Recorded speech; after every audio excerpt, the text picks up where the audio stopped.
So, Hoyoverse. Erst. Genshin Impact, wie so häufig schon. Aber heute ist Fontaine raus. Das wird so heftig. Heute wird so ein 6-Stunden-Stream oder so. Das ist ja wirklich bodenlos. Ich muss sagen, ich habe schon vorhin ein bisschen reingeschaut. Also, nee, nicht wirklich. Ich habe gerade eben erst einfach nur die Sachen erst runtergeladen. Bin halt einmal reingegangen auf einen anderen Account, um mein Resin zu craften, weil es gleich voll ist. Aber insgesamt war ich noch nicht wirklich im Game drin. Das heißt, ja, ich starte jetzt dann mal den Stream und zur gleichen Aufnahme. Äh, indem ich jetzt halt ganz Fontaine mal erkunden werde. Ich habe schon sogar ein bisschen Resin angespart, weil ich weiß, dass ein neuer Artefakt-Domain ziemlich gut ist. Dementsprechend werde ich das dann auch bestimmt heute so ungefähr 9-mal mit Condensed Resin durchzocken.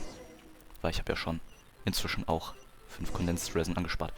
Das ist eine Menge, was hier gerade abgeht. Erstmal kommen hier Dailies, glaube ich. Ja, darum kann ich mich später kümmern. Gut. Hier gibt es erstmal eine Menge. Das ist Daily Login Reward. Hier 300 für Scheduled Maintenance Reward. 4.0 Fix Compensation. Was auch immer, irgendwas, was halt gebuggt hat. Hier Game Survey. Kann man einmal eine Survey durchführen. Ich würde sagen, das mache ich nochmal schnell. Ja. Zeig mal die Map, please. Oh, Thomas, hallo. Gut, warte. Map, ich kann... Warte, das habe ich auch noch nicht gesehen. Moment. Ich hätte so gedacht, dass es eigentlich hier ist, Fontaine, um ehrlich zu sein. Es ist hier oben. What the... Okay. Okay. Was ist denn das? Was ist denn das? Das sieht interessant aus. Und das ist die Artifact-Domain. Oh, huh. You will sometimes encounter teleportation waypoints and domain entrance map pins bearing such sub-icons. These symbols indicate that the destination is located in a multi-layered area. After you unlock the corresponding map layer, you can interact with set pins to open the corresponding submap. Das gab's früher noch gar nicht. Das ist neu geaddet, oder? Dieses Feature. Also, dass es mehrere Layers gab, dass es angezeigt wird. Das gab's schon in der letzten Version oder vorletzten dabei. Holy shit.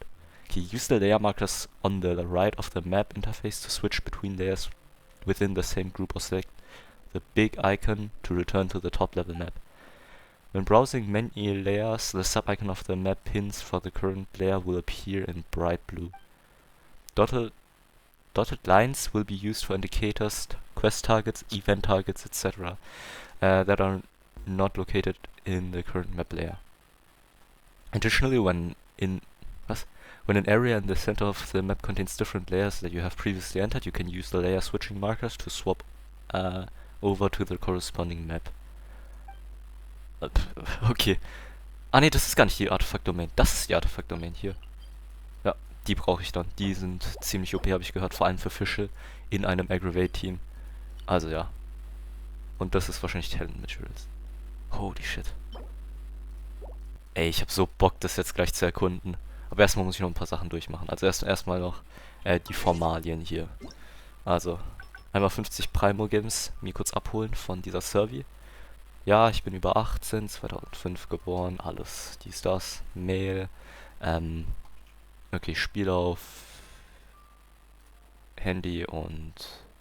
Was? Gibt's hier keinen PC? Ah, hier doch. I know what cloud gaming platforms are, but I haven't used them to play. Was ist denn hier? Kein Plan.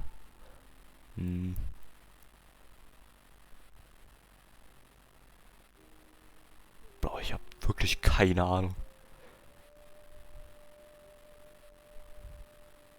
Sandbox Games, sag ich mal. Aber ja, Thomas, kommen Sie auch online in Genshin Impact? Das wäre schon geil. Okay, hier. Sandbox, okay, auf dem Handy halt. I don't know. Bro, ich hab keinen Plan. Ich mach nochmal das gleiche hier. Have you ever played the following? Star Rail auf jeden Fall. Und Tower of Fantasy, ich glaube die anderen nicht. Nee. Nichts von denen habe ich gespielt im letzten Monat. Dann, ich habe Clash Royale und Minecraft gespielt. Fortnite habe ich mal eine Runde mit meinem Bruder, von meinem Bruder gespielt, aber das zählt nicht. Und ich habe nur Clash Royale gespielt. Minecraft war schon relativ lang her, um ehrlich zu sein. Dann Elden Ring wollte mal jemand, dass ich das spiele. Und zwar nicht nur einmal, aber ich habe die hier alle nicht gespielt. Gut, next. I currently watch anime. Bisschen halt Chainsaw Man. One Piece 10, 16 Folgen. Ich weiß nicht, ich tipp's mal an. Spy Family, Sword Art Online. Fate Series hatte ich auch mal angefangen, aber nicht wirklich. Naruto war 80 Folgen zählt, glaube ich. Tensura, JJK, ja. Ja, I often look at anime-related fan art. Was heißt often? Sometimes eigentlich, aber okay. I bought anime merchandise within the last 6 months. Das Lustige ist, ich war ja in Hongkong im April, was halt nicht mal 6 Monate her war, und da habe ich mir halt eine Arc-Figur geholt und das ist das einzige eigentlich. Es sei denn, man zählt Mangas noch mit, dann habe ich natürlich mehr, aber, you know. How do you usually find out about new games? Literally eigentlich nur Recommendations von anderen Leuten. Ich meine, ich spiele auch keine neuen Spiele wirklich. Okay. Was mag ich? Wenn's Freunde mir empfehlen. Gute Grafik ist sogar, es kommt drauf an, welches Spiel. Du brauchst nicht immer eine gute Grafik.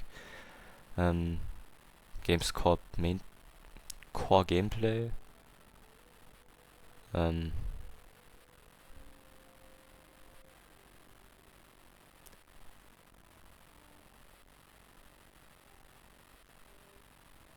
Ja, ich hab keinen Plan.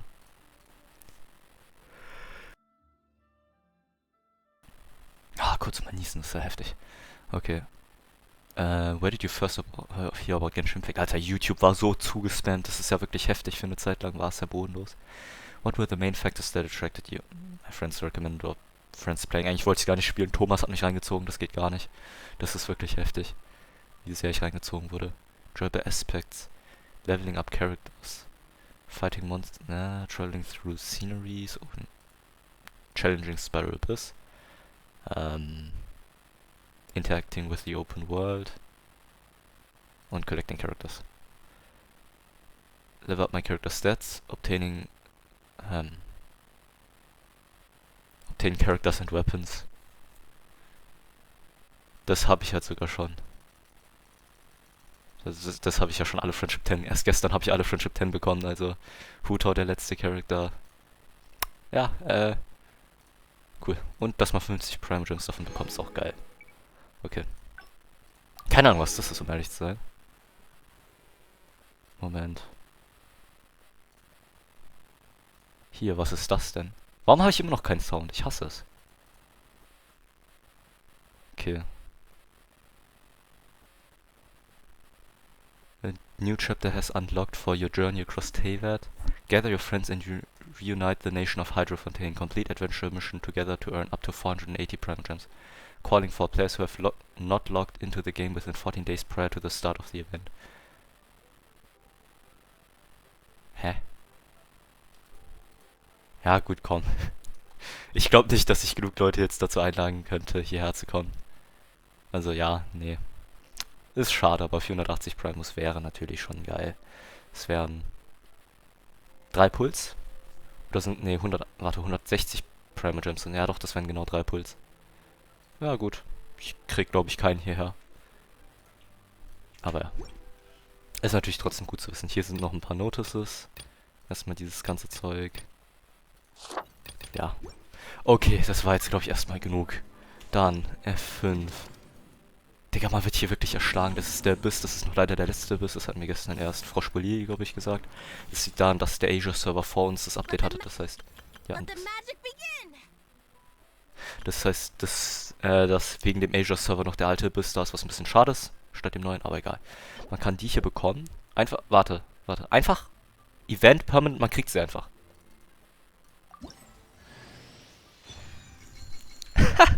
Let's go. Einfach for free, Lynette. Das nimmt man natürlich gerne mit. Event duration, I never want the magic performance to end. If only the pigeons, balloons and all manner of strange objects could fly out of my head without ever stopping. That would be perfect. That would be a performance of magical power, not of magic tricks. Lynette takes a sip of tea. Though if you really want, I could continuously create pigeons and balloons for you. It's not like it's hard. Okay. Aber cool, dass man sie for free bekommt und dass man sie auch noch direkt bekommt. Und Heavy sagt Moin, ich sag hey, was geht? Willkommen im Stream. So, was gibt's hier sonst noch? Okay, um ehrlich zu sein... Erstmal F4. Once there was a glorious kingdom established among the heavens. From that kingdom came a crowned Okay, nee, heir. nevermind, ist egal. Ich wollte es eigentlich anhören, weil es 4.0 ist, aber mir ist aufgefallen, ich hatte die Töne zu leise gehabt, also ist es eigentlich fast egal. Und jeder kennt sowieso diese Animation. Aber ja. Das sind die neuen Battle Pass Waffen. Ich habe gehört, sie sind richtig OP. Das hier. Crit Rate. Base Attack. Ja. When there are at least 3 different elemental types in your party, elemental mastery will be increased. Holy shit, das ist stark. Bis zu 240 EM, das ist ja bodenlos. Ich glaube, das war die Waffe, wo Leute gesagt haben, das ist stark für Huta dann. Dann, das hat viel Base Attack und ein bisschen Crit Rate noch. We have Sunfire after charge attack hits an opponent. The Sunfire arrow will descend upon the opponent hit, dealing 6% attacker's damage and applying the hard zero effect to the opponent damaged by said arrow for 10 seconds. Opponents affected by hard zero take 28% more charge attack damage from the wielder. Sunfire arrow can be triggered once every 10 seconds. Das sieht aus wie so ein Ganyu-Waffe. Das sieht aus wie wirklich eine gute Ganyu-Waffe. Für Losspinner zumindest, nicht für mich. Trade circulation. When not on the field for more than 5 seconds, max HP will be increased by 32%. And the mastery will be increased by 40%. These effects will be cancelled after the wielder has been on the field for 10 seconds. Okay. Okay, ich weiß nicht. Sieht aber nicht schlecht aus. Für, keine Ahnung, Crit Rate hat man halt. Ich weiß nicht, Barbara? Nein, ich weiß, also wirklich kein Plan, aber egal. Talking Stick. Bro, was ist das für ein Name? Sacrificing Jade, Scythen of Blazing Sun, Ballad of the Fjords. Aber Talking Stick? Das ist ein Claymore. The Silver Tongue. Attack will be increased by 16% for 15 seconds after being affected by Pyro. This effect can be triggered once every 12 seconds.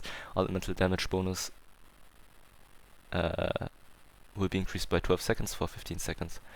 After being affected by Hydro, Cryo, Electro or Dendro, this effect can be triggered once every 12 seconds. Das klingt sehr stark, um ehrlich zu sein. Wir hatten mal endlich mal einen starken Claymore auch noch. Neben Serpent's Spine, den man Free-to-Play gut bekommen kann. Okay, Wolf Fang, Northwind Wolf, Damage dealt by Elemental Skill, Elemental Burst is increased by 16%. Das ist ein Schwert. Ja. Mhm. Oh, das sieht gut aus, ne? Die Stangenwaffe hört sich sehr nice an, ja, das stimmt. Also ich habe gehört, die ist sehr gut für Huta, also wirklich sehr gut für Huta.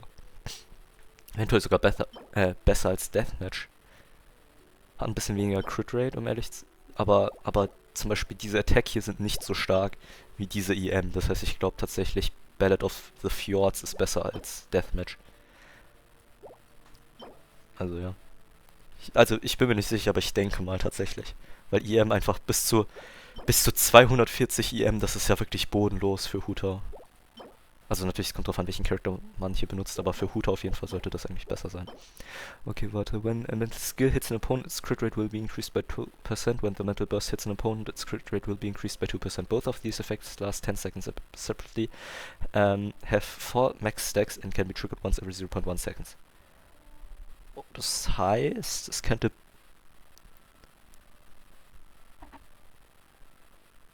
Heißt es, du hast 4 oder 8 Stacks maximal. 4 Stacks heißt 8% Crit Rate, 8 Stacks würde heißen 16% Crit Rate. Und das ist natürlich ein großer Unterschied. Vor allem, weil das hier auch noch gut Crit Rate gibt. Es gibt irgendwie am Ende, ich glaube, beim 36% Crit Rate.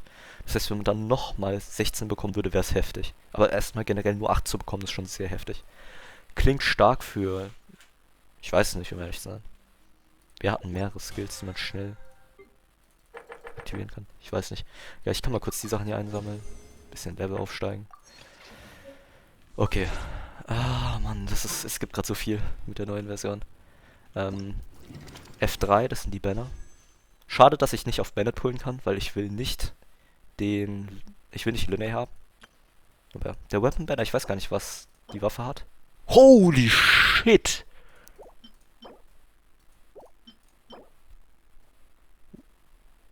Oh mein Gott, ist die Waffe stark, von den Stats alleine schon.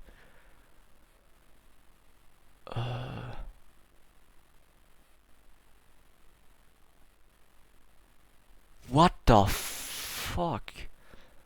Das ist ja heftig, die Waffe. Also das ist ja wirklich ein starker Banner. Das ist ja wirklich ein starker Banner. Bodenlos. Bodenlos. Aber ich habe halt schon die Signature von Yelan. Hätte ich nicht Yelans Signature, hätte ich gesagt, ich könnte auf den Banner pullen, weil die Waffen sind halt wirklich gut, aber brauche ich nicht. Aber ich könnte mir vorstellen, dass die Waffe besser ist als die Signature für... Also auf Dings besser ist, wie heißt nochmal? Das ist die Waffe von Linne tatsächlich. Ich habe meinen Namen, ich meine meinen Finger misplaced. Ich könnte mir auch vorstellen, dass Linneys Signature besser ist für Ganyu als Ganyus Signature für sich selbst. Also, Alter. Hier gibt es halt gerade zu viel noch zu erkunden, deshalb bin ich ein bisschen langsam. Adventurers Handbook. Hier neue Domain. Selbstverständlich. Die 3 Stück. Guide und ja, hier kriegt man eine neue Archon Quest. Ich weiß nicht, ob ich die Archon Quest jetzt schon machen werde. Wobei ich erstmal schauen würde, wo ist die überhaupt? Wohin will die, dass ich gehe? Die will, dass ich hierhin gehe. It is time to go to Fontaine. It seems the next phase of your journey is about to begin. Okay, die Frage ist erstmal, kann ich auch so nach Fontaine gehen? Oder muss ich wirklich dorthin? Waffenbanner war bodenlos bei mir. Was meinst du denn? Okay, warte, erstmal. Ich glaube, die wurde freigeschaltet. Die gab es davor nicht, diesen Waypoint. Der wurde jetzt freigeschaltet. Hier kannst du direkt rein. Geil. Das heißt, man braucht nicht die Archon Quest. Ich würde die Archon Quest erst gleich vielleicht spielen. Das sieht geil aus. Aber ich glaube, man wusste schon, wie es aussieht. Trotzdem sieht es nice aus. Und diese Wasserfälle hier auch noch. Viewpoint. Let's go. Na, die Puls haben nicht gegönnt. Oh no. Aber das ist doch Average Genshin Impact. Es wird Zeit, Vögel auseinanderzunehmen. Ich habe nur einen gekillt. Schade. Egal. So meinte ich das. Achso, ja. Holy shit, ist das ein langer Wasserfall. Da ist ja noch ein Wasserfall nach unten. Okay, man kann da nicht mal hin, aber man sieht es. Das ist ja... Ey, das ist geil. Das ist so geil. Ja. Oder soll ich einfach die Archon Quest folgen? Ich weiß halt nicht. Weil dann könnte ich jetzt nicht so viel alleine erkunden, aber vielleicht könnte ich die erste Archon Quest jetzt machen. Ich glaube, ich gehe erstmal kurz Statue of Seven. Nein. Okay, ich mache erst die Archon Quest. Ganz ehrlich, Archon Quest hat vielleicht doch ein bisschen vor.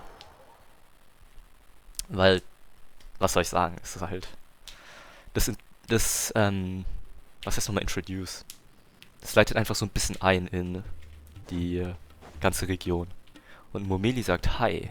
Ich meine, hallo, ich sage. Und, yo, hi. Was geht? Willkommen im Stream. Hype ist real, aber richtig. Jetzt geht's erstmal in eine Archon Quest rein, würde ich sagen.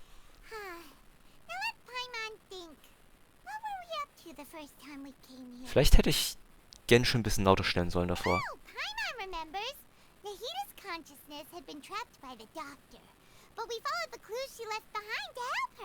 Good memory.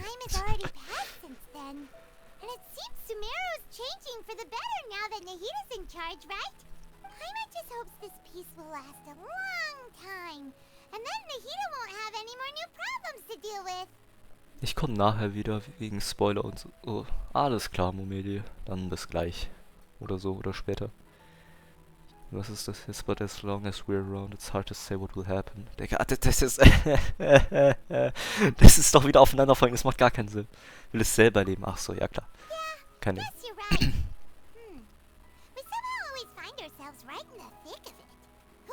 What will happen next? Come to think of it, maybe it's all because of you. Maybe you're just a magnet for trouble. Hä? I was just thinking that you might be the problem, Paimon. Ganz ehrlich, Paimon ist das Problem. Nicht nur ich denke, sie ist das Problem. Ich weiß es.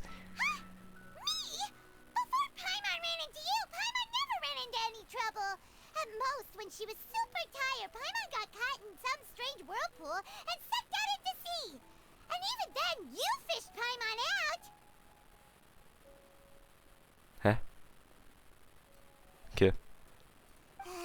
Anyway, for Nahida's sake, maybe we should think about heading to our next destination for now. Next stop Fontaine. Let's go. Look who it is. Nein, Day, bitte nicht. Verpiss dich. Ich will dich nicht sehen. Du hast mir mein 50-50 auf Nahida ruiniert. Ich hasse dich. Abgrundtief. Das ist ja bodenlos. Oh, it's Dia! Since when are we just wandering around? We're Was just für ein taking Lurk wegen care of Story? some Ah, alles serious klar. business. Even though it may have nothing to do with our journey. But never mind that. What brings you here? I just finished a commission in the desert for a usual client of mine. Nothing too interesting.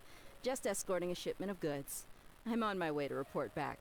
That's when I saw you two all the way over there, chatting away. What were you two talking about anyway? Preparing to leave Sumeru and head for the Fontaine. Ich kann doch nicht mehr reden. Huh? You serious? Ja. Can't say I saw that coming. Kein Bock auf die Wüste mehr, Mann. But you are travelers after all. I guess you'd never stay for too long in one place. Bumping into you like this will become a rarity. I'm starting to feel sad just thinking about it. Hey, how about I gather a few mercs to escort you two? What do you say? Nein, bitte nicht. Ich will nicht noch länger But hier no bleiben. need. Oh, Paimon had no clue you'd miss us so much. But don't worry. We'll come back to see everyone when we get a chance. Sounds good. All you need to do to get to Fontaine is cross this stretch of desert and navigate some waterways. Knowing you two, I'm sure it won't be anything you can't handle. So, when are you leaving? Journey should be spontaneous. Oh, wait a sec. Paimon just remembered there are still a few dishes in Sumeru that Paimon hasn't tried Nein, yet. halt die Fresse. Now, where's that list Paimon made? Wer bist du? Ja, das ist jemand von Fontaine. Sieht man in seinem Anzug. Bitte, kann ich nur kurz meinen I Ton see. lauter stellen? Guess you won't be needing a going away party or anything. It's sad enough to see you go like this. Though, now that I think about it, Sumeru wouldn't be what it is today Ach, without... halt die By the Fresse. way, should we go say bye to Nahida? In her case. Oh, good point.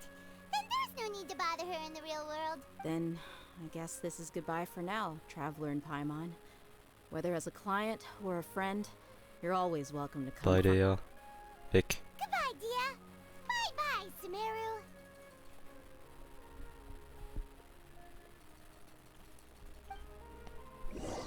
After settling matters in Sumeru, you approach the border with Fontaine. Achso, so einfach geht's. Achso, und da ist man einfach hier. Ja, okay. Ja. Stark. Das war ein bisschen unnötig, um ehrlich zu sein. Ich setze mal die Audio ein bisschen höher an. Ich mach's immer auf 10. Statt 13. Go to the Maritime Harbor of Fontaine. Davor ging ja die Region nur ungefähr bis... Ne, warte, davor gab's noch gar nicht den TP, den Waypoint. Ah, und jetzt kann man tatsächlich auch diese Layers T-Wert. Oh, Moment, man muss hier... Warte. Das stimmt, den TP-Point hatte man davon noch gar nicht. Der wurde jetzt freigeschaltet für alle, hieß es ja auch im Preview. Das heißt, ja, das gab's natürlich vorher noch nicht. Jetzt will ich noch sehen. Der wurde aber auch... Der ist auch dazu gekommen, genau. Digga, ich wollte nur ein Vieh killen. Was soll das? Ich bin mir sicher jetzt, dass es auch neue, gute Musikstücke gibt, so wie damals mit Pod Almost. Gibt es bestimmt hier auch ein paar Songs, bei denen man so viben kann, bei denen man es gar nicht bemerkt. Bei denen man es gar nicht erwartet hat oder von denen man gar nicht wusste. Hold the line. Take flight.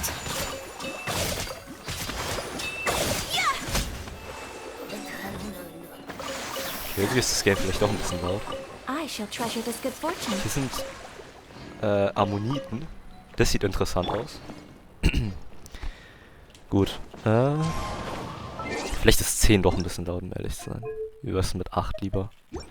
Weil ich schaue halt die ganze Zeit auf OBS und dort sieht's dann halt so saulaut aus. Artefakte.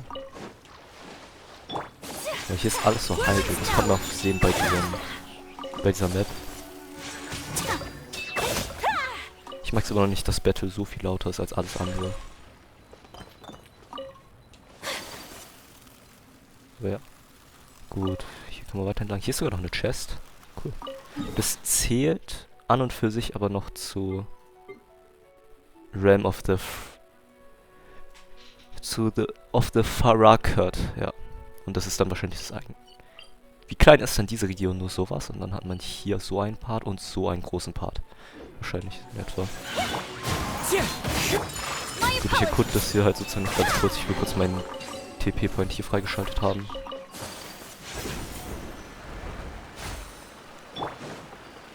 Hier gibt's noch ein CD sogar. Hä?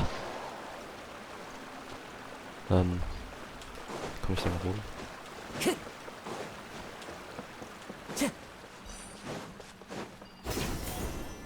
Da unten ist eine Chest. Oh mein Gott.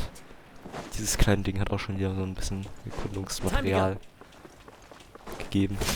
Hier ist wahrscheinlich der CD. Wait a minute. Wo ist denn der? Holy shit, das ist schon ziemlich weit. Ehrlich zu sein. Ich hatte irgendwie... Ach Gott, aber die stimmt, die Wüste ist auch voll groß. Wenn man ganz nah ranzoomt, ist es auch schon relativ groß. Ah, gut. Irgendwie hatte ich es mir kleiner vorgestellt. Ich dachte, es ist ein kleiner Weg einfach nur. Ist schon ein bisschen mehr als ein kleiner Weg. Also ein bisschen. Starshrooms. Hier ist sogar noch eine kleine Challenge. Time to go.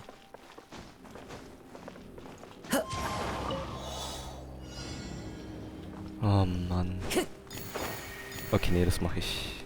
Peer Band Challenge. Time to go. Gut, wo ist jetzt der TP-Pool? Oh, wo bin ich? Ah, jetzt sehe ich.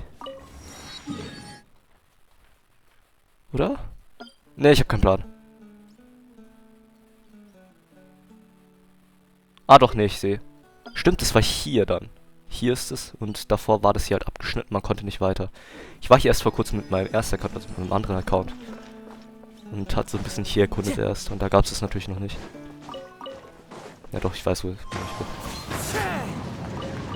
bin. Und jetzt?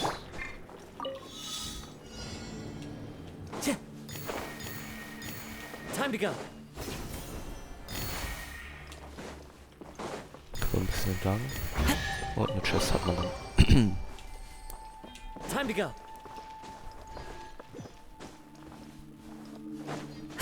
Ey, ich finde diesen kleinen Teil schon cool. Ah, ich bin noch nicht mal in Fontaine und ich mag das Update schon. Mann. Ich werde gleich auch noch die Charakter natürlich ausprobieren. Ich würde sagen nach der Archon Quest, wobei, was heißt gleich, das könnte so 2 Stunden noch dauern oder 3. Weil die Archon Quest wird bestimmt lange dauern, so wie immer. Und soweit ich weiß, ist die erste Archon Quest auch immer relativ langweilig. Hier sind auch noch ein paar von diesen Stellen. Ich weiß nicht mal, für was man die braucht. Ich habe noch nie einen Nutzen bis jetzt von denen gesehen. Hä? Kann es sein, dass, wenn Kasor stompt, dass die AOE dann deutlich größer ist, wie wenn er sonst stompen würde?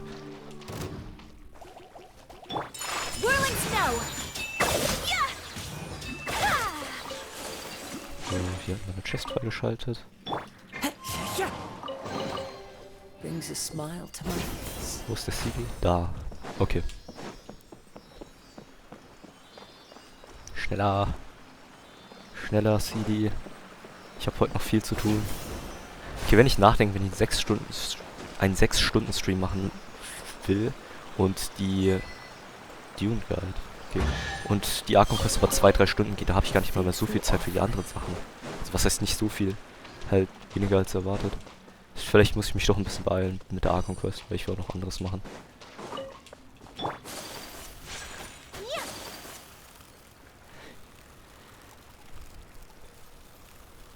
Also die erste Archon Quest ist jetzt halt so mehr oder weniger Pflicht, würde ich sagen, und der Rest ist dann so für mich erstmal optional. Ich glaube, es gibt auch erst eine Archon Quest, also den ersten Part, die zweite, dritte, vierte, fünfte, wie viele auch immer noch kommen sollen, kommen dann erst halt in Kontenversion. Time to go. Und diesbezüglich, oder dem bezüglich würde ich halt einfach sagen, da werde ich halt wahrscheinlich erstmal schauen, ob ich die überhaupt spielen werde erstmal. Das wird ja sowieso erst in der Schulzeit sein, wenn 4.1 rauskommt, das heißt, ob ich da überhaupt Zeit habe, könnte auch fragwürdig werden. Follow the wind. Jetzt nur Zeit und Lust. Ich sag schon beziehungsweise inzwischen voll häufig Beziehung. Und verschlucke dann dieses Weise, beziehungsweise. Keine Ahnung. So komisch.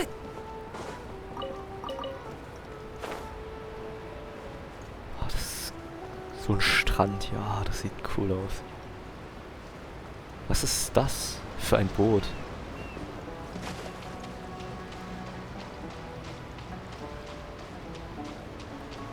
Vielleicht sollte ich doch die Sounds lauter machen. Ich will ja hier ein bisschen die Audio genießen.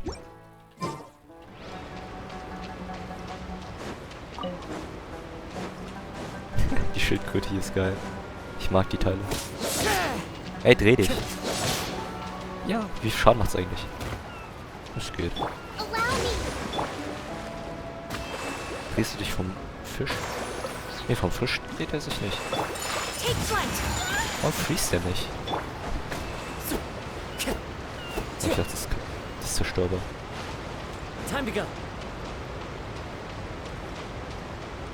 Man hört halt auch wirklich die Wasserfälle, das ist geil. Ich schalte mal den hier frei, aber ich glaube nicht, dass ich einen Wave Rider brauche, weil ich habe Ayaka. Ayaka ist der bessere Wave Rider. Fuck, es sei denn, du fällst einmal auf den Boden. Ich meine, auf einmal ins Wasser, was für Boden. Oh Mann. Man stelle sich vor, in echt jemand kommt einfach so auf ein Schiff und springt hier so ein bisschen rein. Ich soll einfach nur dorthin, oder? Also, wie ist in dem Fall egal. Ah, scheiße. Jetzt habe ich ja keine Cryo-Fläche mehr. Das reicht niemals. Okay, da muss ich mal kurz tatsächlich was rausholen. Oh, stimmt ja! Heilige Scheiße! Ich habe komplett vergessen, dass das ja ein Ding war. Oh mein Gott.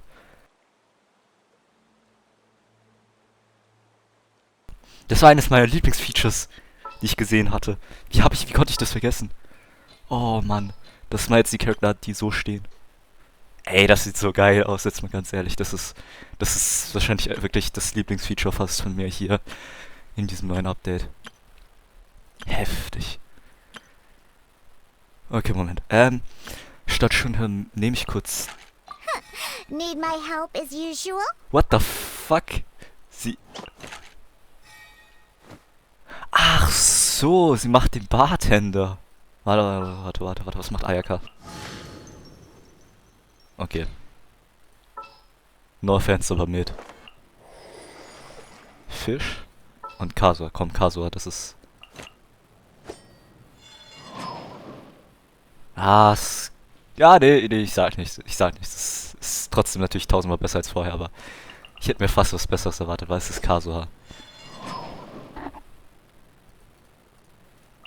Ja, das passt aber gut zu Kokumi halt einfach. Bei Ayaka.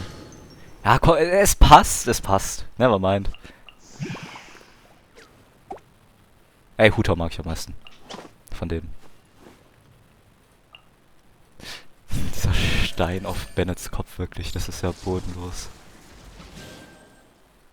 Stimmt, ich habe nicht auf diesem Account, sonst hätte ich das gerne gesehen. Egal, ich bin wieder ein bisschen abhanden gekommen vom Thema. Nein! Scheiße. Kann ich hier nicht hoch? Moment. Mein Ziel ist es nämlich... das sollte funktionieren.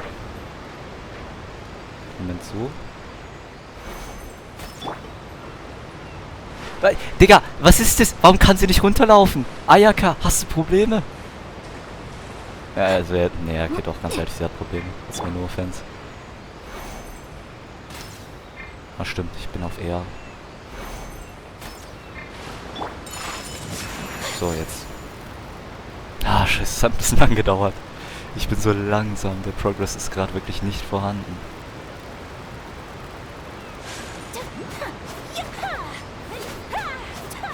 Das werden wir kurz lang. Und weiter. Jetzt kann ich mich auch gleich hier entlang schwingen. Let's go.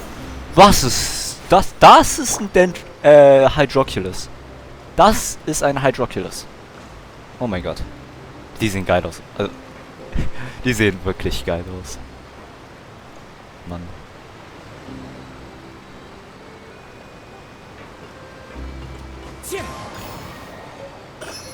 Hydroculus. Die sehen geil aus. Oh, Digga, das interessiert mich nicht. Die sehen ja wirklich cool aus. Mag ich. Sehr. Sehr cool. Gefällt mir.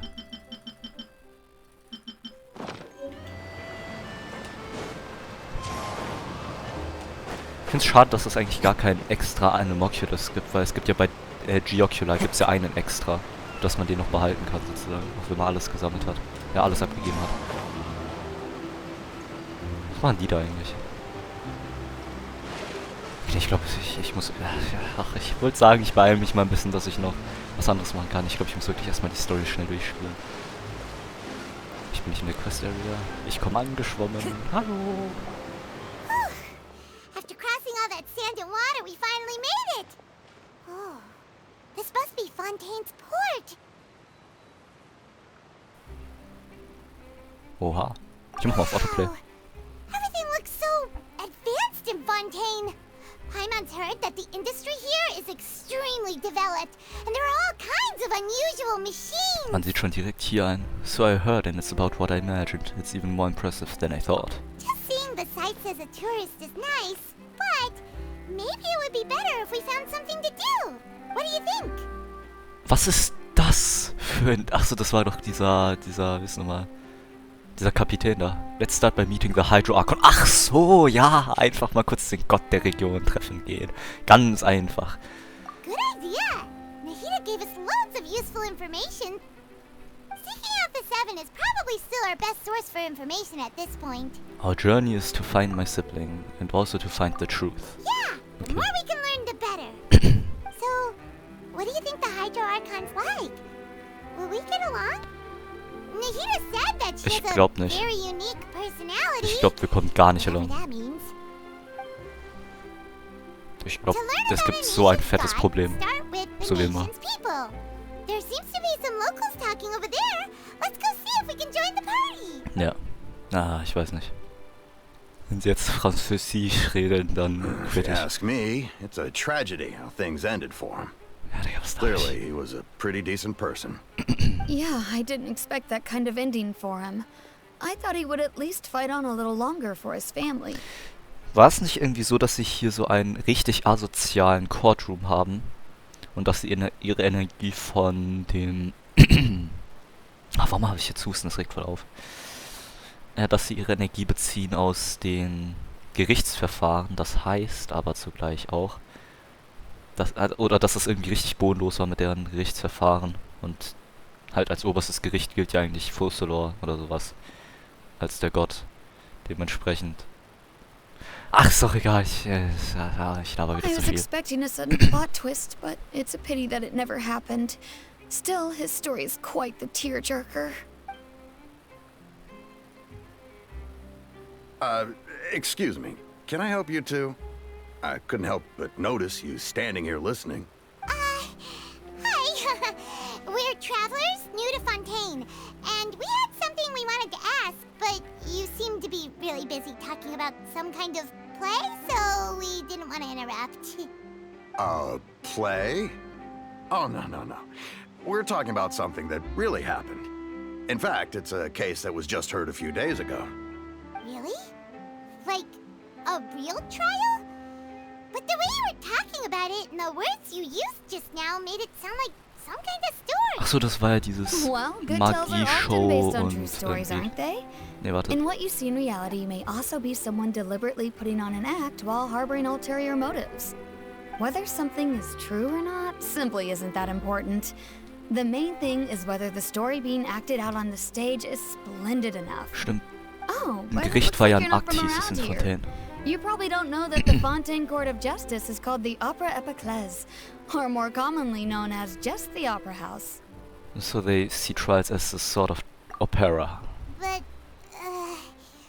shouldn't court cases be treated a little more seriously than that? Not to question Fontaine's way of doing things. It's just that putting someone on trial is usually a very serious thing. No worries. Other visitors to Fontaine have wondered the same thing. You could say that we just don't want to waste the moving stories behind those cases. And as for your worries about whether the cases are treated with due reverence, we have the absolutely just and honorable Chief Justice Neuvillette, as well as the Oratrice Mécanique d'Analyse Cardinal, a machine created by the Archon. Between the machine and the Chief Justice, false charges and injustice are a thing of the past now. So this is the nation of justice. Judgment device created by the Archon. A new Viet ist ja ein... Ich glaube, der kam ja im Trailer vor. Das war der Typ, der sagt irgendwie so Order in the Courtroom oder so. Der Typ sah cool aus. Der ist 100 pro 5-Star. Pure trees? Is it some kind of machine too? Oh, Paimon's curious. We should check it out if we get the chance. Wait, Paimon almost forgot to ask you our question. Do you know what we should do if we want to meet the Hydro Archon? Oh, that's easy. Just go to the Opera House. Lady Farina practically lives there. You could definitely say it's her biggest passion. Ach so, imagine einfach, der Gott deines Landes lebt einfach nur in einem Haus. Und du kannst sie einfach so ganz einfach besuchen, wie er es sagt. That's easy. Okay, ist lustig, interessant. Cool. Warum nicht? I think what they mean is that they wish to speak with the Archon personally. In that case, I'm afraid it's going to be a tad more difficult. You'll have to make an appointment well in advance, and it'll depend on whether or not she has any time slots available. Time slots. Huh. Is the Hydro Archon super busy taking care of official stuff? Wait, didn't you say that she's always at the Opera House? No. Lady Farina seldom takes an interest with the nation's affairs. The reason it's difficult to make an appointment is simply because she's incredibly popular. That's right. After all, she is the Archon.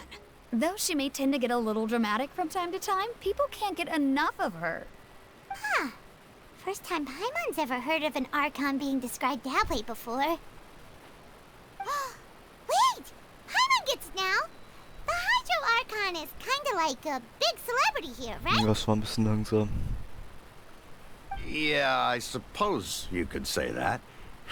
Perhaps you could even say our mascot. Mascot. Paimon fühlt sich angesprochen. This is still Fontaine's Archon you're talking about. You should show some more respect. Yes, you're right. I guess I should at least try to be a little more respectful in front of visitors. Otherwise, I might get arrested and find myself face to face with Monsieur Neuvillette. Come on. Sure, there's a lot of laws here, but nobody's going to be arrested for saying something disrespectful about the Hydro Archon. Seems the people of Fontaine really like the Hydro Archon, but they don't appear to revere her. Ich hab keine Ahnung, wie spricht man es mal aus? Revere. Ah, keine Ahnung. Also ich weiß, was heißt, aber genau. Alright, I think we get it. Thank you! At least we now know that we can find the Hydro Archon at the Opera House. But who knows how long making an appointment will take? Guess we could have a look around the city in the meantime. Hey! What are you looking over there for? Was? There's a girl over here. There. She's been standing along for quite some time. Was? Huh. Ah, Maybe die something's hat the mal matter. bekommen. She isn't going to jump into the water, is she? Natürlich wird sie das machen. Maybe we better go check on her.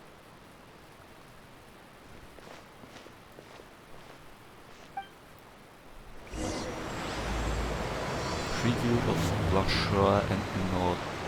Was? Egal. Moment. Ah, ja stimmt, ich habe die jetzt ja auch nur bekommen, den Net. Was braucht es mal für Essential Materials? Kein Plan, was das ist. Das sieht cool aus. Sie braucht...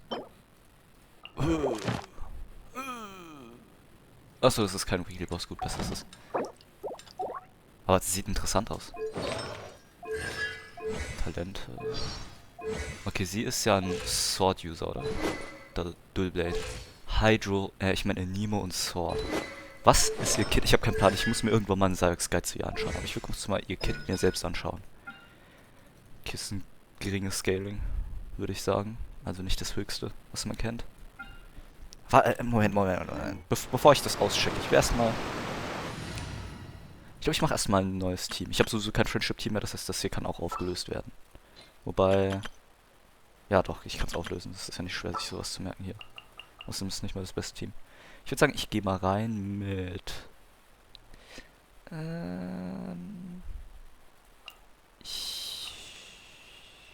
Will ich einen Dendro MC benutzen? Okay, Dendro MC... Ach, ich weiß nicht. Tatsächlich. Irgendwie. DMC, Shinchu, Cookie. macht halt wenig Sinn, um ehrlich zu sein. Ich habe halt auch keinen gut gelevelten Electro-Charakter derzeitig. Aber ich könnte Sino einfach benutzen. Mit Hintyu. Ja, dann würde ich aber Sino auf die 1 benutzen. Hintyu hier und da. Das und... Wo ist Lynette hier? Just what will we... Und schon habe ich wieder direkt einen neuen Forster-Charakter. Warte, ich will mal kurz schauen, wie die aussehen in der Animation. Also das weiß ich schon. Oh, Hintyu weiß ich noch gar nicht. Okay, einer meiner Favorite Character im Game. Okay, das ist ziemlich dull. Aber ja gut, was hätte man erwartet?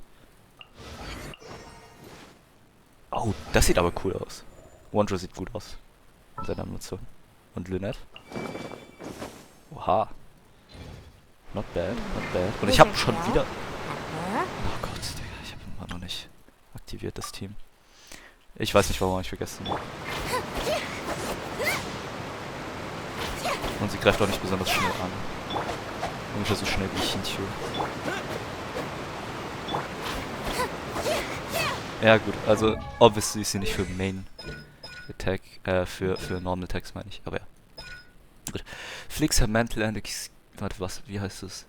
Enigmatic Feint. Flicks her mental and excuses an Enigma thrust dealing a new damage. When the Enigma thrust hits an opponent, it will restore Lynette's HP based on her max HP, and in the 4 seconds afterwards she will lose a certain amount of HP per second. Based on whether you press or hold this ability, she will use Enigma thrust differently. Press, she swiftly uses an Enigma thrust damage. Hold, Lynette will enter a high-speed Pilfenic Shadow state and apply a shadow sign to nearby opponents. You can control her movements directly during the state, and you can end it permanently by using prematurely by using the skill again. When this high skill state ends, Lynette will unleash her Enigma thrust if there is an opponent with shadow sign applied to them nearby. Lynette will approach them in a flash before using Enigma thrust. Maximum of one opponent can have shadow signs at any one time. When this opponent gets too far from Lynette, the shadow sign will be cancelled.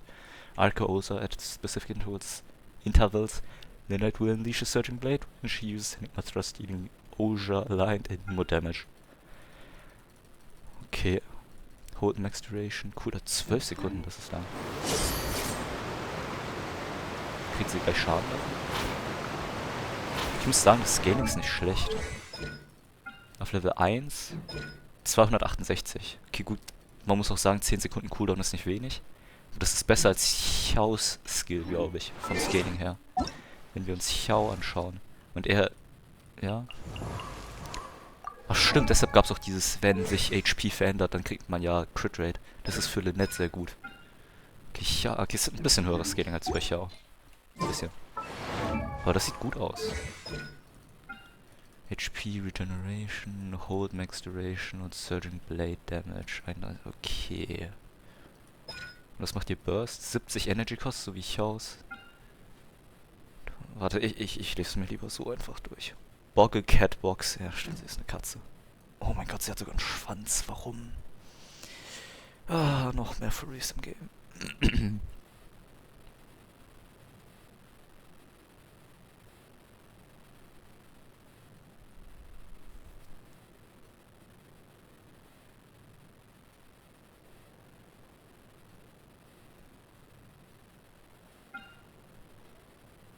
Sieht aus wie ein Support ein bisschen.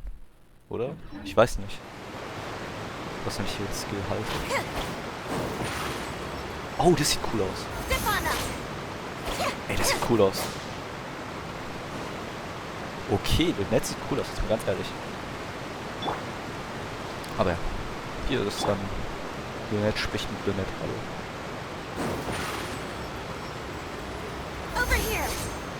Ah. Hä? Ah, gut, jetzt. Hallo. Hello there. Excuse me. Are you alright? Huh? Ah, I'm fine. Thanks. Oh, okay then. We just noticed that you seem to be worried about something. About many things, actually. But there's nothing I can do but just keep my troubles to myself. I was just reminiscing about a place my brother and I would play when we were kids. It was just atop that hill over there. See? Welcher Berg? Der? You're pointing at the sea. Wait, Are you saying that you and your brother lived in the water? Maybe they are mermaids. Though people call the waters around Fontaine a sea, it's actually just an inland lake that's filled with fresh water. And though I can still see that hill clearly in my memories, now it's been completely submerged. He would skip and jump, tossing sand in the wind. The sun shone brightly, and the air was filled with the scent of the sea. But now, the water is gradually swallowing our memories. It won't be long before it swallows us. Sorry. Paimon doesn't really get what you mean. I don't believe we've had the pleasure of meeting. Are you Lynette's new friends? Ach so, ja, And stimmt. you are? Thanks for looking after my sister. She often comes here to reminisce about our childhood, that's all. There's no need for any concern. Allow me to introduce myself. I'm Linny, and this is my sister Lynette. If I had to guess, I'd say you must be travelers from abroad. Ich verstehe nicht, weshalb Lynette Katzenohren hat und der Typ nicht. Paimon, and this is the traveler. We just arrived in Fontaine. We were just talking with your sister. Even though we didn't really get what she was saying. I see. It's unusual for Lynette to be so willing to talk with anyone. In fact, she seldom speaks at all. I'm usually the only one she ever talks to. Oh, really? Then you two are just like us. Paimon's always the one talking for some reason. Ja. Man könnte auch ein paar Voice Lines mal für den Traveler nehmen. Because you always steal my lines. Okay. So that's how you think it is? I also think my brother can be too talkative at times. Seems you were right, Paimon. We are quite similar. So, what did Lynette mean just now when she said that the water is engulfing your memories? And that it won't be long before it engulfs you too? Sagt sie nicht, hat sie nicht gesagt Swallow? That. It's from a prophecy that's been circulating in Fontaine for some time now. Well, I suppose prophecy isn't exactly the right word, because that implies a certain amount of uncertainty. There's no doubt about what's happening in Fontaine now. Oh, what's happening in Fontaine? Where to begin?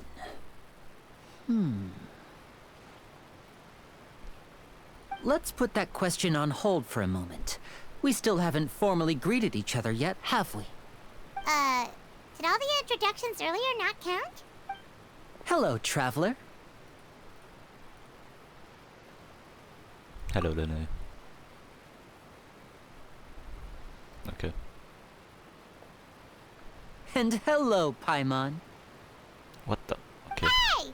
Why didn't Paimon get a handshake? You're not poking fun at Paimon, are you? Please, don't take offense. Just consider it a sort of etiquette we have here in Fontaine when making new friends. You should remember it. It might prove useful.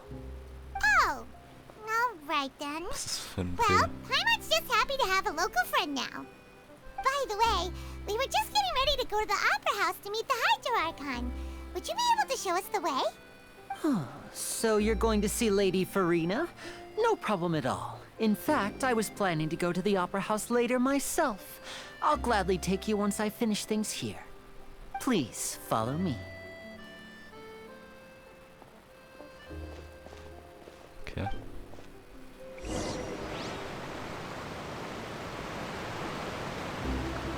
Follow Linne. So, jetzt gibt's hier zwei Linettes, die neben Linne laufen. Ja, ich bin egal. Ach, das mache ich. You said you were going to see Lady Farina? Well, it seems Lady Farina has come to see you. Okay.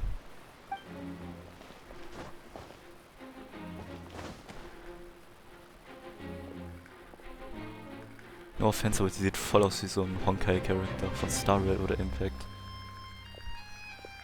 Auch wenn ich keine wirklich davon kenne, bis auf ein paar von Star Rail.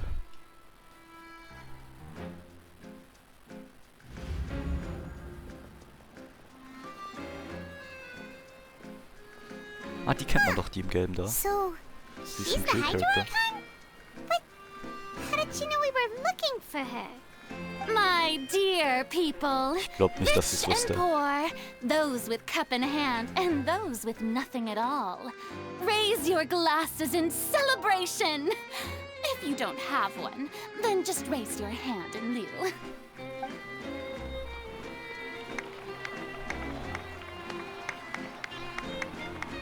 As you can all see, two unfamiliar Hä, was? travelers have Warum weiß sie arrived das? in our nation. Come, let us make a toast in honor of this traveler and his companion, who have journeyed here from distant lands. The fuck, Bro? Warte, nee, das ist doch nicht die man kennt. Is she talking about us? Nobody here seems to be holding a glass. I've long heard of the turmoil and chaos you've left in your wake as you visited other nations, but I welcome you nevertheless. No, I have come to receive you personally. Fear is for insignificant cowards. I am a god, and I will never entertain the notion of such meaningless wariness. You can be rest assured, I see clearly your sincerity. Das sind zwei Of unterschiedliche course, farbene seeking Augen. an audience with me is the most sensible thing to do. It will allow you to truly behold my power and witness my authority. Intelligent people always gather under the correct banner. I, Focalor, hereby welcome you to the nation of Hydro and acknowledge the value and significance of your trip. Now, you may rejoice in this. Well, finding the Archon was easy enough. Das ist eine weirde Situation. Yeah. Aber okay. Paimon still can't believe it. Feels like we've only been here for a few minutes. Ja, weil wir das auch sind. But the Hydro Archon's entrance was, how should Paimon describe it? Ich bin auch sehr interessiert daran, was sie für ein Gameplay hat. Oder haben wird er. How did you know we were coming? Das Hydro I Archon. see. As Outlanders, you inevitably lack even some of the most basic understanding. Don't forget that even the gods can be divided into the mediocre and the excellent. I suppose it's only natural for you to be awestruck by my abilities. Abgehoben. You had best stop and consider. Do you really have the noble qualities and etiquette necessary to communicate with a god? All it takes is a flick of my finger for me to know everything about you. Whoa. Ach Talk so, about das war der sounding Brief von high and vorhin. mighty. Feels like she can't get over herself. Das war ja dieser Typ, den man auch in Scenario gesehen hat, der mit der Brille da. Im roten Oh? Anzug. What's with these looks? Perhaps the welcoming ceremony still isn't enough? What else should I say then? The fuck? Is she waiting for us to start talking? Wow, I didn't expect to see Lady Farina here. What a surprise! Wait, does this mean they're the legendary blonde traveler? How did I not notice before? Hey, what's all the commotion? Oh, is that Lady Farina? Is there some kind of drama going on? Of course. That's the blonde traveler. The one all those stories are about. Lady Farina came here to personally see him. Oh, I bet this is gonna be the duel of the century. Duell? Was? Oh, I've got to see this. I knew Lady Farina would never disappoint. Yes, but don't get too excited now. My dear believers and spectators alike tend to get quite rowdy, and despite the noise, I've come to tolerate all their ruckus. You may consider this my reward to all of you. I have determined that there will be an epic duel between myself and this traveler from another land. Just Come as on, you jetzt were hab ich hoping grad so to ein see. scheiß Team in meinem... Ah, ich hab kein gescheites Team. Willst du mich verarschen? Willst du euch gegen fucking Archon kämpfen? Das ist ja mieser als damals gegen Raiden, weil gegen Raiden hatte ich zumindest ein gutes Team dabei, aber jetzt habe ich absolut kein gutes Team. Now she wants to fight? Aren't we getting a little ahead of ourselves? Fighting Gods, I've got a resume. Nein, nein, nein, ich hab so einen Team. Bitte nicht. Bitte nicht. Okay. Ja. Are you not afraid? Might I remind you that this is a duel against the divine? What are you trying to do, traveler? Provoking a god in front of her people? Stand down, Clorent. I admire his bravery. Few have the courage to draw their sword against a god.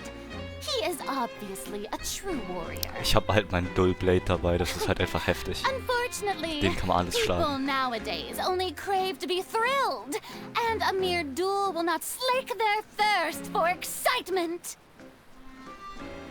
Oh, yeah, she's right. Just a duel wouldn't be all that interesting. On Araneus, criminals are always requesting duels to defend their honor. I'm getting a bit old, to tell the truth. You see. Then, as the god of justice, Ja, klar. I shall face this traveler in another kind of duel. A duel in court! Hä? Ich hab nicht mal was gemacht, what the fuck? Right. Now that'll be worth seeing. Right. This is Fontaine, after all. Such a grand opera house, it would be a pity not to use it. Why do you care so much about the crowd's reactions? Seems you've spent a little too much time in the opera house. Besides, how exactly do you plan to have a duel in court? You mean you're going to put us on trial? He literally just arrived here. Oh, we have reason to put you on trial. It's obvious, isn't it? Ja, safe, it's obvious. According to Fontaine law, no one is permitted to release any flying objects within Fontaine city limits during the first 3 days of each month. You are clearly guilty of violating this law, no? Hä? Weil Paimon fliegt. So that's what they've done wrong. That's our Lady Farina. No one knows the Du laws darfst of nicht in den ersten Fontaine 3 like she Tagen does. des Monats fliegende Objekte. You call that Okay. obvious? What kind of law is that? Wait, flying object? You mean Paimon? Das heißt, Vögel werden auch getötet, oder wie? Weil sie dürfen ja nicht fliegen. Stark. Precisely. Now, if you two have no objections, then in the name of the Hydro Archon, I order your arrest. Wie random My ist apologies, das? Lady Farina. I don't mean to spoil the fun. But if you would allow me to interject, I don't think that Paimon here meets the definition of a flying object. You tell her, Linny! Finally someone who's not crazy. How could anyone call Paimon a flying object? Ja, UFO, Unidentified Flying Object. Great magician Linny, my beloved citizen. I'll permit you to object. But how exactly do you plan to prove your claim? As a magician who just rained on your parade, I naturally should shoulder the responsibility of saving the show. So, with such an audience gathered here, allow me to perform a trick for everyone.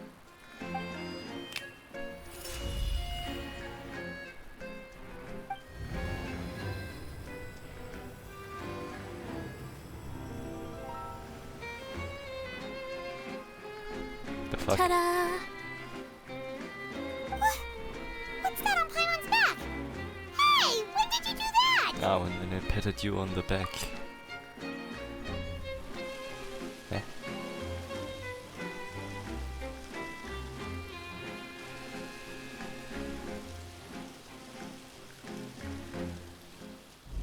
There. As you can all clearly see, Paimon should be classified as, well, something like a balloon. This rope has been in the balloon. traveler's hand all along. It was just that no one could see it before. Das ist gut. You call that magic? You've got to be joking. I thought it was pretty good. Nice one. Huh. I'm not sure what to think. It seems Lady Farina's charges no longer hold water.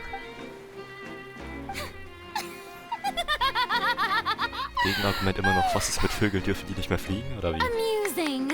Very amusing, Linny. Just the sort of unexpected twist that I enjoy. With you here, today's performance can finally be called complete. Performance? Oh, jemand ruft See mich an. all this as a performance? In which case, consider the matter of your trial resolved. The god of justice will not bring charges against an innocent person. But when there are valid grounds, I will not only judge travelers from abroad, but even the gods of other lands. I look forward to seeing your upcoming performance at the Opera House, Mr. Linny and Miss Lynette. That's enough for now. Toodaloo!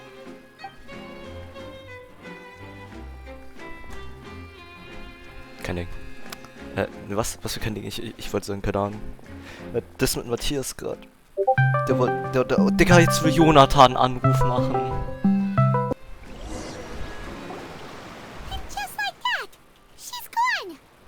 Well, that's the most unpredictable Archon Paimon's ever seen. We never even had a chance to ask her anything. But that's a problem for future Paimon. That whole scene just now was really... Okay, thanks for bailing us out, Linny. Don't mention it. I just happened to remember that there was such a law, so I did a little preparation. There was such a... Was ist das aber für ein behindertes Gesetz? Das macht gar keinen Sinn. Das macht gar keinen Sinn. So, Außerdem ist sie eine now do Person, you kein see what Objekt. kind of god Lady Farina is? She can be a bit confusing at times, but she is still amenable to reason. Is she really that reasonable? Anyway, Paimon had no idea you were a magician, Linny. It sounded like you'll be performing at the Opera House, right? I just know a few simple tricks I use to make a living. Lynette is my assistant. It will actually be my first time performing on the most prestigious stage in Fontaine, the Opera House. But isn't the Opera House where criminal trials are held in Fontaine? When there are no public trials being held, the Opera House hosts a variety of other performances. To the people of Fontaine, the line between a trial and a performance can be a little blurred. And speaking of performances, I would be remiss to forego this opportunity gifted by fate. Might I invite the two of you to see my performance? My brother's always excited to make new friends. Oh, sure.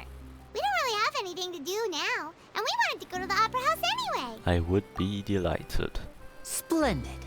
In that case, why don't we go together? I'll show you the way. I just have something to take care of first. Ja, man wird hier gerade ein bisschen zu schnell Freunde mit Leuten. Seine Augen sehen interessant aus. Fällt mir gerade auf. Is there any way I can help? You really mean it? Then I'll take you up on your offer. This is a magical item known as a magic pocket. Perhaps you can help me distribute them to the people here. Ah, okay. Huh? What are they going to use it for? About that... You asked me before about the prophecy, right? Let me start by telling you a little more about what it entails. I'm not sure exactly when it began, but a prophecy has been circulating around Fontaine. It says that every person in Fontaine is born with sin. No matter how the nation of justice holds trial after trial, this sin cannot be absolved. Until one day, the water levels in Fontaine will rise, and the sinful people will slowly be drowned. Okay. In the end, the people will all be dissolved into the waters, and only the Hydro Archon will remain, weeping on her throne. Only then will the sins of the people of Fontaine be washed away. That sounds pretty gloomy. Why are people in Fontaine born with sin? What is that supposed to mean? There are lots of guesses. Some say that the ancestors of Fontaine stole the power of the seas and stirred its wrath. Ach so, deshalb sind die Nachkommen noch bestimmt Others say diejenigen, die that es the getan people haben, of die Schuld Fontaine daran never haben. heeded the first Sinn. Hydro Archon's warnings and offended Celestia. But here in Fontaine, evidence is what matters. There hasn't been concrete evidence for any of these claims, so they can only be regarded as conjecture. If even the people in Fontaine don't know what sin they committed, wouldn't it be better just to ignore the prophecy completely? Why bother feeling guilty all the time? That's exactly what the people did at first. But in the last few years, the water levels in Fontaine have actually started rising. But now the water's engulfing our memories. It won't be long before it engulfs us. Oder engulfs. Many places have already been completely submerged, and now lie beneath the sea. Many people carry on with their lives as before and shrug it off as a natural phenomenon. But my family and I think that the people of Fontaine shouldn't ignore the possibility, which would end up sentencing them to death. We hope that at least the people who reside near the waterfront can move away before it's too late. So, we've started distributing magic pockets to them. As a magical item, these magic pockets have astonishing capacity. I'm sure they will come in handy when people are moving their belongings. Oh, Hyman gets it! It's like preparing for a rainy day! But this is more than a bit of rain. If the prophecy is true, then is there no way to prevent the disaster? Perhaps only absolute power could ever contend with such a catastrophe. But who knows? We're just tiny specks in the grand scheme of things. Now, if you'd like to help, then please give these magic pockets to anyone nearby. Be sure to convince them to take it, regardless of what they say. Oh, okay. Magic Pocket. Ich hab 3. Wow. Stark. Die Maschine sieht cool aus. Warte, das ist noch eine Sie. Ja.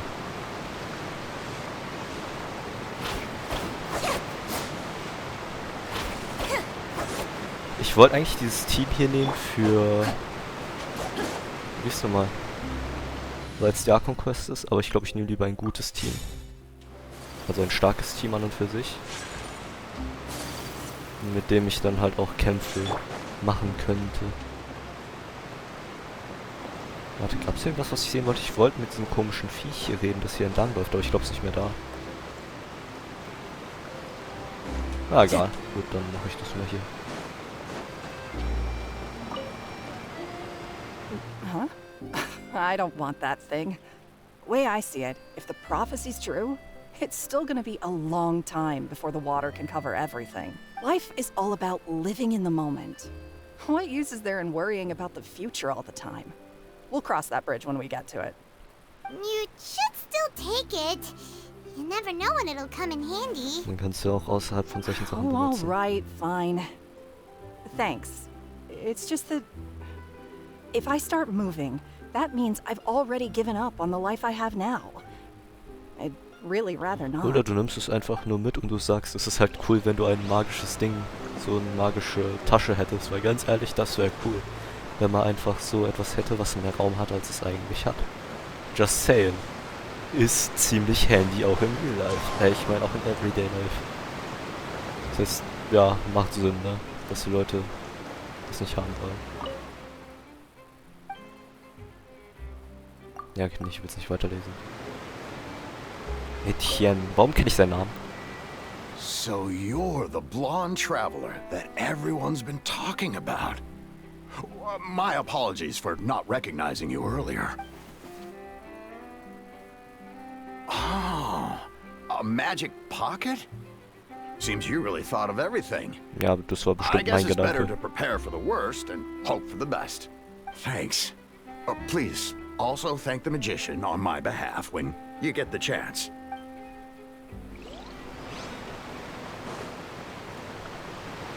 Und Orgeron. Ja, aber immer noch Pain. Jetzt habe ich wieder einen Friendship 1 Charakter. Ah, Mann. Schade, ne? What's this? Na, eigentlich nicht. So Die you Charakter sind also immer gut, aber believe in trotzdem. prophecy. Keep it. I won't have any use for it. What? You mean you don't believe in the prophecy? No, I believe in the prophecy. But I also believe in another story. The story says that people once lived in the ocean. They were one with the ocean and couldn't live apart from it. But as time wore on, people desired to live on land and developed blood vessels, encapsulating the sea within their bodies. Thus could people set foot on land. So, if you ask me, when the water rises and takes us all, it'll be like we're going home. Ja, bloß, dass du dich halt nicht einfach so wieder zurückentwickeln kannst, um 200 Millionen Jahre von Entwicklung, einfach von einem Tag auf den anderen. Das geht nicht so leicht, Bro. Ich weiß nicht, vor wie vielen Jahren das erste Landwesen entstanden ist und trotzdem.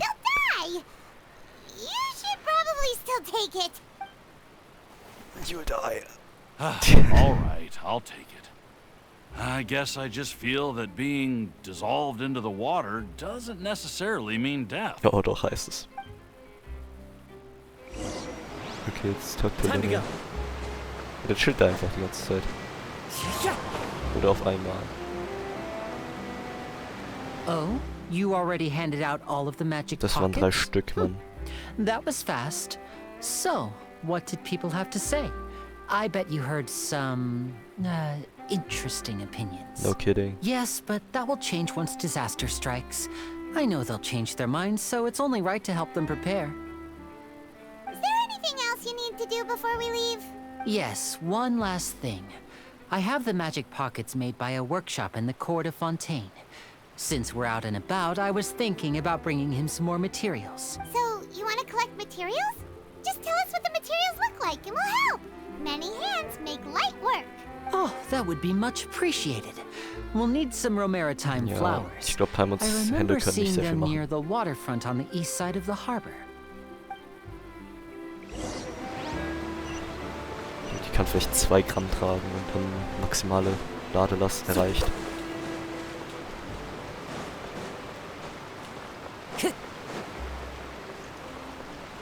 Oh, was ist das denn hier? It seems we have to use hydro to collect maritime flowers. Oh, das sieht cool aus. Ey, das ist cool, Mann. Ich glaube, ich sammle noch mehr als nur das hier.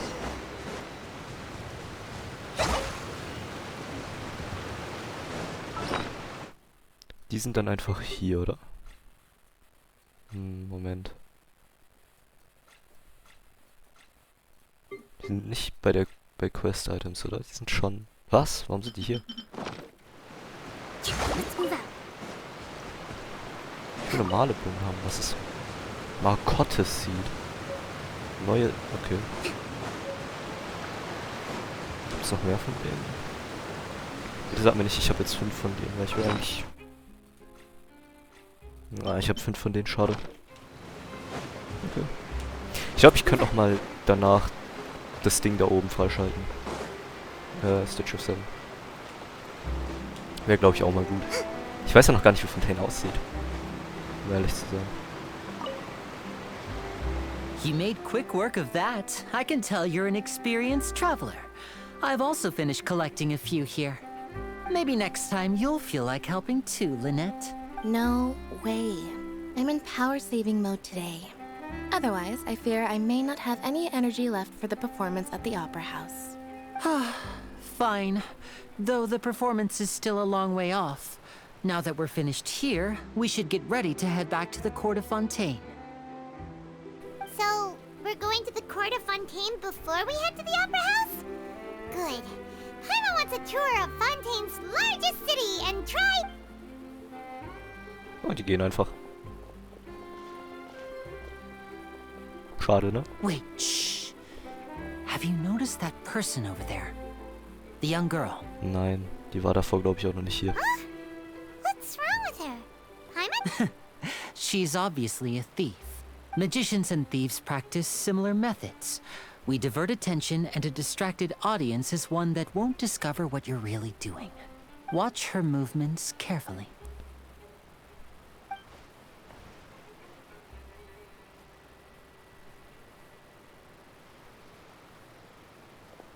Oh, Okay. he's right! Shh, keep your voice down.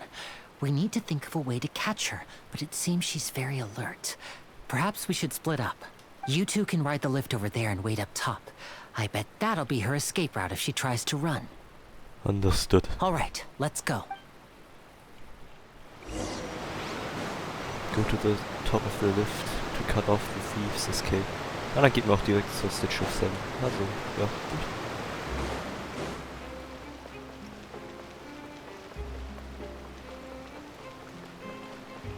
Und hier ist der Lift. Moment.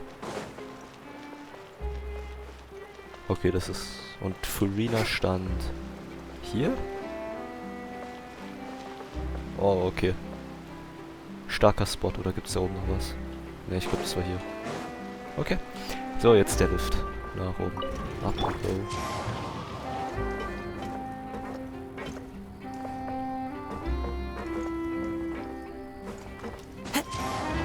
Der ist schnell, der Lift.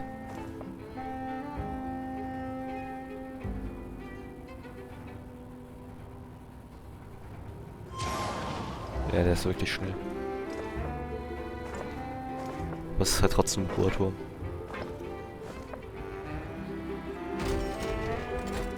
Time to go. Bevor ich das mache, würde ich erstmal kurz die Statue of 7 freischalten. Ich will sehen, wie es aussieht hier. Und das sieht cool aus. Die Statue. Jetzt wird es erstmal freigeschaltet. The world opens itself before those with noble hearts. War schon ein bisschen her, als ich das letzte Mal gelesen habe. Und oha. Ach so ist es. Das sind immer die Wasserwege hier dann wahrscheinlich. Ah, cool. Below Region. Das ist lustig, dass eine Statue of 7 genau das hier macht, so eine lange Schlange. Okay. Did light just start flooding from that statue? Was? It's so weird. Did something like this ever happen before? Rush of water? Certainly, was? It certainly is the nation of the Hydro Archon. Even the statues of the 7 are water fountains. You're right. Was? Warum on caps? That light wasn't on at all. Didn't you feel uncomfortable at all? Water? The water's speaking to me. Wow, I feel like I'm using gills to breathe. Good for you, first try. Achso, man kann dann jetzt abtauchen. Some energy properly, you can even swim underwater, maybe you can even find sunken treasure. Oh ja, ich kann ja auch bestimmt niemals unter Wasser schwimmen, ohne die Kräfte von Wassergott. Das ist bestimmt nicht möglich, physikalisch unmöglich. Aber ja. Paimon will stand on the shore and wait for you. It'll be lonely going underwater alone. You could try doing something for once, Paimon. Was? Going into water scary. Was ist das für eine Pose, Mann? Paimon hat richtig Bock, ich schwör. Egal. Just like before Paimon met you back in Mondstadt, then I'll fish you out again. Okay. It's a mysterious power of the water, power that flows out from the statue to imbue you with the blessing of the transoceanic source water. Progress will remain unhindered so long as you are moving through the lakes of Fontaine. Okay, ich will mal kurz... Okay, ich will erstmal wissen, was macht der Hydro-MC? Oder soll ich das erst nachher aus... Ich probiere es erst nachher aus. Ich muss erst die Quest spielen. Dann probiere ich es aus. Das wird auch bestimmt sehr interessant. Ja, ich will wirklich wissen, was macht der Hydro-MC? Oh, look! Isn't that her? Get ready to stop her. Oh no! Did she notice us? She started running the other direction! What should we do? Should we chase her? Ja. Our job is to block this path. The rest is up to the Okay, You're schadet right. dann halt nicht. She might Wait, but there's no sign of the thief. Nothing's happened for a while now. Paimon wonders if Lenny caught the thief. Let's go find Lenny. Yeah, let's go.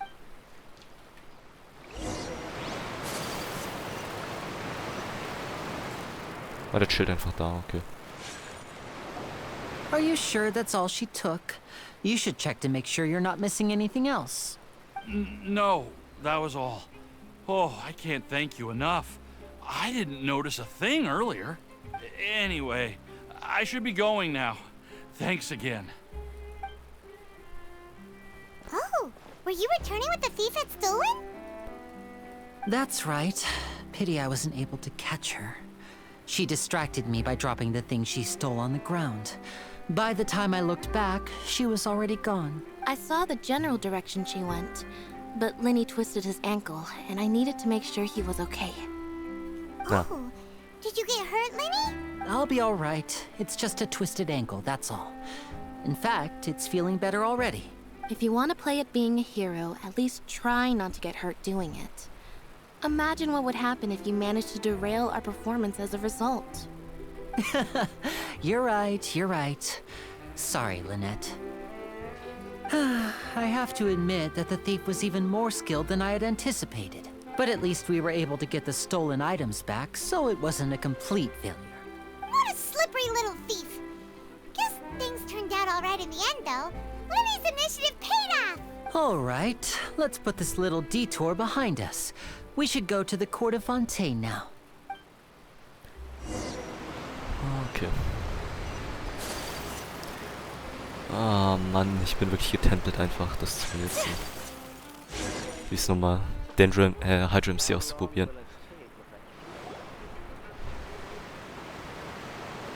Das ist jetzt Water Highway oder wie auch immer was auch immer das ist. Ja, ich meine, wie auch immer das heißt. So, we ride this thing to go into the city? What an ingenious way to get around. People in Fontaine really know how to use water. This is an aquabus. It allows people to travel between several key locations around Fontaine. Aquabus. It's pretty convenient, but the ride can become a little dull after a while.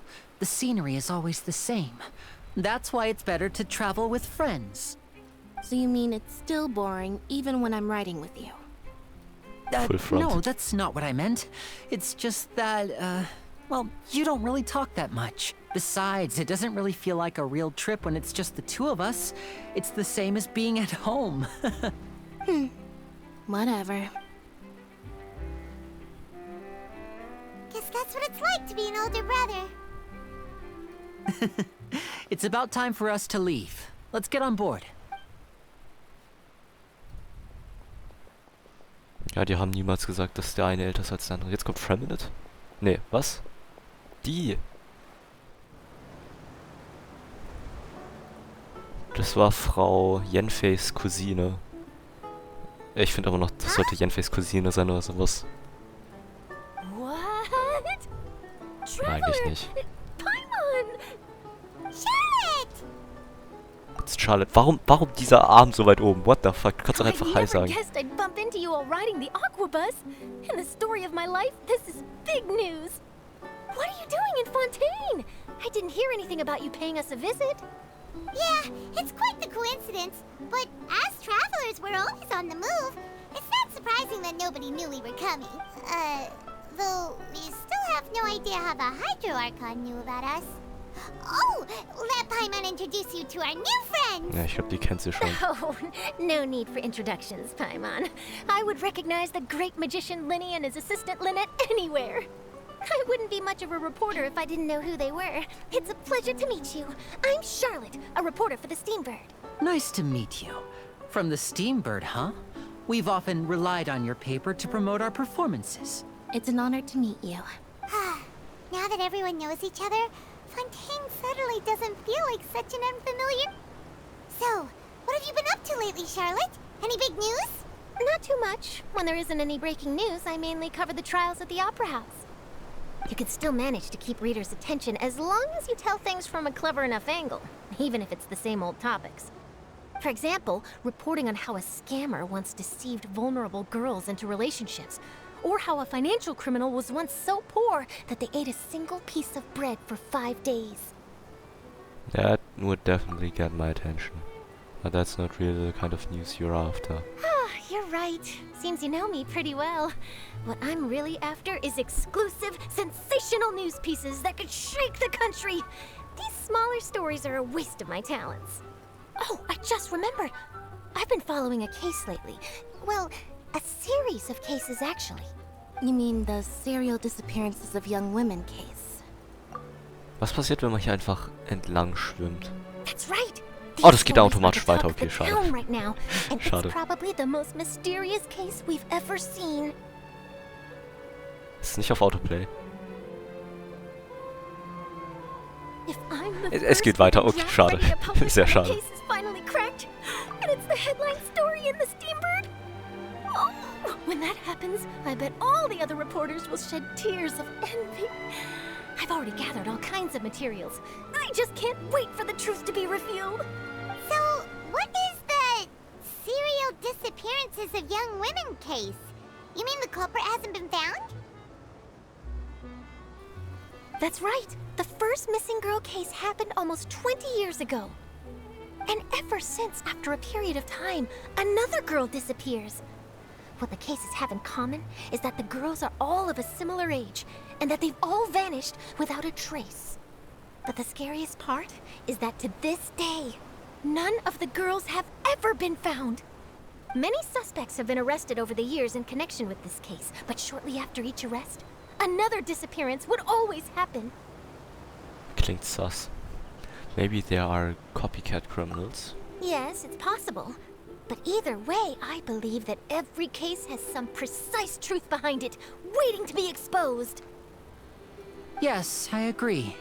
And at the very least, the family of those missing girls deserves some sort of explanation. I just imagined for a second what I would do if Lynette were to suddenly disappear. I'd pay any price to get her back, and then find a way to track down the culprit. Please don't imagine that, Linny.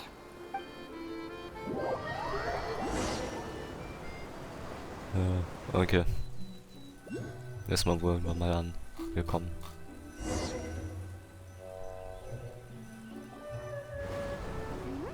Hey, we're almost there! Look! Next is Stitch of 7, I see.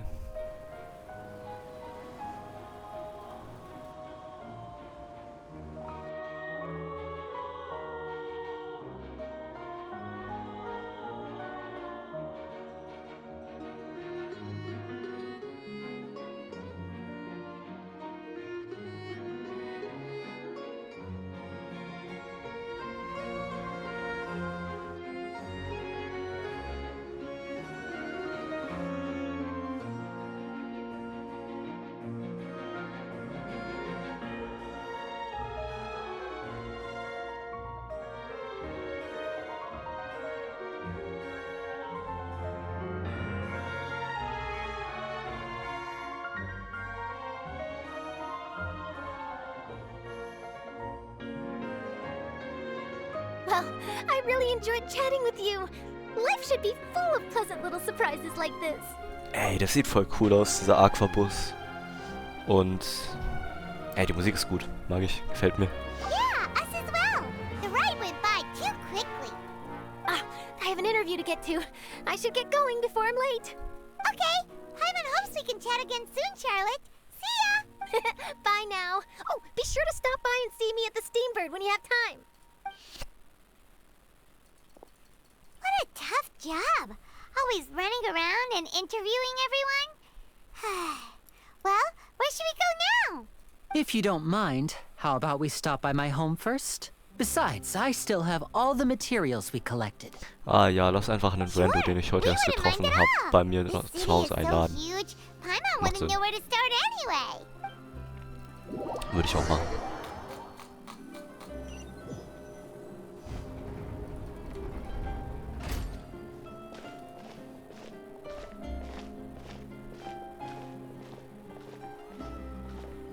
Was ist das denn?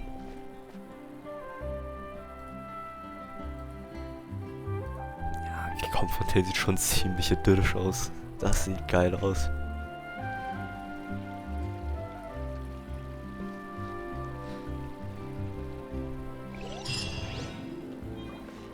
Soloist's Prologue.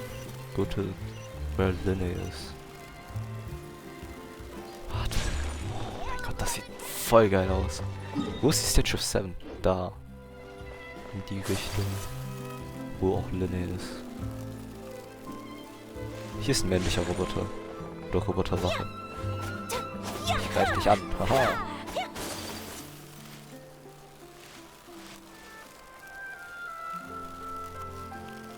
Statue of 7, okay. Dann würde ich erst zu Linne gehen. Der wohnt hier. Das sieht ein bisschen teuer aus. Die Location. This is our current abode. Aber gut, der ist auch ein sehr berühmter You're home. Typ. Where did everyone else go? I have some new friends that I would like to introduce. Oh, they all just went out a moment ago. I see. Der klingt voll Everyone is depressiv, getting Mann. busier now that Father will be returning soon. I suppose that can't be helped. Allow me to introduce you to my little brother, Fremine. He is a phenomenal diver. Hello. Nice to meet you. Paimon is Paimon, and this is the Traveler. Oh, proud to have a diver as a brother, Linny. What a talented family. Linny, could you come here for a moment? What is it, Fremine? Do you have something to tell me? Fremine, ich dachte immer Freminet. Das ist verwirrt. Okay, it's alright. You go ahead. Also, ja. Warum müsste ich Erlaubnis dafür geben? Wie könnte man bei so einem Gespräch aus der Distanz nichts mitbekommen? Okay, I see. Is everything all right? Oh, it's nothing. We were just discussing a little housework. Sorry for the interruption. Oh, before I forget, the Traveler and I collected more materials to make magic pockets. Were you able to get any, Fremine? Yes, I went diving and gathered lots of materials. I was about to give them to you. That's our Fremine, always quick with the underwater work. All right, I'll take these to the workshop.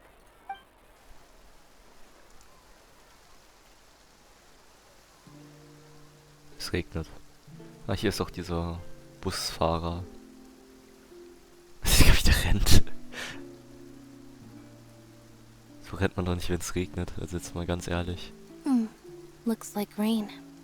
Ach, wirklich? You're Mann. right. Heftig. Hätte ich nicht Wasn't it clear gedacht. and sunny just a moment ago? Fontaine's weather sure is weird. I'm afraid that's just how it is here. It often rains on days where there are trials being held in the Opera House, but don't worry, it'll clear up soon enough. What's wrong, Fremine? There's a legend about the rain that I tend to believe. It's said that a dragon of water once resided in Fontaine. Though we don't know where the dragon went, every time it weeps, the skies will cloud up and pour out rain. When I was a child, my mother told me that if I wanted to go outside and play, I should yell toward the sky at the top of my lungs. Hydro Dragon! Hydro Dragon! Don't cry! Es gibt doch, also erstmal, es gibt ja den Anemo Dragon, Fallen, es gibt A-Star, den Geo Dragon, es gibt den Sumeru, diesen Dragon, diesen World Boss. Gibt es einen Elektro-Drachen? Das weiß ich nicht. Dann gibt es halt noch einen Hydro-Drachen hier scheinbar. Aber gibt es einen Elektro-Dragon in Genshin? Das will ich mal kurz nachschauen. Oder zählt A-Star als Drache, als eher eine Kröte?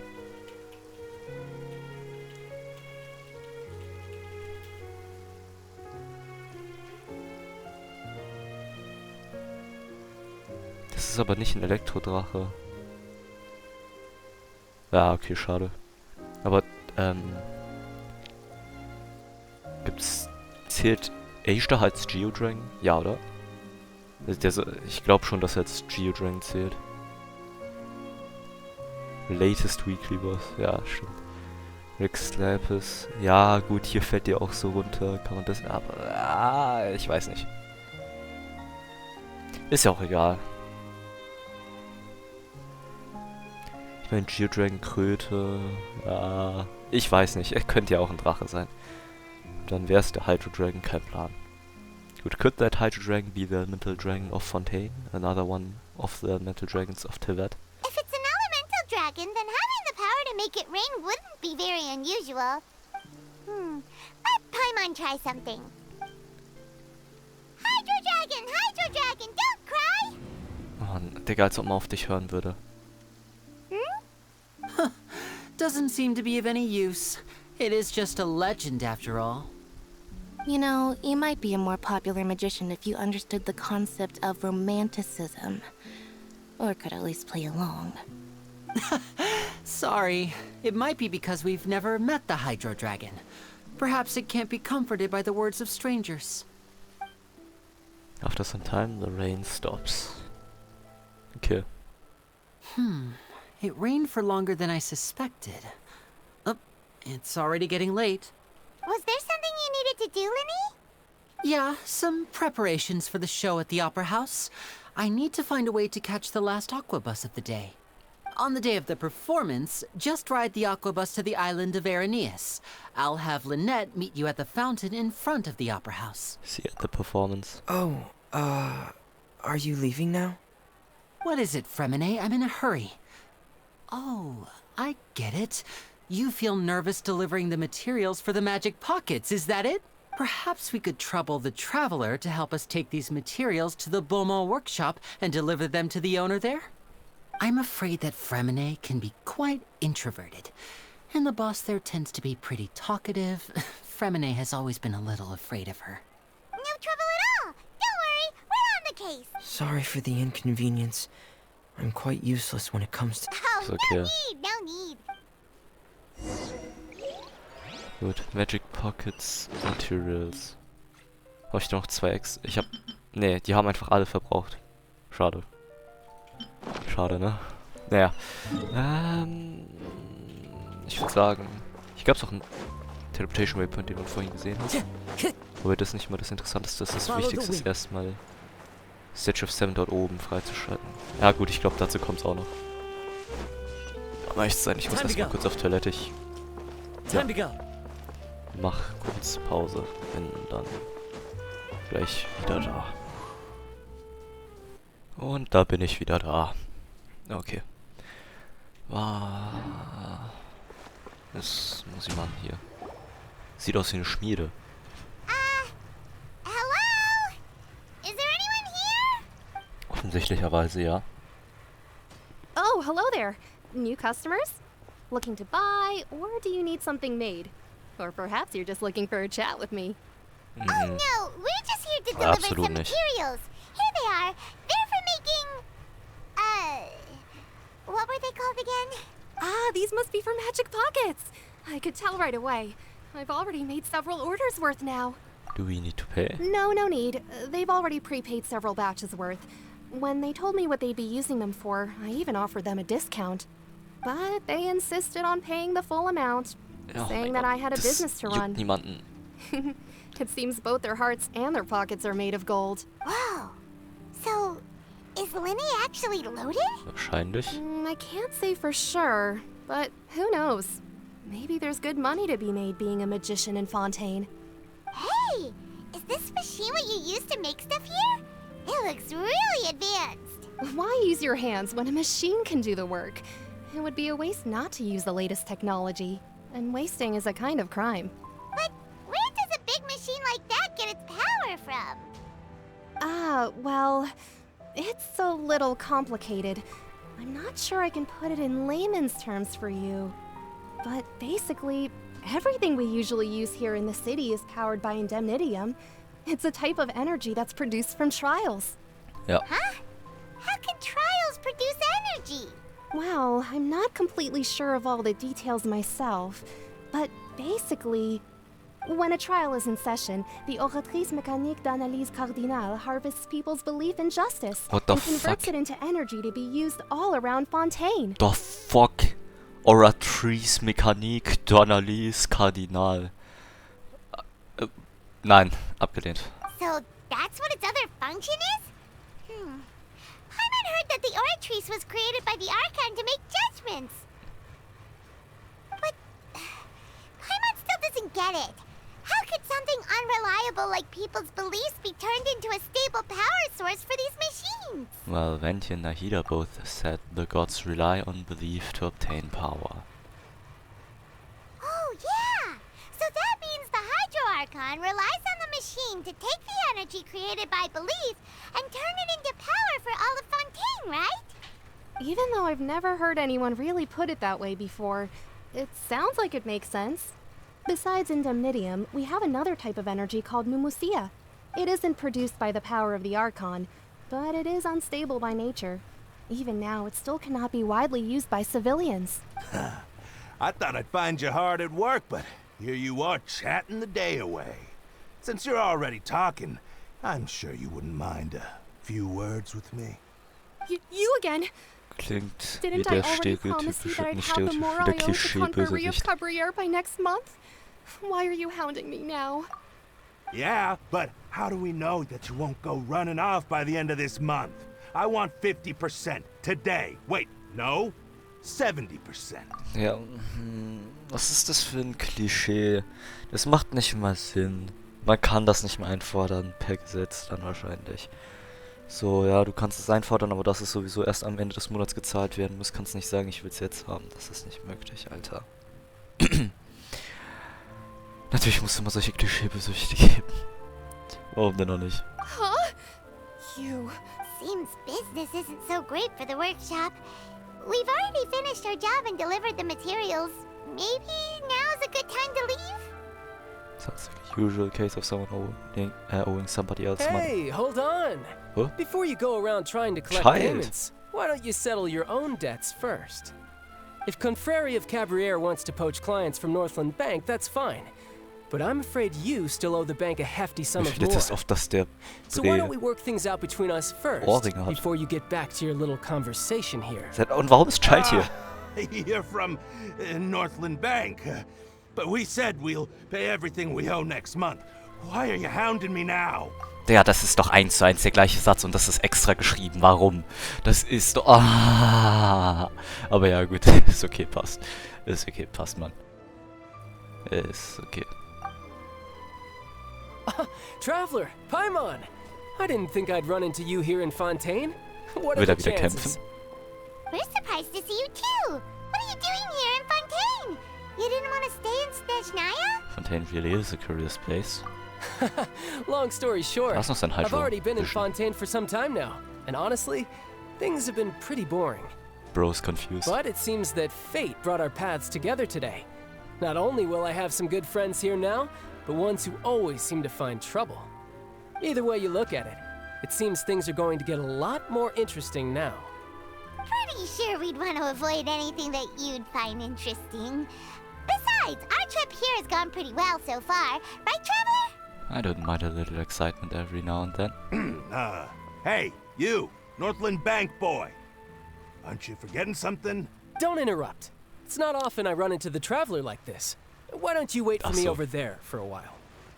Okay. You kidding? Aren't you the one looking for us? You really expect us to sit and twiddle our thumbs while you catch up with your friends? Listen to me, boy. If you want Chamora, fine. Why don't you come and take it? Digga, er sieht doch die Vision Hey, an seinem... I just said not to interrupt. Okay. Oh, by the way, Traveler, the last time I took Tonya and Tusser ice fishing, Tusser said... Bist doch sein kleiner Bruder. Hey! That's way over the line! All right, boys! Let's see who has to pay up now! Das sind doch seine Geschwister, oder? Can you at least let me finish one sentence? Fine. Though the bank told me not to get rough with our clients, you're the ones who started it. This is an act of self-defense. You two will have to be my witnesses, okay? Okay, sure. Go ahead, they're all yours. Kommt jetzt eine Animation oder soll man Child spielen? Ich will Child spielen. I'm sure this won't take long. Ja, man spielt Child. Das ist es. Warte, ich will kurz sein Bild sehen. Polar Star, seine Signature. Noblesse. Okay. Interessanter Bild. Ah, the ratio is so cursed. Okay, I see. RC3? Ah, das ist lustig.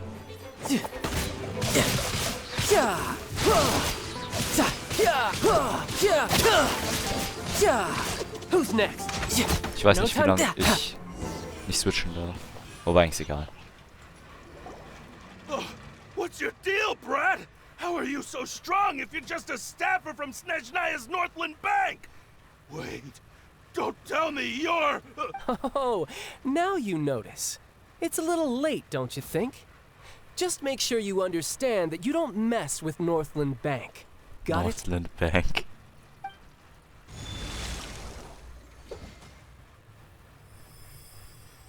Huh? Hydro Archon kann darüber bestimmen. Now's my chance!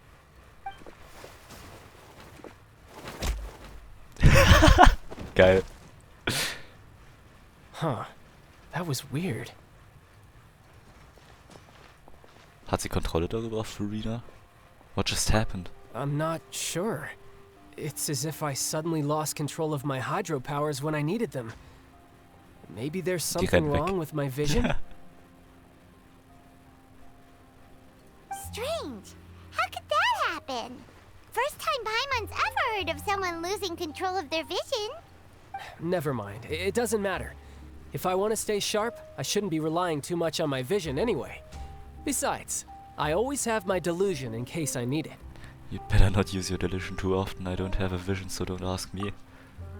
Das ist die bessere Antwort, die zweite. Aber hey, heißt das, dass Child stirbt? Oder wie? So what are you doing in Fontaine, Nie Child? wieder Child Rerun, Don't see its weil er work for stirbt. Northland Bank. Well, I guess it's because I've been in a bad mood lately. Huh? What kind of reason is that? Wait, since when do you feel down about anything? Gute Frage. I don't know. Maybe I still have a lot to learn about myself. But recently, there seems to be some sort of restless power stirring inside of me. And I don't know why, but every now and then I feel like I'm in a terrible mood.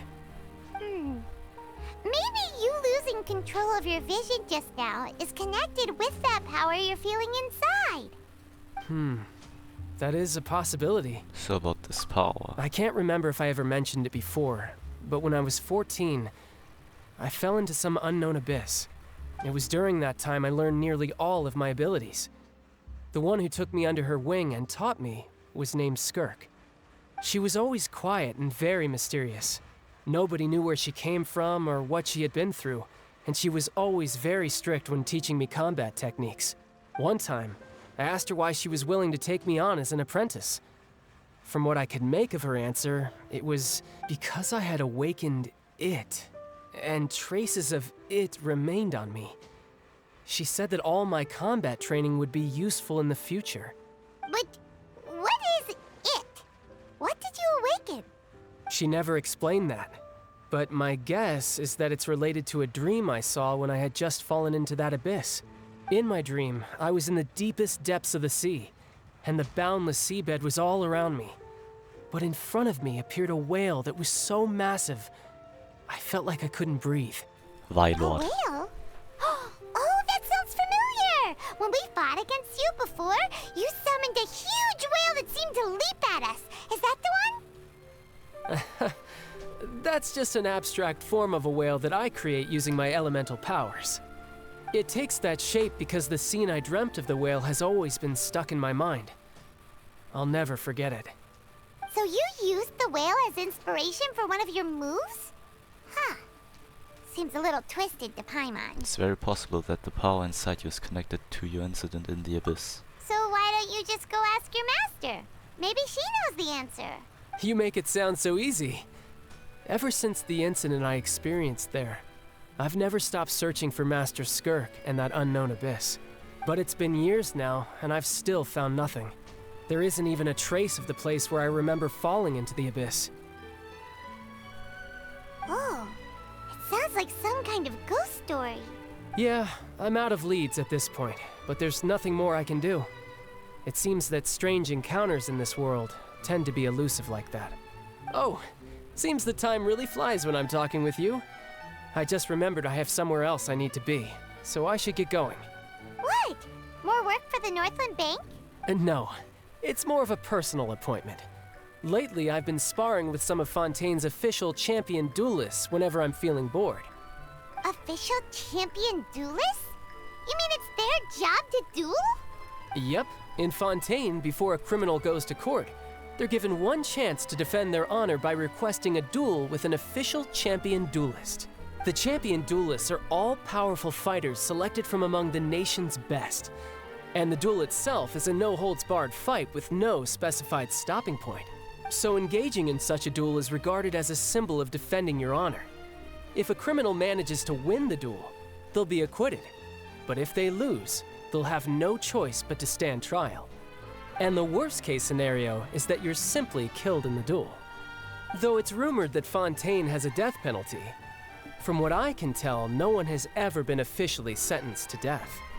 So really, the only people who opt to duel are those who have suffered a grave injustice in being accused, or those who greatly value their honor.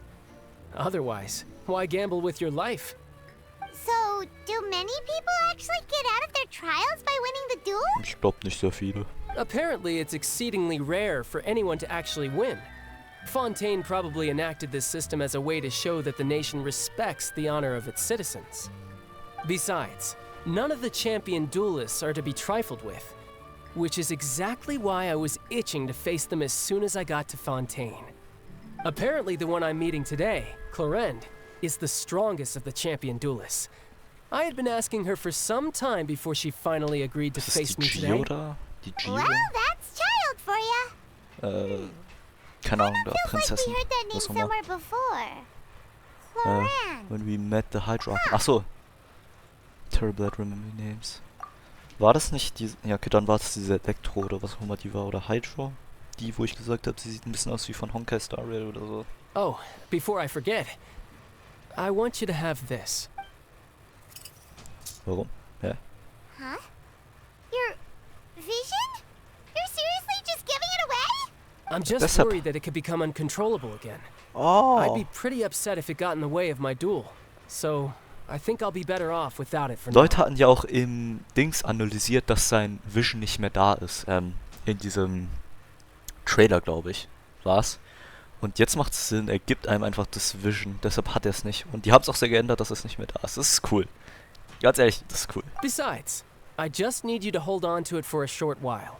I'll come retrieve it when I have some time later. Seit wann ist man so ein guter Freund mit Child? Ich hab vergessen, was in Leo nochmal abging, genau. You just want an excuse to come talk to us again, don't you? Whatever gave you that idea? I'll be in touch later. That sneaky guy. He said he's been feeling down lately, but he seemed the same as ever to Paimon. Well, since we don't have much to do for now, we might as well walk around and see the city before Lenny's performance. Jo, das ist eine gute Idee. We walk around the court of Fontaine. Ich will erstmal ein bisschen die Statue of Seven betrachten. Wow! Who could have seen that coming? The reporter who was barely around for most of the story was the murderer all along! Hey, don't blurt it out, Paimon. It's true to spoil the mystery for everyone else. Ah, hier ist auch noch so ein Radiant Spin Crystal, den ich mit. Sorry. Paimon was just surprised, that's all. Paimon never saw that twist coming. The murder mystery novels here are amazing. Do you have any idea how long we were loitering here? I thought I'd see the day when Paimon would enjoy reading. The whodunits here in Fontaine are a lot different than the light novels you see from Yai Publishing House. Both have their merits, but Paimon thinks this style of novels are more, well, novel. It's so exciting to reach the moment when the mystery is uncovered, especially in the one Paimon was just reading. You should buy a copy and read it too. I'm good. You already spoiled who the murderer is. Oh, sorry about that. Paimon will be more careful next time. Hey, shouldn't we be heading to the Opera House to see Lenny's performance soon? It's almost time for the show to start, so we should get going. Ich will erstmal ein paar Sachen Lenny said that the Opera House is on Aranias, so let's go ride the Aquabus. Okay, erstmal wird das Spin Crystal eingesammelt. Newsstander Owner. Man kann was kaufen? Was ist das denn? 30.000. Aber ja, man kann ja den ganzen Stock trotzdem kaufen. Das passt.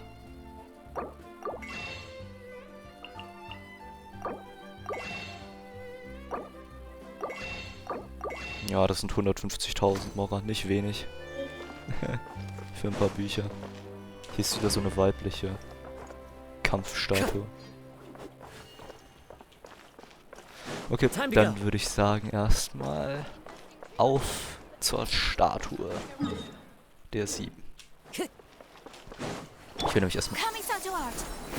Ich habe sowas von nicht Q gedrückt. Ja, schade, ne? Ich hätte die ganze Zeit schade, ne? Das ist... Hehe, schade, ne? Ja. Okay, statt Jona nehme ich auch erstmal wieder...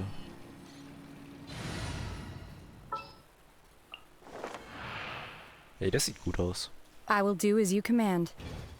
Hä? Ist das eine neue Voice Line? Die habe ich noch nie gehört. Wie komme ich da nach oben? Gibt's hier irgendwo... Time to go. Kann ich da rein und dann... Enter Hotel D-Board. Kann ich da nach oben gehen einfach?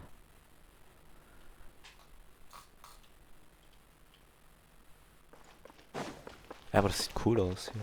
Ah, man kann was kaufen. Sanguinetti. Back to see the menu. Recipe Duck Confit. Cream of Mushroom Soup. Fontaine Egg. Fontainian Foie Gras. Lasagna. Poisson Seafood Soup. Ja. Freshing Fonta. A font of refer. Was bringt das? Genau, warte, ich kauf's. Ist ja nicht teuer. Cream. Ich glaube, das gab's davor noch nicht. Das kauf ich mir. Man kann hier Crab Roe kaufen. Brauche ich nicht unbedingt, aber...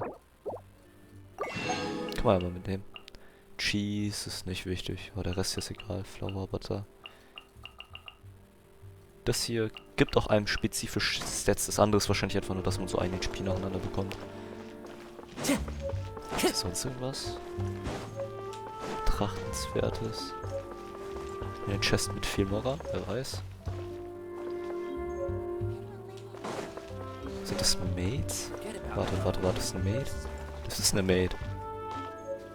Oder? Was? Was? Moment.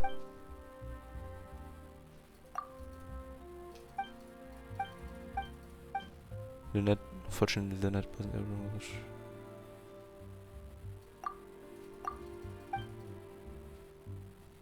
Ach, ist egal. Irgendwas ist mit Lynette passiert hier. Gut, ist schon sehr random, aber ist okay. Hier ist scheinbar nichts. Schade. Hostess Leon. Okay, ich hätte gedacht, dass man vielleicht da nach oben gehen kann. Ein Stockwerk oder zwei, dass man zur Statue geht, aber vielleicht auch nicht. Jetzt habe ich ein paar Rezepte gekauft, die ich sowieso nie aktivieren werde. Gut,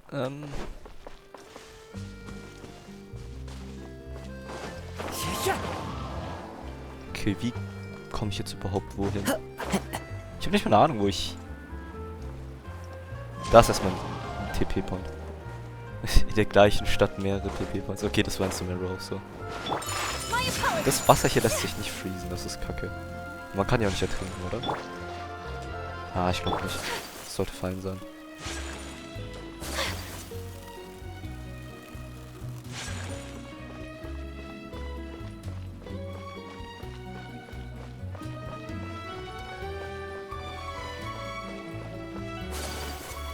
Die Musik ist gut.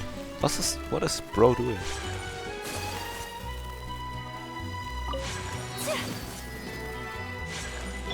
Komme ich da eigentlich nach oben? Was sagt der Weg?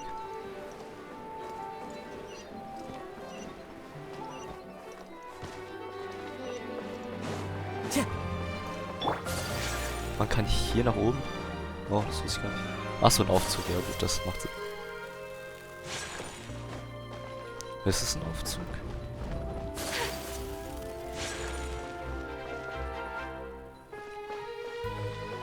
Remia.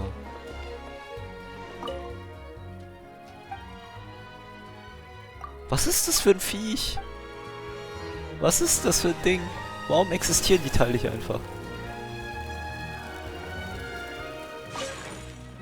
Warte, was?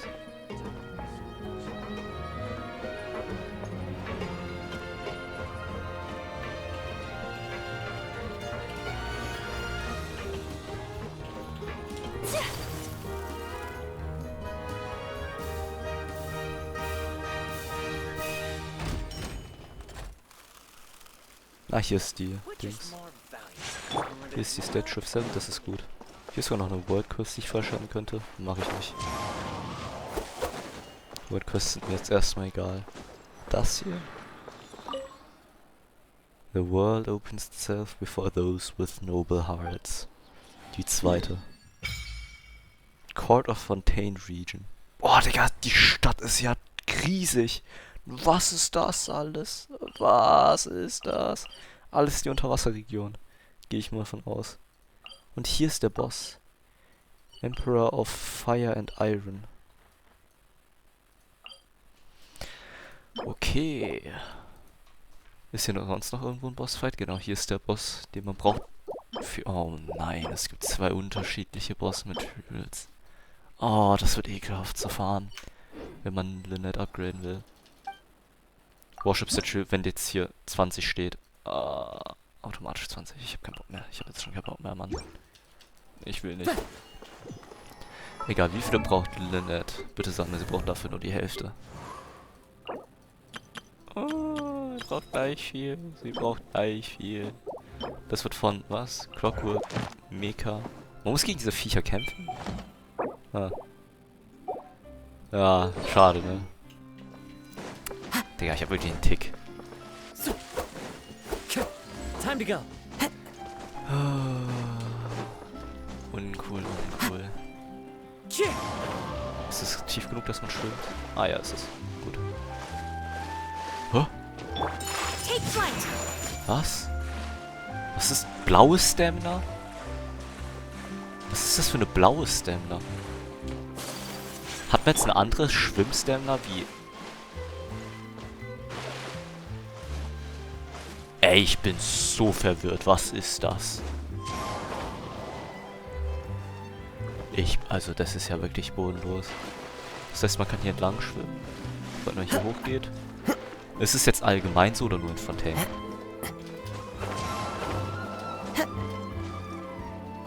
Ja, ich hab keinen Plan.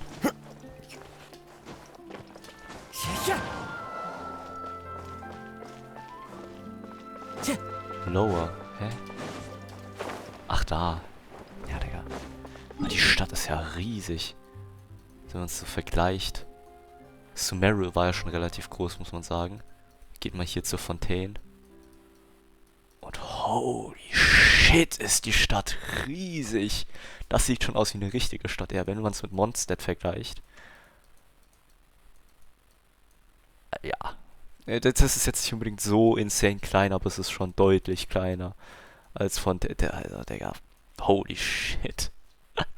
Ah, Mann. Ja, ja. Fontaine groß. Warte hier.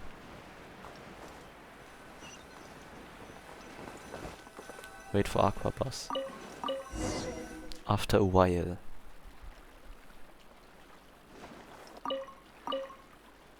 Na, schade.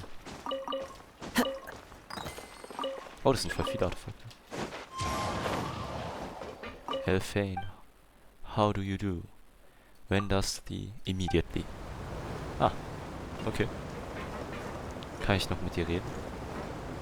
Nein. Welcome to the Navia line. I am Elfan. The boat will be departing imminently. Please do not stick your head, hands, or other body parts outside the boat. The Aquabus operator is not responsible for any accidents or injuries resulting from doing so. Also, please remember to buy the Steambird, though I don't read it myself. Okay, schade. The destination of the current tour is Erinias. Points of interest worth visiting include the Fountain of Lucine and the Opera Epiclese. If you look to the left in the direction we are currently traveling, you will see the famous Fontaine Research Institute up in the sky. An experiment gone wrong turned new sightseeing opportunity. Human ingenuity truly is a wondrous thing. Ich konnte das Ding nicht killen. Da gibt's noch mal was zu fischen. Gibt es auch wieder eine Waffe?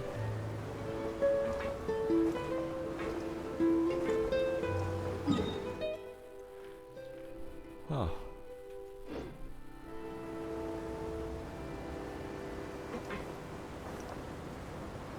We are now approaching our final destination. Please be sure to bring all your personal belongings with you as you disembark. Even though I will take any forgotten items to the lost and found, the paperwork is rather annoying, as Melusine hands are not suitable for grasping pens. Warte, Melusine. Please be careful when disembarking. It has been my honor to be your tour guide this trip. Thank you. Hey, das ist cool. So, as Melusine hands are not suitable for grabbing pens. Das ist schon gut. Time to go. Hello. So. So, where are we? Wenn das... Nee. Okay, komm, muss nicht sein. Aber das ist cool. Ich finde es interessant, dass die einem so... sozusagen noch... Und jetzt habe ich ein neues Stunde. Das ist schön, ja. Das ist sozusagen noch... das integriert haben mit dieser Voice-Line so, hier, ich bin euer Bus, euer Tourguide und ich zeige euch diese Szene. Das ist schon lustig. Was ist das hier? Marcotte Ridge Area. Here where large amounts of Marcotte grows, located in the foothill. Okay. Interessant. Ey, Fontaine sieht geil aus. Das ist heftig.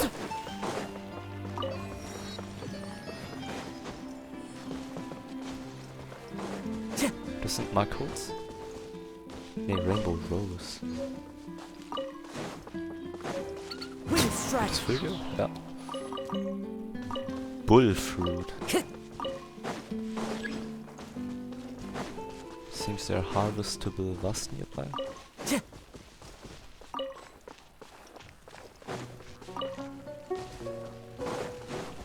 Obey!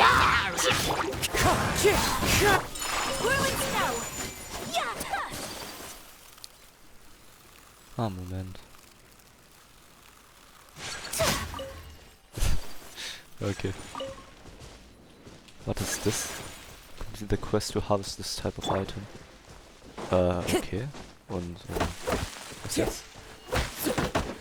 Was ist das jetzt für eine Art von Cypress?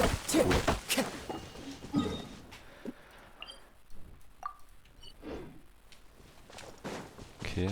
Soll ich dann hier nach oben gehen oder wie? Ist irgendwas? Nee, scheinbar nicht. Okay, dann nicht.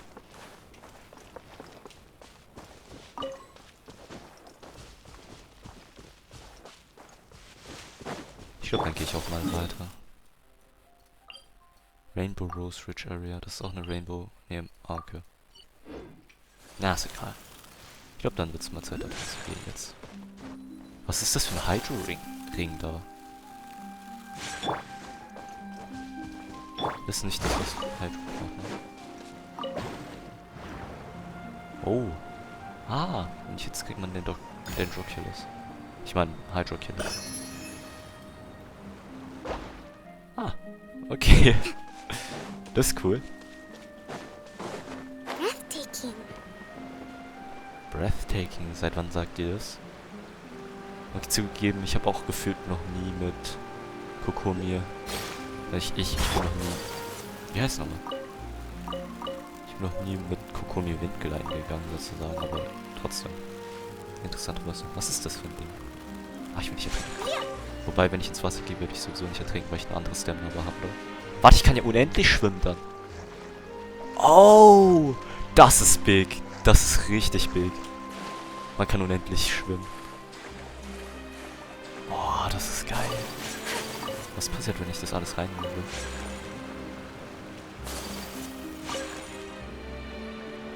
Ich habe keine Ahnung. Ja, ist auch egal gerade. Die Musik ist nice. Ah, das ist das, was du nur mit Hydro aktivieren kannst. Jetzt ist es normale Fruit. Okay, gut, besser ist es. Wo sind die? Kann ich die hier sehen? Ah, hier. Ja. Hier ist irgendwas mit einem Hydro drin. One with nature. Kampfmusik. Sehr ruhig. Transfiguration.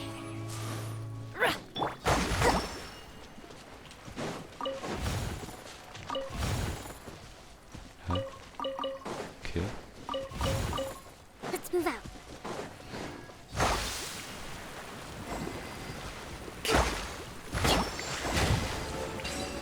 Okay. Provisions are vital.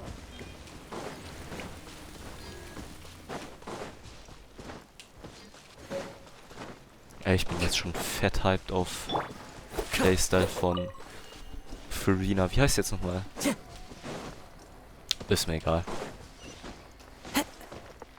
Obwohl die eigentlich noch nicht, überhaupt nicht angekündigt ist. Ich denke so, Digga, Fontaine sieht jetzt schon so nice aus, der Archon muss safe auch geil sein. Vom Playstyle, das ist... Also hoffentlich ist der Playstyle gut, aber die wird so oder so safe richtig OP sein. Und da ja Hydro auch eine... Also generell jeder Charakter, jeder Gott oder jeder Archon von seinem Element ist ja auf dem Gebiet, auf dem er verantwortlich ist, eigentlich immer einer der Besten. Nahida ist ja der Beste in Dangerous Support. Venti ist der beste Crowd-Controller, Zhongli ist der beste Shielder und Ryan ist die beste Battery im Game. Auch wenn sie natürlich an sich von Nützlichkeit her von zum Beispiel Miko in Aggravate-Teams oder von Fische auch einfach outdone wird. An sich für das, wofür das Element bekannt ist halt, oder wofür es verantwortlich ist, machen sie am besten. Das heißt, entweder Farinas richtig krassen Hydro-Application oder richtig krassen Heal. Hydro-Application wäre natürlich deutlich besser. Veleda. Hello dear human, I was just considering a problem a moment ago, so I almost didn't notice you. Could I ask what you were considering? Of course you can. I was wondering how humanity came about. We Melusans were born of Elinas, so I've often... Was? Egal. From flesh and blood. Were they born from flesh and blood like we were, or were they created in some other way? I'm not from Tibet, so... Oh, is that so? Never mind. It's just one of those thoughts that crossed my mind. You know. There are so many things in this world that we Melusans are unable to understand. I'm used to it. So thank you. Please take this small souvenir. Oh, okay. Masterpiece over... Was? Ein Artefakt? Ah, okay. I see. Vom neuen Set, ne? Normal and Charge Attack Damage plus 15%. Mein Current... Ja, das ist, ich glaube, das Set für... Wie ist denn mal? Für Lynette. Whoa! Now this is fancy! The opera at Eclairs. What a place to hold a performance! No wonder Linny and Lynette were looking forward to it. Huh. Looks like there's a lot of people standing around the fountain up ahead. Oh, Archon, please bless us with a bright and healthy child. We pray. I don't know why you always feel the need to ask so much. I'll be happy as long as our child is healthy and lives a peaceful life. I guess if they're our kid, then there's no doubt they'll turn out smart. Maybe this is one of the customs in Fontaine. There sure are a lot of couples here. Vache. Was? Huh? What's wrong? Vache. Vache. Was heißt das überhaupt? Did you say something? Paimon? No, Paimon didn't say anything. Strange. Are you Whose hearing voice was that just now? Welcome to the Fountain of Lucine. All the water flowing through Fontaine converges here. It's customary for newlyweds to come here and wish for children. Lynette! You scared Paimon! When did you get here? Lenny asked me to wait here for you, remember? Right. By the way, Lynette, I seem to hear a faint voice just now. What do you mean? There are a lot of people here right now. It seemed as if the voice was coming from the fountain. Hey, you're not trying to scare Paimon, are you? Besides, it's the middle of the day. It's not the time for eerie things. I see. I might be able to tell you something that could help explain the voice you heard. In fact, you might not be imagining things at all. I suspect that what you heard is a result of your hypersensitivity to the hydro element. Ach so, okay. Others in my family have had similar experiences. It's because of his sensitivity to the hydro element? But what would hearing a voice have to do with elemental power? When do you cry, Paimon? Wait, what? What does that have to do with anything? Just answer me. When do you cry? Ah, das Viech kennt man doch, dieses Lilane. Das Pinke meine ich gerade hinten im Hintergrund. When Paimon's really sad? Oh, and when Paimon's super happy. Oh, and also when Paimon's really, really scared. Then you should understand that tears contain your most intense emotions. Like I just mentioned, the Fountain of Lucine is where all the flowing water in Fontaine converges. Even the tears that fall to the ground will eventually gather here. So maybe what you heard was the intense emotion coming from someone's tears. Huh, that's an interesting explanation. I'm not sure whether I buy it though. So, what did the voice say? It seemed to be calling out someone's name. Huh. If you were hearing their emotions, then Paimon wonders what happened to them. Rather than worrying about them, we should worry about my brother first. Don't let that calm look of his fool you. He tends to get pretty nervous just before a performance. So chatting with Lenny might help him relax a little before he goes on stage. Oh, right. That makes sense. Let's go in and see Lenny. Enter the opera. Epicales. Playtime. Up and down the fountain goes. It's like a magic trick. Do you like magic? Yup. I've got enough eye sketchy. Even the small details at a crime scene. Blah blah blah, ist egal. Okay. Das Ding hat man, glaube ich, im Trailer gesehen, deshalb dachte ich die ganze Zeit. Diese Viecher. Sind irgendwas. Ja, keine Ahnung. Ist ja auch einer von denen ist auch der Busfahrer. Oder Busfahrerin, ja. Hier ist noch so ein Viech. Wirklich, was ist das? Oh, Mann. Egal. Kann ich hier herumlaufen?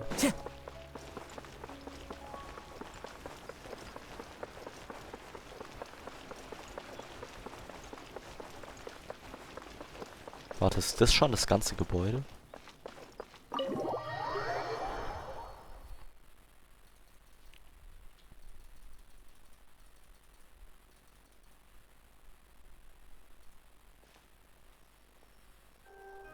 Ach so, das ist nur nach oben, dieser Gang. Erstmal die Rezeption. Ah, Traveler and Paimon. Good to see you. I knew you two would come. Are you kidding? We wouldn't miss it for the world. We've been looking forward to it. I can tell, judging by how early you've arrived. But you're actually right on time. The audience still hasn't started entering the venue yet, which means now is the perfect chance for us to take you to the best seats in the house. Wait just a moment. I'll fetch the tickets. Ich frage mich, wie lange die Quest noch geht, um ehrlich zu sein. Ich hoffe, es geht nicht zu lang. Ich will noch ein bisschen The Opera House has assigned seating, so you always have to make reservations. I've already reserved your seats, and here are your tickets. Ooh, front row seats! Thanks, Lenny! Don't mention it. There's no need to keep thanking me. Hey, Lenny! Could you come over here and take a look at this? Oh, I'll be right there. Seems there's an issue with the stage props over there. That's Cal, my assistant, calling me. I'll go lend him a hand. Sure. Yeah, we'll just go to our seats. You go ahead, Lenny.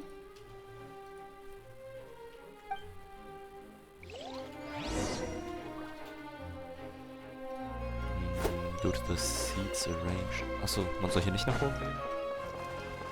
Was werden hier oben? Oh, fancy.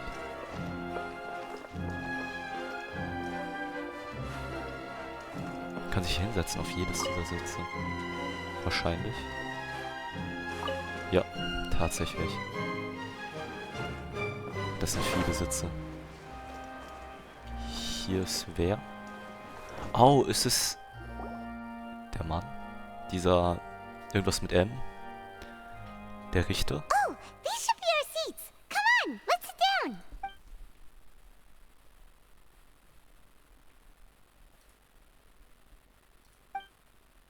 Oder Nurvliet hieß der oder so. Irgendwas damit. Hey, Traveler.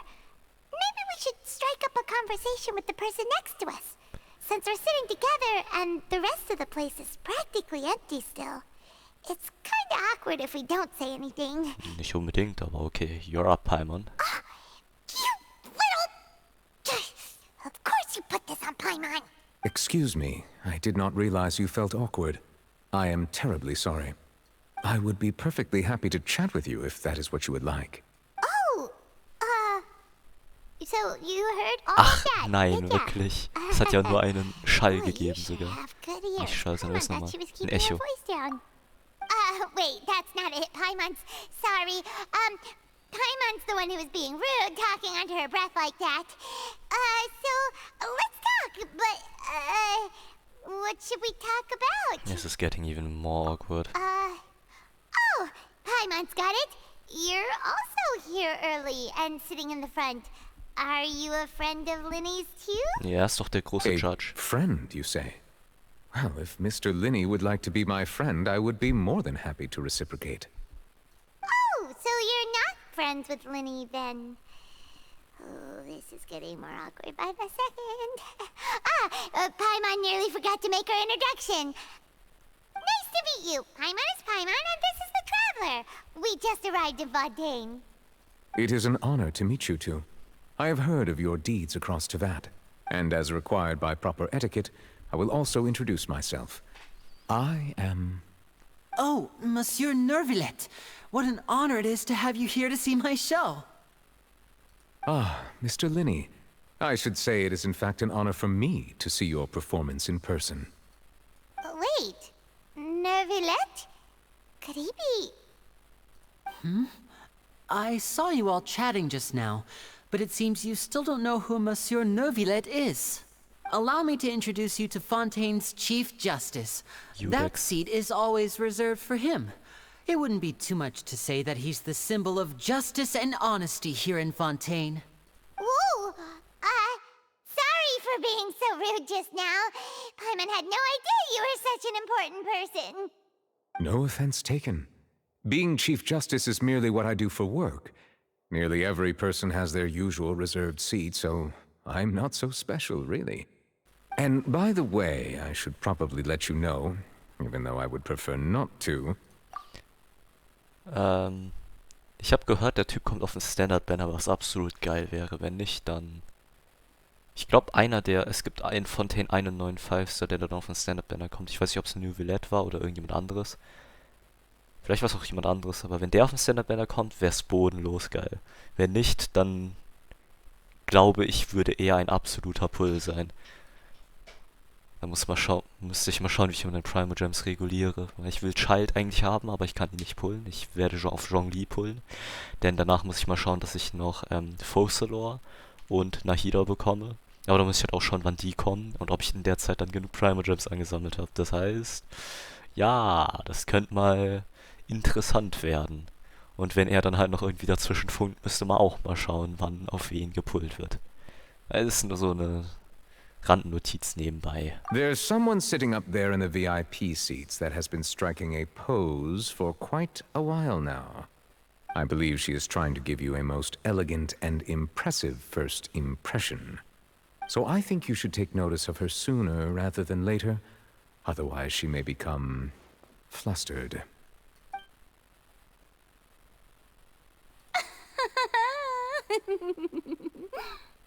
Huh? Oh, it's Farina, the Hydro Archon. Huh. She sure has a smug and satisfied look on her face. Guess she has no idea that you saw right through her act. Very good.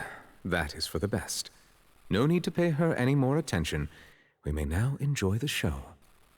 Sehr respektvoll gegenüber dem eigenen Gott. Huh? So is this what things are like between the Chief Justice and the Hydro Archon? All right, please wait just a moment longer. I've pretty much finished my preparations, and the performance will start as soon as the audience has made their way to their seats. Yay! The show's finally about to start! Paimon can hardly wait! Paimon's never seen a real live magic show before!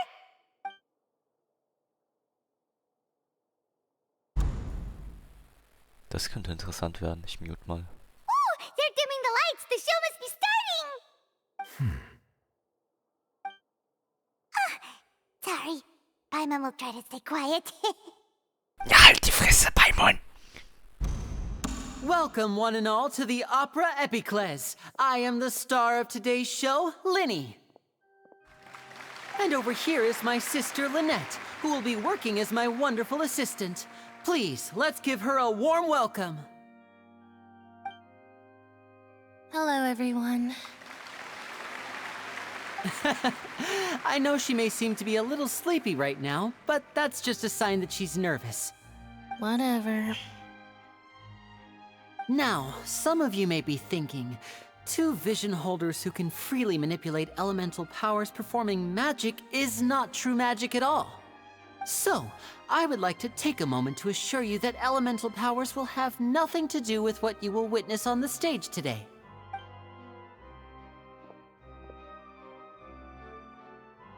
Both Lynette and myself have removed our visions for the show.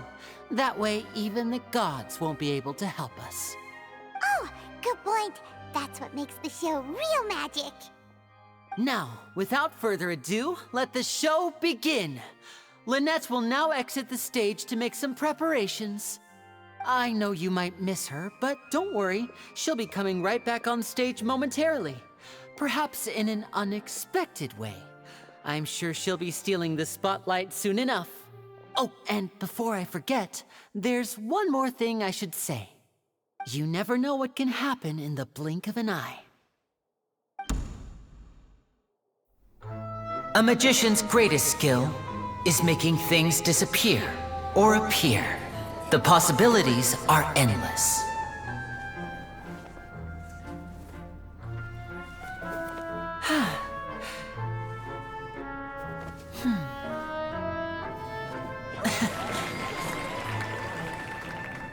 Huh?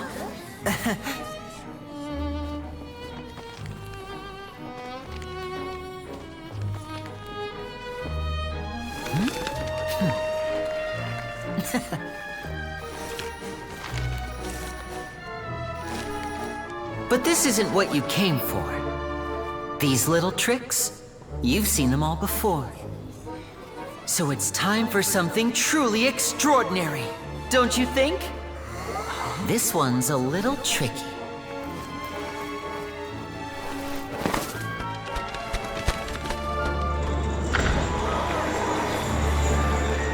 Using this water tank, I shall make my sister vanish completely, right before your very eyes.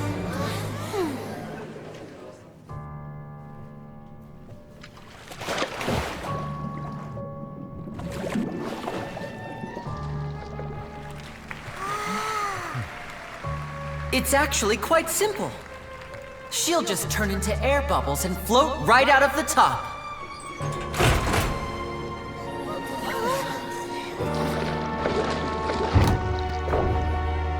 Oh no! I told them to check all the props carefully. With the lid on, even air can't escape. An amateur magician would be getting very nervous right around now. Luckily, it's me on stage, so let me show you what a true virtuoso can do.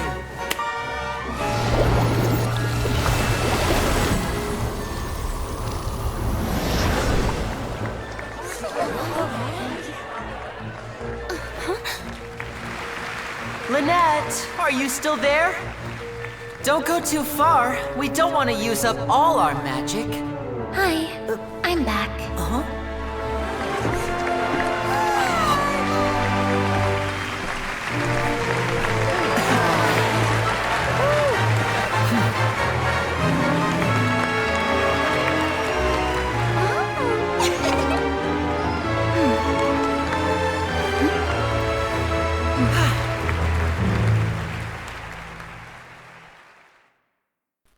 Meine wichtigste Anmerkung ist, ich habe immer noch nicht den Hydro Traveler, das heißt, die Animation ist nicht ganz richtig. Guck, ich bin noch der Danger MC. Scan.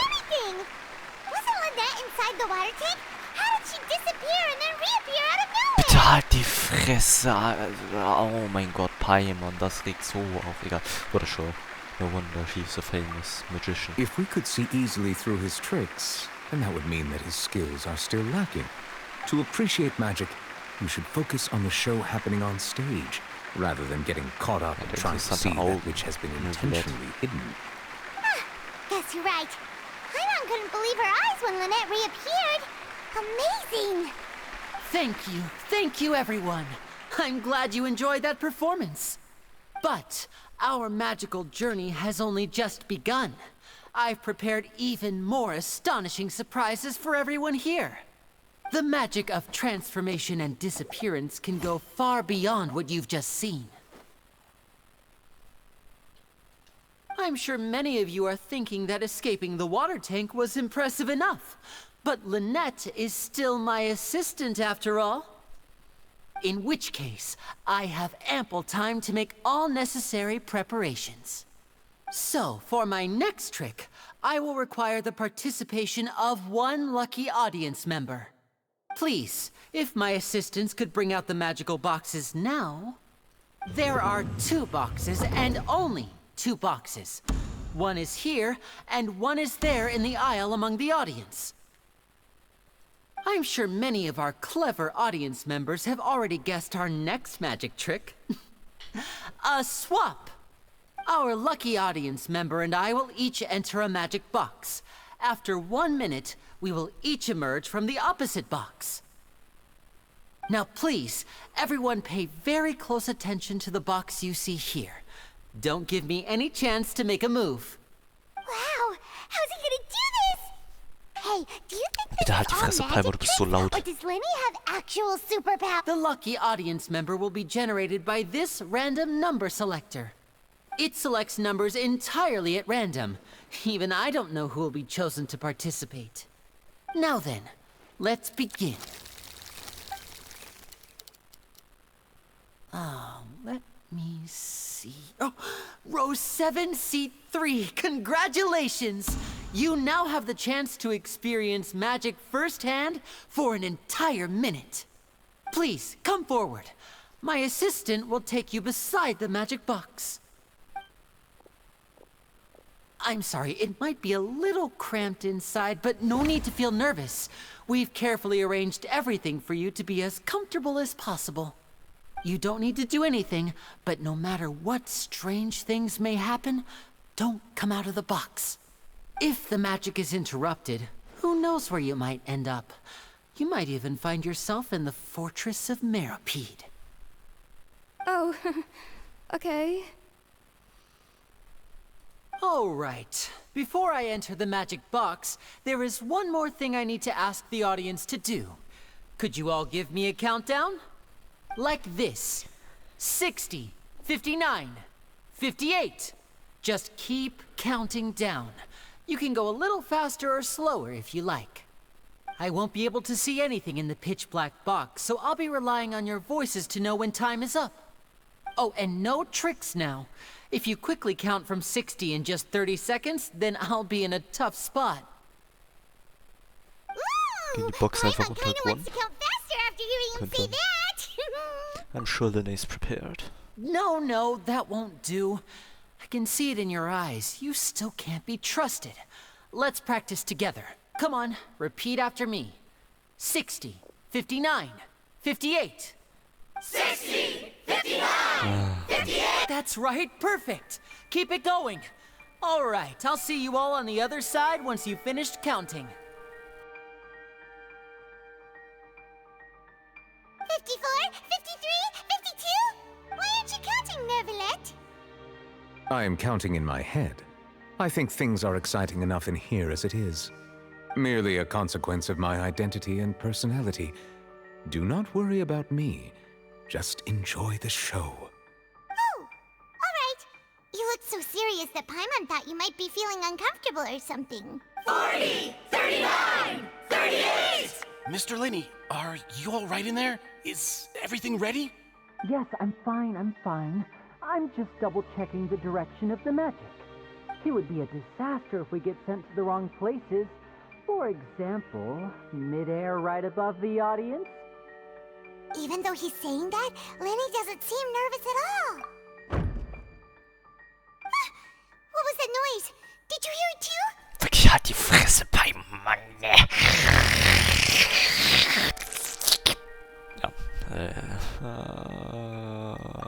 Not sure. Anyway, it doesn't seem like anyone's worried about it. 25, 24, 23! What's wrong, Mr. Lenny? I can still hear you moving in there. I seem to have accidentally knocked over a decoration. I'm trying to fix it, but it's pitch black in here. I can't tell left from right. Never mind the decorations. There's no time for that. The show is what's important. No, that's unacceptable. I want my show to be perfect. Don't worry, we still have 20 seconds. Hear them counting? 19! 18! Fragezeichen. It seems things aren't quite going as planned. I apologize, everyone. It feels like you're all starting to count faster, but that's all right. I know it can be tiring to do such a long countdown. 10 seconds and change is still plenty of time. 10! Almost there now. Whew. Swapping two people is harder work than you might think. Even a master magician like me can't guarantee I'll get it right the first time. Hey, wait! Is this the back one? I can't tell. They both look the same inside. Huh? No, that's not it. I'll try again. 7! Hey, slow down! Honestly! 5! 4! 3! Whoops! That doesn't count! 0!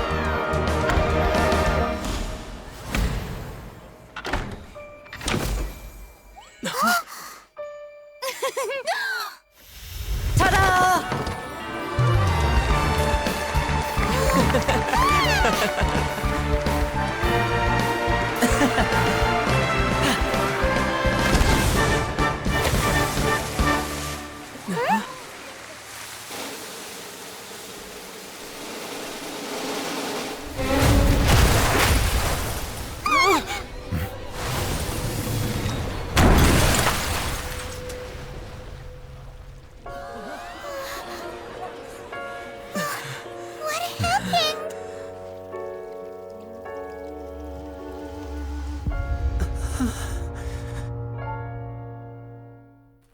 What the fuck? Aber ja, Plot-Twist. Wie ich gedacht habe. Wahrscheinlich ist Dings... Sind die Vertuis? Part of the show? Ist das Dings, wie ist nochmal? Wahrscheinlich alle Kinos doing. Wie heißen nochmal? Halt die von den Fatui Harbingers, weil man weiß ja, dass sie involviert sein wird. Interessant. In der Tat, interessant. Okay, mal schauen. Mr. Lenny, you're going to use magic to fix the stage now, right? What happened? Oh no. Maybe this isn't part of the show. The girl was still in that box, right? This performance is over. Medical staff with me. Guards secure the scene and detain all the performers. Seal the exits. No one is allowed in or out at this time. Yes, that's right. If this was just an accident, then we must investigate the cause. But if this was all part of some scheme, then those accountable will not escape the judgment of the God of Justice. No need to be alarmed, you two. We'll get to the bottom of this soon enough.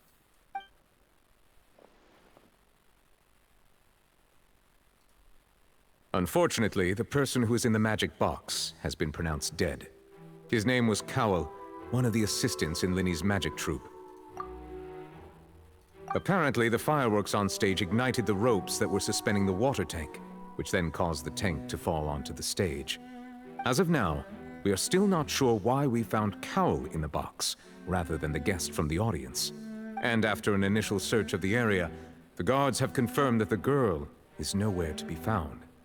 It appears that this incident was not merely some mishap with the performance, and there are many indications that it is connected with the case of the serial disappearances of young women.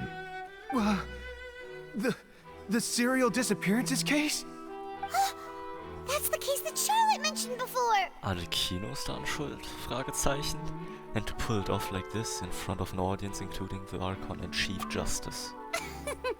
I know the truth. I can see through the whole thing. Really, using such a shallow and obvious mystery as his finale. Did he really underestimate us that badly? I say that our powerful magician, Mr. Linny, is now the prime suspect for the serial disappearances case. Huh? Why me? This whole thing was an accident. No, this all occurred during your magic show, did it not? klingt wie The eine missing girl disappeared Kleinkind-Logik. after being chosen, did she not?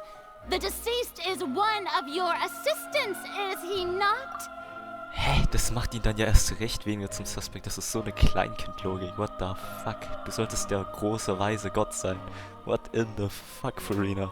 Now that I think about it, that whole speech Der lebt about doch noch nicht mal so magicians lange. making Der ist things doch noch nicht mal 20, disappear oder? was nothing more than a provocation, a Warum sollte man bald-faced das dann machen? challenge. Hä? That can't be right. How can Lenny do this?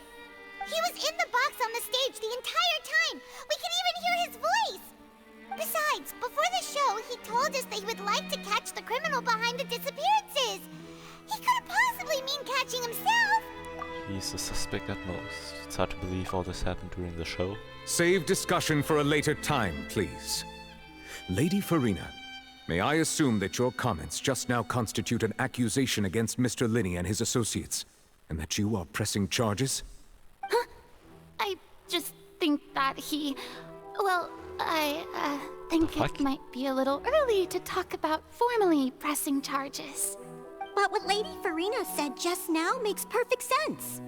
Looks like she's gonna personally deliver justice. Das macht keinen Sinn. Linney ist vom Aussehen her selbst gerade mal 18 oder sowas. Und wahrscheinlich ist der Bre nicht älter im Game als 30. Das heißt, er kann nicht mit 10 schon irgendwelche Mädchen abducted haben. So wie es ja auch heißt, seit über 20 Jahren ist das ja der Fall. Das macht rein technisch null Sinn. Aber okay. A kidnapping and murder carried out under the cover of a magic show. Lady Farina said it all. Gott, Leute, das sind doch wirklich so inkompetent. Das kann... Of course, my dear people. But what excites me even more than the obvious truth before our eyes is the opponent I'll be facing. That's right. I mean you, traveler. You'll support Linney, won't you?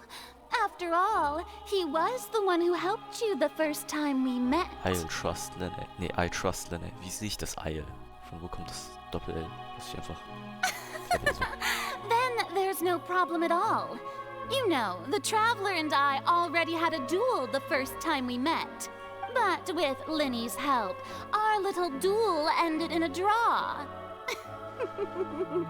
But draws really are the most boring possible outcome. So, no more draws.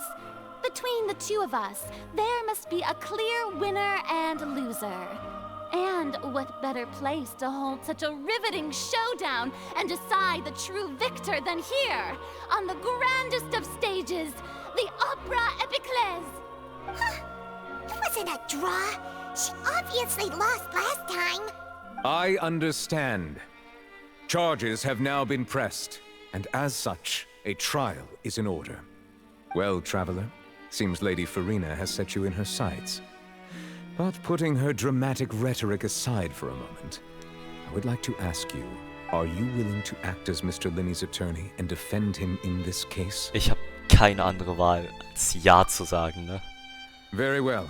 The trial will be held a day from now in the Opera House. Both sides may investigate the scene to build their cases and search for the truth. Linney and his troupe are all potential suspects, and shall remain within the Opera House.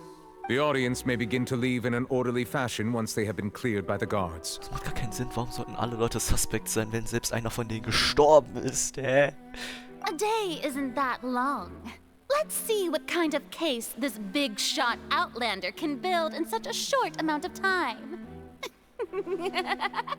I'm really quite looking forward to hearing it.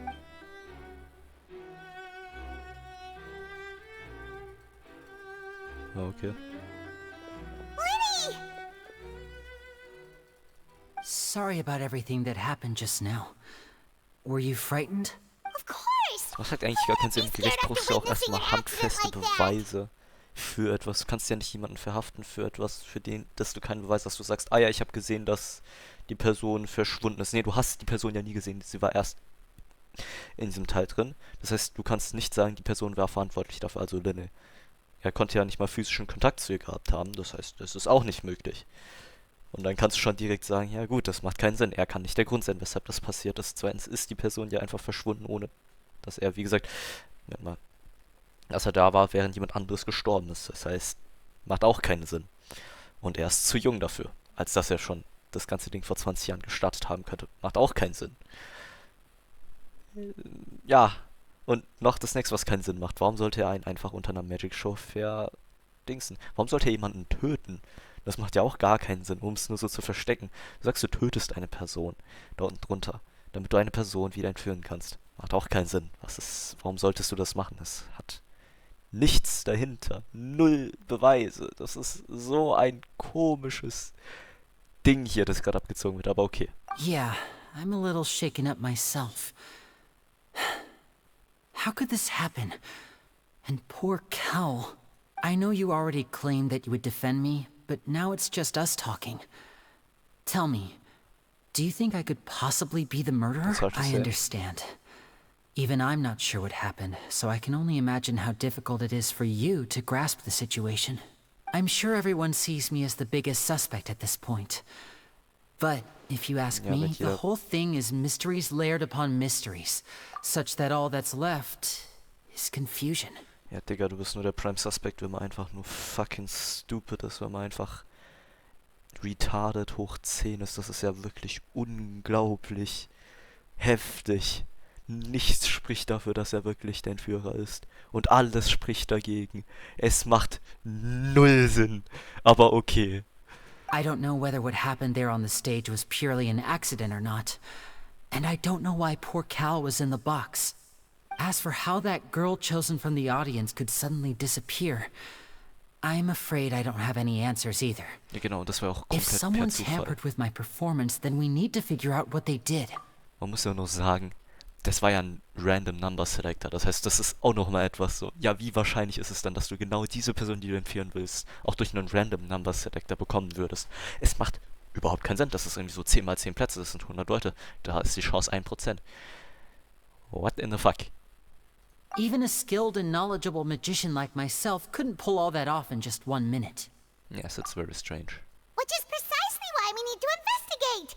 As this book says, the impossible could not have happened. Nein, halt die Fresse. Whatever happened must have been that which is possible. Oh, Mann. Sherlock Holmes nachmachen? Where did you get those glasses? Paimon bought them when we were reading at the bookshop in the city earlier. Pretty cool, huh? Don't worry, Paimon used her own savings to buy them. It wasn't from our travel funds. I think they look cute on you, Paimon. You have good taste, Lynette. That's the right attitude. Feeling depressed isn't going to help me now. I need to get back to my normal self. But with the guards watching our every move, it's going to be especially difficult for Lynette and I to prove our own innocence. Good thing you agreed to be our attorneys. Thanks for that. We'll be counting on you. Yes, thank you so much. I won't let you down. I'm used to this sort of thing. Ich sag nur, Zhongli stirbt in Anführungszeichen. Du wirst verhaftet oder du solltest verhaftet werden dafür, dass du schuld daran bist. Ich sag, Raiden Shogun will einen töten. Dafür, dass, was nur, weil du Elemental Energy benutzen kannst, ohne einen Vision zu haben. Ich sag nur, du bist ein Sumeru und du sollst verhaftet werden. Dafür, dass du irgendwie aufständisch bist gegen die Akasha, weil du Nahida retten willst oder so ein Kack. Kein Plan. Ja, sehr stark. Macht sehr viel Sinn, alles. Heftig. Aber jedes Mal, ja, bist du irgendwie vor Gericht. Und diesmal von einem richtigen, also nicht vom richtigen Gericht. Aber jetzt von einem richtigen zum ersten Mal. Ja, stark. Yeah, just leave it to us. Oh, since we're going to start investigating, Paimon has a question first. Where did Lynette go during the performance? Ah, well, I'm afraid that would involve some of our essential trade secrets as magicians. The secrets behind our magic are past saving, Linny. I suppose you're right. The truth behind our tricks is going to be important evidence that will be weighted during the trial. 'Tis truly a pity. As a magician, our magic show is a work of art. We've poured countless hours and spared no effort in perfecting it. But if revealing our secrets will help you uncover the truth behind what happened, then it will be well worth it. We should go somewhere else if we're going to discuss our magic tricks. We'll go speak with the guards, and in the meantime, you can go investigate the stage and the seating areas. Alright, let's go have a look while the investigation teams are still here. Detective Paimon is on the case. Wirklich, so nervig, Paimon. So nervig. Hello, officer. How's the investigation going? We're Linne and Lynette's attorneys. I see. You must be the traveler that Lady Farina mentioned. Listen, I'll be perfectly honest with you. I'd avoid getting mixed up in this whirlpool of a mess if I were you. Huh? What do you mean? Come with me and you'll see. The deceased is one of Linny's assistants named Cowell. Even though he hadn't joined the troupe long, he was hardworking and everyone generally liked him. The assistants are usually in charge of setting up and inspecting the props, as well as assisting with the show and keeping the crowd engaged. As you probably saw when you were in the audience, the water tank suddenly fell and smashed the box with Cowell inside it. But why was Cowell inside to begin with?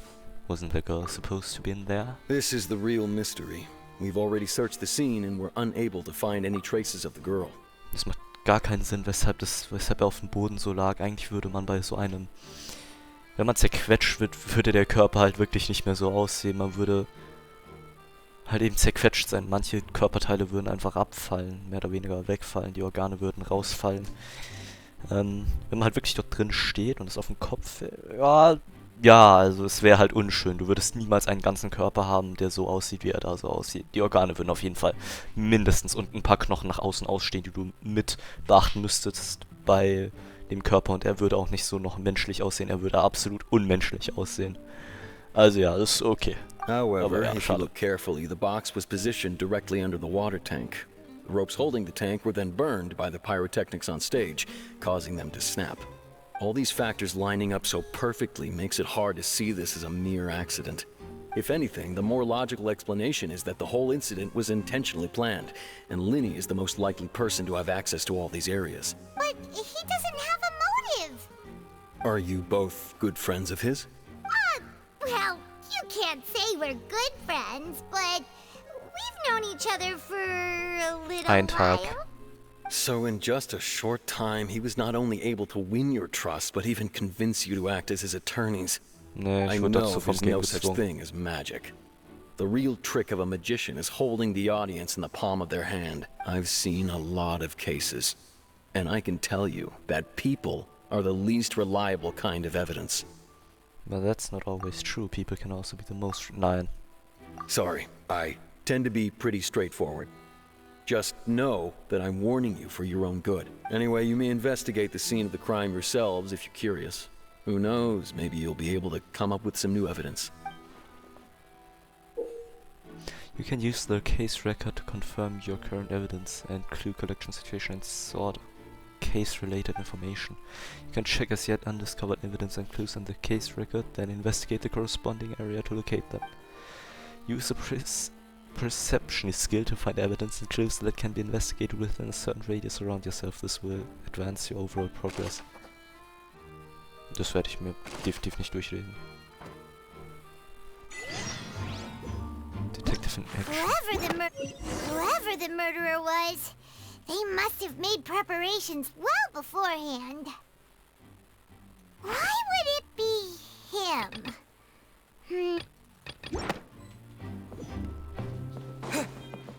30 Primos. Wie lang geht die Quest noch an?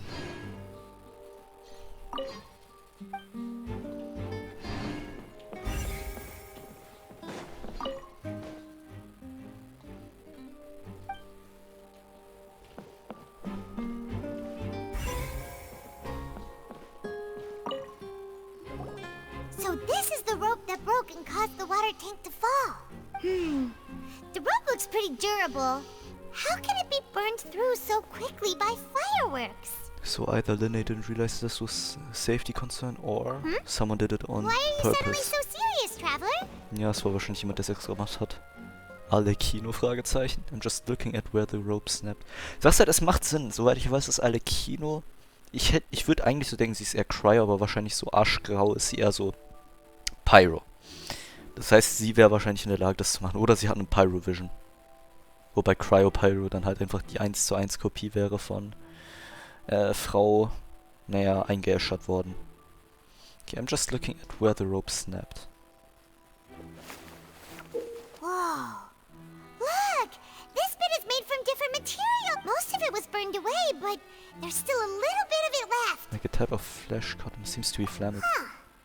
So if a rope meant to hold something was made with that kind of material in it, then that means... Das war Setup. Why don't you write all this down? Let's take notes. Digga, bitte zieh diese scheiß Brille ab, es ist so hässlich.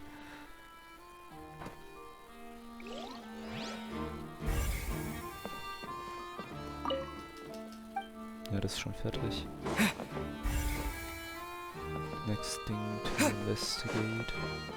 Maurice. Maurice! Haha! Hello there. What are you investigating?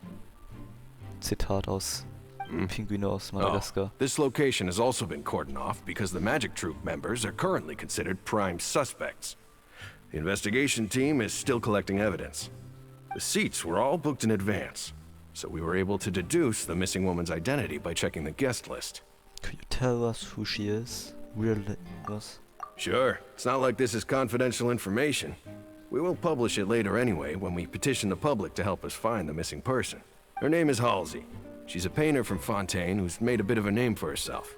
Apparently, she wasn't a regular at the Opera House, but she'd been feeling some pressure with her work lately, which made her decide to come see the magic show. The Magic Troupe members all claim not to know her. We have looked into her social connections. It seems that she has no personal grievances or conflicts of interest with the suspects. Simply put, she wasn't related to the Magic Troupe at all, which matches the features of the previous serial disappearances. Were the victims of previous cases also chosen at random? That's how it seems to us, in any case. Apart from the fact that they were all young women of around the same age range, there really weren't any other connections between them. Okay then. Thanks for letting us know all this. No need to be so formal. If you do happen to see the missing girl, please be sure to contact us. It is of utmost importance that we get to the bottom of these disappearances. Okay. Kein Bock, das durchzulesen, das haben wir sowieso gerade erst gesagt. Warte, warum V? Him. Gosh. Und was ist so? Okay. Müssen wir wahrscheinlich hier noch ein bisschen durchschauen. Ah, scheiße. Ich kann ja nur so hoch. Quentin. The investigation team has some new findings. Turns out there's an issue with the random number selector after all. See, I told you. What if the machine picked some big guy's seat? You think the murderer would have still made his move then? Sorry to interrupt, but we're helping Linny and Lynette with their side of the investigation. What were you saying about the number selector? There's something wrong with it? You're trying to help them? That'll be a tall order. Linny used the machine to pick a random member of the audience during his performance, right? The lucky girl that later disappeared. Well, we thought there might be a serious problem with the machine, so we had it taken away for further inspection. It turns out that the seat number it picked wasn't random at all. The machine picks that same number every time. Oh no. I'm sure you already know that you have to make a reservation in advance to get a seat, regardless of whether it's a trial or some performance. In other words, Linny knew who would be sitting where from the very beginning. That much checks out. Linny reserved our seats for us too. Bet you see why I was saying it'd be tough to make a case for Linny. Thanks. Sorry to bother you. Even though it's bad for Linny's case, Paimon had better write it down. Okay, gut, damit geht einer meiner Punkte weg. Von vorne. Was ein bisschen schade ist.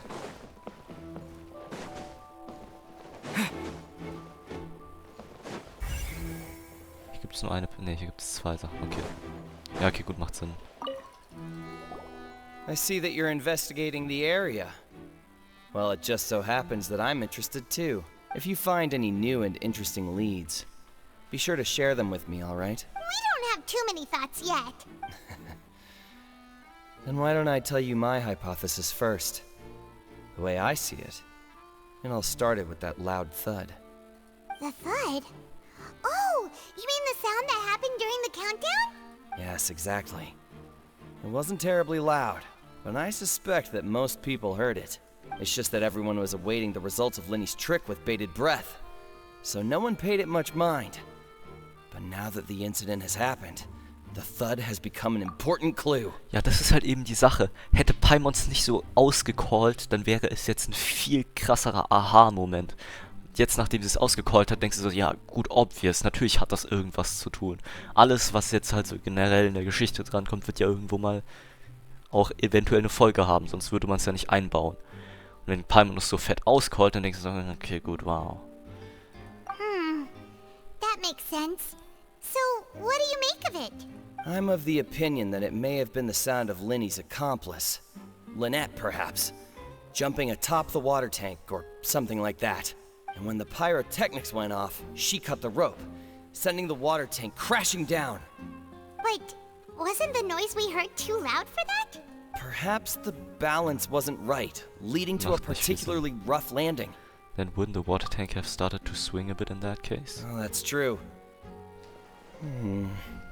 I suppose I must reconsider. That does remind Paimon, though. What was with that sound? Denn er selbst hat gesagt, dass was kaputt gegangen ist. Das kann man nicht viel sagen, aber es hat halt auf jeden Fall irgendwie etwas an sich. Kann man es aufmachen?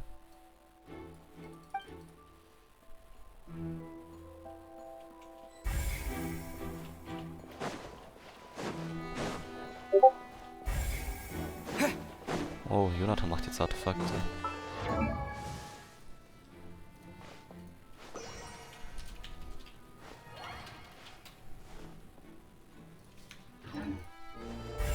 Man soll mit denen reden einfach? Okay, Molly.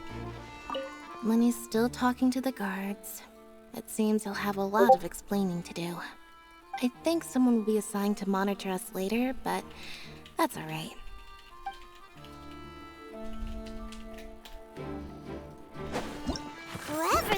Moment. Why would it? We all Was braucht man hier noch alles? Holy shit, das ist voll viel. Kann ich hier investigieren? Aber hier ist wahrscheinlich nichts. Ja. Aber hier hinten ist wahrscheinlich was. Ne? Eventuell. Nicht? Schade. Denke ich zum letzten. Das ist da draußen. Soweit ich weiß. Muss man es manuell öffnen oder geht es von selbst auf? Ich glaube von selbst, oder? Ja. Besser ist es. Oh. Hey, you! Yes, both of you! Over here! Ah, das ist die Keeping an eye on you for a while now. Die man von Intro kennt. You mean us? Ich mein Trailer. That's right. If I'm not mistaken, you're also among those who wish to cut down the thorns and pursue the truth. No? And by the looks of it, you're not from Fontaine. Wenn die nicht gut ist als Charakter, dann ist Gio wirklich ein totes Element wahrscheinlich fast. Well, you're right on the more about that one, but who are you? Have you never heard of the Spina di Rosula? Nein. From mediating disputes and providing protection to solving conundrums, you name it, Spina di Rosula does it. And I, Navia, have the honor of being its renowned president. Okay. Though those who play by our rules call me boss. I'm Silver, her attendant. Pleased to meet you. And I'm Melus. Demoiselle's various daily needs and affairs are under my purview. Huh? Boss? Demoiselle? What gives with the names? Well, I am the second generation president. Melus and the others are still used to my previous title. My apologies, Demoiselle. Should you prefer, boss, I will endeavor to use that instead. No, no need. You don't have to call me boss. Just Navia is fine. Okay. Okay, if you say so. Not that we're members of Spina di Rosula anyway. All merely trifling details. Never mind. Now, back to the situation at hand. So you want to investigate as well? That's right. I've always kept an eye on the serial disappearance cases. Die hat My interest interessante stems from a Augen. matter back from my father's time. Und Judging from the look of things, I find detailliertes Linny an Design. unlikely mastermind. Really? We think so too. That's why we're looking for clues now. But how did you come to that conclusion? Intuition, naturally. My unparalleled intuition. Okay, die Augen haben Sterne, das sieht interessant aus. Aber Digga, und schaue sich ihr Design an. Warum ist es so kompliziert? Sowas könnte man niemals zeichnen. Ich hatte früher mal vorgehabt, Xiao zu zeichnen. Und damals war es schon so ein heilige Scheiße.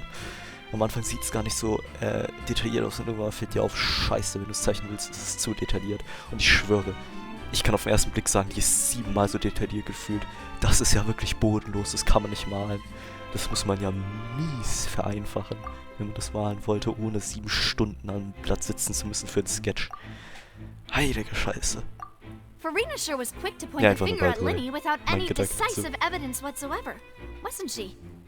But that's not uncommon for her. If you remember, the justice had to interrupt her and ask if she was pressing charges just to keep her from getting carried away. Anyway, a trial begins the moment someone levels charges. And, of course, there was no way Farina was going to back down in that situation. Sounds more like you just don't trust the Hydro Archon. Well, what's your opinion? I must admit that she can be interesting at times, but liking her doesn't mean that I'll blindly agree with her. Well, when you put it like that. All right, I've answered your question. Now, it's time you answer mine. Wait a minute, did that answer count? Well, I say it does. But don't worry, you won't hear any pointless questions from me. In your opinion, do you think it's right to treat a trial like it's an opera? Well? Nicht wirklich. And why would that be? Doing so makes it easy for the truth to fall by the wayside. Sometimes serious. Something serious like a trial shouldn't be treated like entertainment. Beides halt. Okay. See, Silver and Maloose? I told you they'd be different. Ja. Most astute of you, demoiselle. I too think that the traveler's response was most excellent. Ja, du hattest nur No zwei matter how wonderful the Möglichkeiten. script or how fervent the audience's expectations may be, the trials that go on stage here must be based in fact. And if that can be done, boss, then... All right, that's quite enough, Maloose. Anyway, I like your answer. You passed with flying colors. Now, I need to make some preparations, following which our joint investigation shall commence. Wait! Since when did we become assistants? Oh, well, I can be the assistant, sure. Or your companion, if you like. I'm really not that fussy. Der wirkliche Design macht mich so sauer, das sind so viele Details. Es macht mich nicht sauer, das ist heftig. Nicht, dass ich generell vorhabe, Genshin-Charakter besonders viele zu zeichnen. Ich habe bis jetzt noch nie jemanden gezeichnet, bis auf Xiao einen Sketch angefangen, dann aufgehört, weil es zu schwer war, aber das ist ja wirklich bodenlos. Man muss sagen, natürlich heftigen Respekt an die Leute, die den Character Design, also die fürs Character Design verantwortlich sind, aber das ist ja wirklich over the top. Das sind so viele Details. Ich glaube, da kommt noch immer mehr hinzu, so die ersten Charakter, zum Beispiel Paimon und der Traveler, sind schon relativ detailreich, aber es ist im Vergleich schon, würde ich sagen, deutlich weniger als die jetzt derzeit rauskommen. Far be it from me to brag, but I believe that Demoiselle's intuition will be instrumental in uncovering the truth. You wish to save a friend from false accusations, and we wish to unravel the disappearances. In this sense, our goals are aligned. You have a point. Huh. You're quite the talker, aren't you, mister? And what about you over there? What do you think? You seem like you've got something on your mind. I have nothing to add. Oh, alrighty then. We'll be making some preparations first. Just be sure to let us know if they start revealing Linny's tricks. Thanks!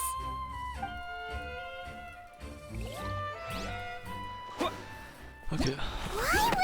Also, nein! Oh Mann, ich mache immer V. Aber V öffnet dann das Buch. Das regt auf. Ich soll mit Tristain reden. Sorry, but no one can freely enter or exit the Opera House at the moment. If you wish to leave, you must register your identity with us first. No, we're not leaving. We're We're representing Linny and Lynette as attorneys, so we're investigating the case. Ich kann mich auch einfach Were you raustippen. always guarding this entrance? Yes.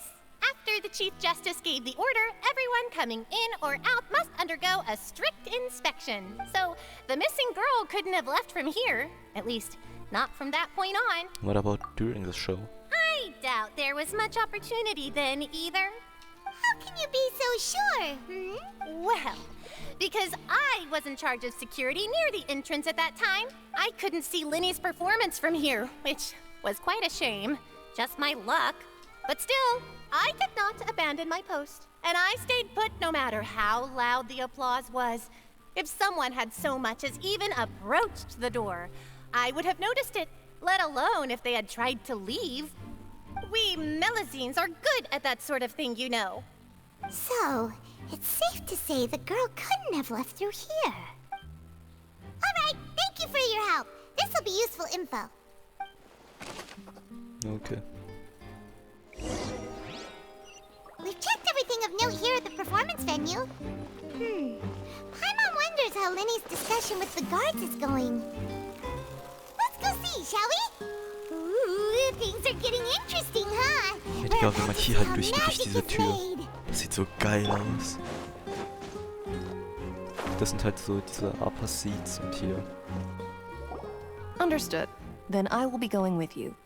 Just so you're aware, I will be monitoring your actions and making notes as necessary. Very good. Thanks for being so agreeable. I'd pull a rose out of my hat as a gift for you if I could. You may spare the pleasantries. I'm just doing my job. You've arrived. Who's this? Me? I'm Spina di Rosula's guardian angel. If you've got a problem, I've got the firepower. Okay. Sorry, I got a little carried away there. Ich find's Call lustig. me Navia. Ich find's I'm lustig. a partner of theirs, and Was? we'll be helping investigate this whole situation. Ja gut, ich find's lustig, was hier wirklich für eine Differenz existiert zwischen den Charakteren von Design und ihr. Natürlich, es macht Sinn. Wegen Budget und so, aber das ist doch wirklich over the top. So, ihr klein, also... Ihr ja. Es fällt einem einfach auf. And these are my companions. Would you mind if they join as well? Und genau, sie muss gut sein als Charakter. Wenn sie nicht gut ist, meta-wise. Ich habe gehört, von anderen könnte es sein, dass Gio wirklich als Element im Abyss oder zumindest als Meta-Element so gut wie tot sein wird. Weil es halt einfach sonst keinen wirklichen Nutzen mehr gäbe, Gio ranzubringen in der Meta. Niemand würde sich dafür interessieren. Und Genshin Impact würde natürlich nicht noch mehr Geld für irgendwas reinspenden, was sowieso Leute nicht mögen würden oder was nicht in der Meta relevant ist. Und das ist ja das, was am meisten Geld einbringt in Genshin Impact. Das heißt, sie würden wahrscheinlich weniger Geo-Charakter oder gar keine mehr rausbringen. Es gibt ja schon generell irgendwie seit über einem Jahr keinen neuen Geo-Charakter mehr und sie ist der erste. Ja. Fine by me. Oh, new Es kommt, glaube helpers? ich, auch erst nur 2, 3 Versionen wahrscheinlich. Oder nächste, wer weiß. Well, let's just say we're tagging along. It's not every day you get to see the secrets behind magic performed on such a large scale. I appreciate your kind interest. Come with me. We'll be heading below stage.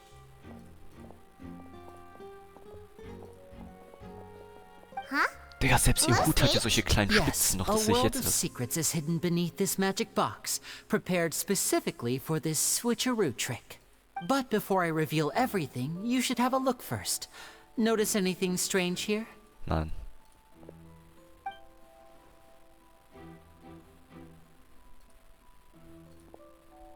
I'm not trying to be dramatic. Remembering the details of a trick will Ja, help jetzt you sieht die understand the Innenseite methods anders used to aus perform it more easily. als davor. Huh. Weren't there balloons and other decorations here? Ah, good eye. That said, you're still far from discovering the The answer. back of the door isn't the same. The back? You mean the inside of the door? What's different about it? Paimon didn't notice anything. Very good indeed. I thought you might not be able to catch that, given that you were sitting in the first row. The back of this door was patterned. Those patterns are now gone, replaced by a smooth wooden board. So, if you put 2 and 2 together, what do you get? There's another box inside this one. Exactly. All right, let's go. I'll tell you how it works as we head down. Oh, so there was a passageway under the magic box! And this passage linked the two boxes together. Ja, ich hätte gedacht, man könnte unten drunter die durchlaufen lassen, aber wenn das halt in letzter Sekunde macht, sieht es dennoch ein bisschen sass aus. Dann würde ich mich fragen, wie es so schnell von der einen Seite zur anderen kommt. Aber Untergrund, ich weiß nicht, ob ich es gesagt habe, ich glaube, ich habe es gesagt. Ich hätte am Anfang gedacht, man braucht 1 Minute, dass man sozusagen sagt, die werden einfach so langsam verschoben, dass man nicht bemerken würde, dass man sich bewegt, weil es einfach sich kaum beschleunigt, sodass man keine Kraft erfährt und dementsprechend, dass man sehr langsam ist. Und das ist halt so, ist mal smooth, dass es so sanft ist, dass man auch nichts hört. Und dann könnte man damit was wechseln, aber dann war ich so, wie schafft Stunde denn noch, wenn er es in der letzten Sekunde macht, gefühlt. Aber ja, gut. Dann ist es doch tatsächlich Untergrund scheinbar. This passage linked the two boxes together. I knew you'd figure out most of it as soon as you saw this place. The 2 magic boxes are positioned right above the 2 entrances of the tunnel. Aber das heißt, dass es schon vor dem Trick zusammengebaut werden muss. Das heißt, es wurde schon lange Zeit vorher extra so hingestellt. Ja, ist komisch. See this flatbed trolley? The box with the lucky audience member in it would be shuttled over to the other side using the trolley. Naja, doch tatsächlich dann This so, wie ich trolley gedacht can hatte. raise and lower and even rotate, ensuring that the box will face in the right direction. Und es tatsächlich bewegt, aber nur so langsam eigentlich, dass man es nicht bemerken würde. So that's the purpose of the box inside another box. Precisely. Ja. The inner box would descend after the audience member was put inside and be moved along the trolley. All while the outer box would remain on stage, as if nothing had ever Ja, changed. dann war es ein relativ simpler Trick. That's how you did it! So, was ich mich halt immer noch frage, ist, wie er so schnell diese, was weiß ich, 10, 20 Meter überqueren konnte. Weil scheinbar konnte er 20 Meter in einer Sekunde überqueren. Wenn wir das hochrechnen, 1 Sekunde 20 Meter, dann wären das 360, Moment mal. Dann wäre es, das wäre 360 mal 20 Metern in einer Stunde, oder? Ne, 3600, 60 mal 60. Ja, das wäre ein bisschen interessant, ne? 72 km/h, oder? Moment.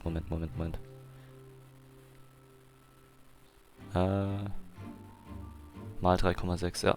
Ja, 72 km/h muss ja scheinbar gerannt sein. Das macht Sinn. Once the box was lowered, the trolley Oder would selbst store wenn's- some energy through this device here, with which it would complete the rest of the steps. Okay, ja, ist egal. Aber selbst wenn es nicht 1, sondern 2 oder 3 Sekunden gewesen wäre, wir können ja 72 durch 2 teilen, das macht 36 km/h, glaube ich auch noch nicht, dass er es so schnell machen könnte. Das heißt ja, Durchschnittsgeschwindigkeit müsste er so schnell gehabt haben. Und er müsste ja von unten, er muss ja nicht nur die Distanz überquert haben, er muss ja nach oben und nach unten gegangen sein. Das heißt, dann wären wir trotzdem eigentlich noch bei über 72 km/h Durchschnittsgeschwindigkeit. Weil er muss erst runter und hoch, das dauert ja auch eigentlich. Wenn er 2 Sekunden dafür hat, wie viel Zeit soll er dafür haben zum Rennen und hoch und runter gehen? Und selbst wenn es 3 oder 4 Sekunden wäre, ist es immer noch höchst unwahrscheinlich. Dann sagen wir mal 1 Sekunde hoch, 1 Sekunde runter, 2 Sekunden fürs Laufen, 36 km/h Durchschnittsgeschwindigkeit. Wie schnell musste seine Maxgeschwindigkeit gewesen sein? Wahrscheinlich 50, weil er noch beschleunigen und deschleunigen musste. Und dass er dann nicht außer Puste ist, wäre dann auch komisch. Das ist ja nur das, was ich meine. Deshalb dachte ich so, wie funktioniert das? Eigentlich könnte man sagen, unten durch, aber das ist dann halt verwirrend, wenn du so schnell diese Meter überqueren kannst. Angenommen, es sind nicht 20 Meter, es sind 10 Meter. Angenommen, er hat eine Durchschnittsgeschwindigkeit von 18 km/h, weil er 4 Sekunden Zeit hat, was er nicht hatte. Er hatte 2 oder 3 Sekunden maximal. Da hätte er, sagen wir, 1 Sekunde zum Runterklettern, 1 Sekunde zum Hochklettern. Und ich würde sagen, es ist eine Challenge, wenn du 3 oder 4 Meter hoch und runter klettern sollst, jeweils in einer Sekunde. Schaffst du nicht, by the way. Schaffst du niemals. Weil in einer Sekunde 3, sagen wir mal, es sind 3 Meter hoch und runter zu klettern, das ist 3 mal 3,8. Das macht dann 10,8 km/h, mit denen du hoch und runter dich bewegst. Das ist schon das, was du in einem etwas schnelleren Jogtempo hinbekommen würdest. Also, ich glaube nicht, dass du so schnell hochklettern kannst, runterklettern kannst. Und selbst dann müsstest du immer noch mit deiner Durchschnittsgeschwindigkeit von 18 km/h nach vorne und hinten rennen. Was eigentlich auch nochmal schneller sein müsste, weil du eigentlich, wie gesagt, weniger Zeit hättest. Und dann müsstest du noch eine ganz hohe Maxgeschwindigkeit haben, weil du beschleunigst ja von 0. Es sei denn, du springst ab, aber auch dann beschleunigst du von 0. Wie dem auch sei, ist halt sehr sass, wie schnell er sich trotzdem dann noch switchen konnte. Weil er hat ja nach 2 Sekunden ist er noch einmal rausgegangen und hat gesagt, oh, falsche Box. Macht nicht Sinn. Also jetzt bei 10 km/h ist es sehr unwahrscheinlich. Bei 10 Metern Distanz. The audience member would only be able to feel some slight movements in the dark, and by the time she walked out, she would already be back on stage. Then what about this, your side of the trick? Right! You were talking that whole time, and you even came out for a moment near the end! Ah, yes. A phonograph operated by Lynette was used to achieve that effect. My assistant and I had already scripted our conversation beforehand. When the countdown began, I had already gone to the opposite box via a tunnel using that ladder. Ja, aber er ist doch rausgegangen aus der And Box. what about Lynette? Where was she? I was in the mezzanine space in the back of the box. Oh, interesting! That's how we were able to coordinate Linny's lines with the assistant. And, by the way, I was the one who walked out of the box at the end. I mean, we are twins. All it takes is a change of clothes and no one can tell who's who. Sie hat Katzenohren und einen Katzenschwanz. Sie ist kleiner als du und hat eventuell etwas, das nennt sich Titten. Weil sie weiblich ist. Du siehst nicht gleich aus als zweieige Zwillinge. Selbst wenn du des gleichen Geschlechtes angehören würdest, siehst du nicht gleich aus. Ich kenne zweieige Zwillinge und die sehen so aus wie große Schwester, kleine Schwester mit Abstand 2 Jahren in etwa. Die sehen so komplett unterschiedlich aus. Nein, die sahen nicht mal aus wie Schwestern. Die eine hatte blondes Haar, blaue Augen, die andere hatte braunes Haar, braune Augen. Und es waren Zwillinge. Zweieige halt bloß. Und die Eltern sahen halt so aus. Eine mit braunem Haar und braunen Augen, der andere mit... Nein! Bro, das stimmt so nicht. Absolut nicht. Das ist so wie zwei unterschiedliche Eltern. Zwei unterschiedliche Geschwisterkinder einfach nur, die nicht Zwillinge sind. Mein Bruder und ich könnten auch nicht einfach mal so Klamotten tauschen. Jeder würde denken, ich bin mein Bruder und mein Bruder ist ich. Was auch daran liegt, dass mein Bruder 1,5 Köpfe größer ist als ich. Und eventuell doppelt so breit fast. Aber, okay. Dann ist okay, ist gut. And that's my favorite part of this trick. Only Lynette and I can perform it. Nein, ihr könnt es auch nicht performen. So that's how it all worked! Wow! Every detail you revealed was more amazing than the last! Nein, weil es keinen Sinn macht. Aber okay, I could tell a lot of thought was put into this. Lynette would briefly walk out of the box and then go back in, jumping into the tunnel and escaping before the box on the trolley could finish ascending. Aber das macht auch keinen Sinn. Dann würdest du ja... sagen wir mal, das waren 5 Sekunden bevor. Also ich bend's immer weiter nach vorne. 5 Sekunden. 5 Sekunden bevor der Countdown zu Ende war, was nicht stimmt, weil es waren 2 oder 3, würde sie nach unten gehen. Das heißt, dann war die Box maximal in der Mitte der Ascension. Das heißt, dass sie noch überhaupt durchslippen kann, weil das eigentlich müsste es noch mehr Zeit gewesen sein. Wie gesagt, ich bend alles nochmal zu den Regeln von dem, dass es stimmen könnte. Selbst dann müsste die Box mit in etwa 2 Metern noch nach oben zu gehen, in ein paar Sekunden unglaublich schnell nach oben beschleunigt haben. Und das würde man definitiv spüren. Die Person, die sich in der Box befindet, würde das auch zu 100% spüren, würde wissen, dass du nach oben, nach unten transportiert wurdest. Dementsprechend macht das auch keinen Sinn. Das würdest du spüren, das wäre kein Trick. Also, macht wenig Sinn. Es sei denn, du hättest hinter der Box nochmal eine Tür, durch die du rausgehen könntest, du bemerkst es nicht, und da hinten drunter ist nochmal eine Falltür, durch die du durchgehen kannst, aber die gibt es nicht, deshalb macht es auch keinen Sinn. Ja. And then I walk out of the other box in the audience area, and the trick would be complete. The operative word here being would. Ach, und noch eine Sache. Die Box wurde erst später hintransportiert, genau über der Falltür, wahrscheinlich ist es keine Falltür, aber halt sozusagen diese Luke. Und selbst wenn es eine Falltür wäre oder eine Luke, man würde es trotzdem sehen.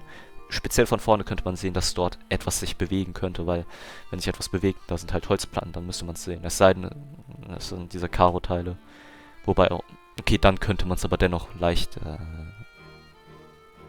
Ja gut, okay, das ist jetzt vielleicht nicht ganz ein valider Punkt, aber vielleicht weiß man, was ich meine. Wenn du dich nach unten bewegen kannst, sieht man es normalerweise. Man muss es nicht immer sehen, es könnte mehr oder weniger leicht zu verstecken sein, je nachdem, was es ist, aber dennoch, die Punkte davor zählen, glaube ich.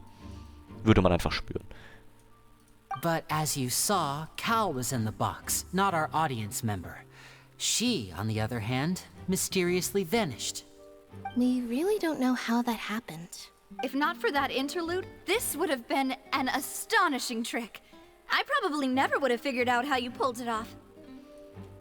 And yet, to think that someone was able to use this magic trick to commit a crime. Could we have a look around? I think we can come up with some more leads. This is the scene of the crime, so Linny and Lynette are not permitted to stay here. I'll escort them back up. Yes, of course. No need to be so strict now. I won't disappear into thin air, you know. Thanks, everyone. We're counting on you. The magic trick. Ja, gut. Reicht. Xen Control Board.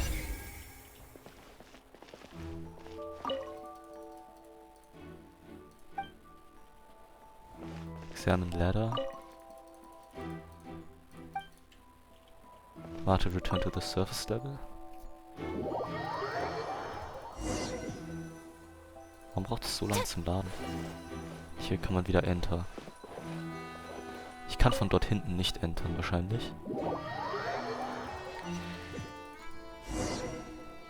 Okay. Hier ist eine Menge zu erkunden. Looks like a hook tied to the end of a rope. Huh? There's all kinds of odds and ends here. Nene didn't mention this earlier. Perhaps it was a prop for a different trick. But why would it have been left here? Whatever it is, let's make a note of it first. Okay. Investigate ist kaputt gegangen scheinbar. The floor is wet. Please be careful not to slip. Speaking of which, why would there be water here? Maybe it was for a trick. Oh, Paimon knows!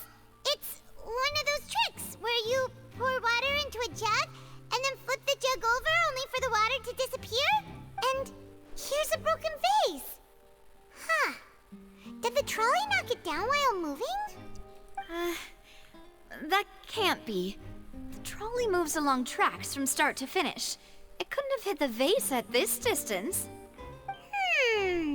Let's note this down too and think about it later. Okay.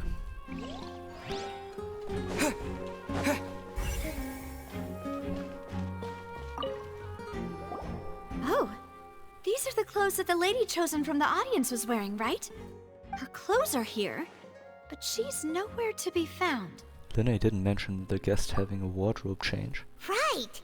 And do you really need to do that if you're kidnapping them? Was hast du jetzt für eine Brille an? Was ist das denn, Paimon? Wirklich. This is so confusing. Paimon doesn't want to be a detective anymore. Dann zieh deine scheiß Brille ab. Die Young Lady's Clothes. Die hatte doch andere Klamotten an. Die hatte doch niemals das an.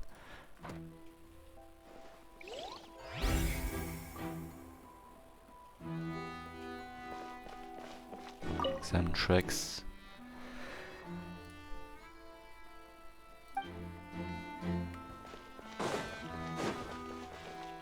Seinen Wardrobe Boxes.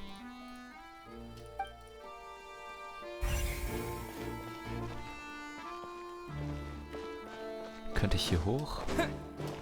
Ne. Ach so, ja, Mann. Bisschen viel hier an Platz. Egal.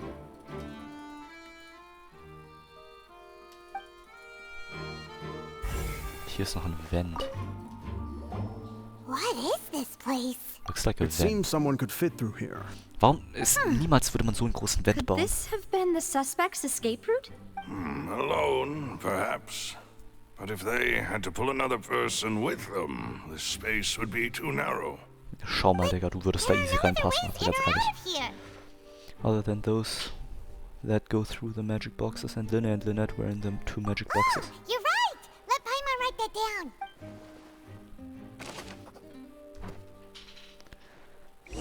Warum ist die erste Seems we're just about done investigating down here.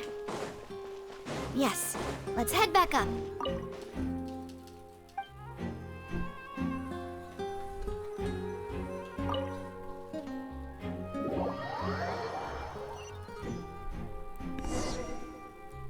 Well, we've ascertained the state of the crime scene. Let's find a place to sort out our findings once Malouse returns. Apologies for the wait, demoiselle. So, what did the guards say? Did the criminal escape through the vent? They believe the odds of that are very low, since the vent leads to the Opera House's basement. The guards have checked the area carefully. No one left through the basement during the performance or after the incident, and no one was found hiding there. So the tunnels become like a secret chamber then. You know, like the kind you usually see in novels. It would seem so. The plot thickens. Halsey's disappearance and Cowell's death are both quite inexplicable. No wonder Farina was so confident in her accusation. All the current evidence points toward Linny and Lynette. In other words, the charges are very likely to be upheld unless we make some considerable progress. Charges and then trial. So if the charges are upheld, they'll announce a sentence? Ja, wahrscheinlich. That's right. This is how a trial goes in the Opera House. During the proceedings, the Chief Justice and the oratrice will hear statements from both sides. Die Oratrice will too? Das ist doch dieses Maschinenteil. That's right. This is how indemnitium is produced. The statements from both sides, the defenses from attorneys, witness testimonies, and even the audience's emotions will all be projected on the oratrice. To put it simply, it's as if the oratrice has its own will, and is a judge in its own right. This also precludes any kind of favoritism on the part of the Chief Justice. Not that this has ever happened anyway. Fascinating. Das ist ein bisschen so wie Raidens Puppe, wie Raiden Shogun. Once both sides have finished speaking, the Chief Justice will make his final decision. This, too, will be used by the oratrice as a reference. Then, finally, the oratrice will be consulted by officials. The result it returns is the will of justice itself. Huh? So that machine is the one that actually decides? Paimon thought Neverlet called the shots. In practice, there is very little difference. Both have always come to the same judgment, which is why people have great faith in the Chief Justice. Ah, yes, the guards also asked me to convey that none of us will be allowed to leave this place before the trial. Huh? Why? Because we've chosen to act as the twins' proxies. That makes us persons related to the case. They're concerned that we might be colluding with outside parties, or that we might find outside help to disrupt the case. And even if that were not so, it could prove problematic if we happen to spread key information about the case ahead of time. I'm ready to break out at any time. Whoa, whoa! There's no need for that! Paimon thinks they have a point. That said, are they providing food? Of course. I just hope you don't mind the lack of options. I'm afraid that catering to all tastes is not in the cards, nor is any guarantee of balanced nutrition. Now's not the time to be picky. In that case, let's just sort out our findings together here. Pity. I was hoping to take you to try some of Fontaine's famous desserts, too. I mean, what better way to properly think through our findings than over some tea and sweets? Huh. Breaking out suddenly doesn't seem like such a bad idea after all. Paimon. Just kidding! Just kidding! Paimon will still do her best, even if there are no snacks. Hmm? What do you mean, no snacks? Of course we'll have snacks. If we cannot buy some, then we'll simply make some. Du hast deinen Mund nicht bewegt. Here? But how? Understood, Mademoiselle. Everyone, please come with me. Ich finde, die müssen so diese Mundbewegungsanimation so machen wie in Star Rail, weil in Star Rail hatten sie immer sehr gut gepasst. Ich glaube, das wurde auch extra so gemacht, dass die sozusagen AI von den Charakteren die Mundbewegung angepasst zu den Sounds gemacht hat. Ich glaube, die wurden sowas wie eine AI halt eben, wie gesagt. Das müsst ihr auch für Genshin machen, weil sonst bewegen sich nie deren Münder. Das ist voll komisch dann. Also nicht voll komisch. Wenn man halt drauf achtet, denkt man sich so, okay, macht wenig Sinn. Wait, you're carrying a portable stove with you? Ah, okay. Well, yes, I must be prepared to meet the demoiselle's baking needs whenever the fancy strikes her. I have eggs, sugar, and almonds at the ready. Good work, you two. Then I'll get to it. Please sit tight for a moment. You'll get to taste my awesome snacks soon enough. These three are quite the interesting group. Must be a spinati rosula thing.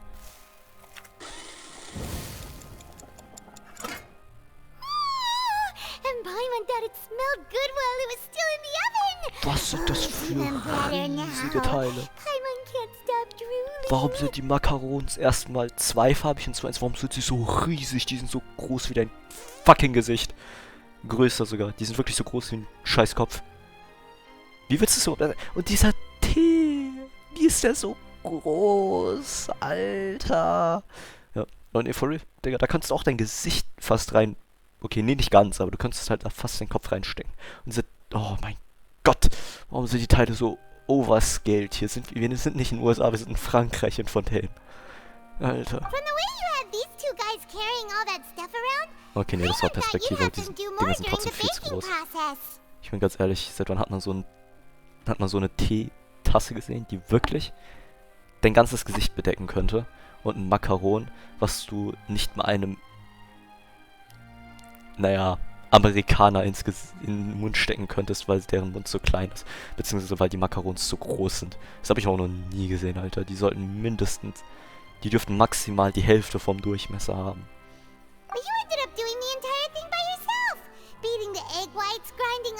Guck dir mal an, wie klein ihr Mund ist. Da passt nicht mal ein Zehntel von dem Teil rein pro And Bissen. I was giving encouraging smiles. That's not quite what Paimon meant, but okay. Paimon was just thinking. Aren't you worried about getting your fancy dress dirty beating egg whites and baking like this? Well, I don't think it's carved in stone anywhere that fancy ladies can only read books, sip tea, ride horses, and play the piano. I just really enjoy making snacks. Don't underestimate beating egg whites, by the way. It's a real arm workout. You also need to beat them to just the right consistency, or your macarons will crack. Anyway, give these a try, fresh out of the oven. There's 3 for each of us. Only 3? Digga, die Dinger sind, die haben mehr Volumen als du selbst, Paimon. Halt die Fresse, wirklich. Das hat jetzt schon zu viel Zucker. Auch ein einziges davon. Tea is ready to be served Digga, as well. das Ding ist größer als dein scheiß Magen. Das ist größer als deine Hand. Du könntest nicht mal mit beiden Händen das ganze Ding einmal umfassen. Du könntest das... Also ein einziges Ding davon wird dir schon Zucker... Dings geben. Sugar Rush. Wie heißt es nochmal auf Deutsch? Zucker... Dings. Egal. Ich meine, Paimon bei ihrer Größe würde schon nach einem Ding wirklich literally davon sterben. An Überdosis von Zucker. Und das ist halt nicht mal ein Witz, wenn du es dir anschaust. Proportional.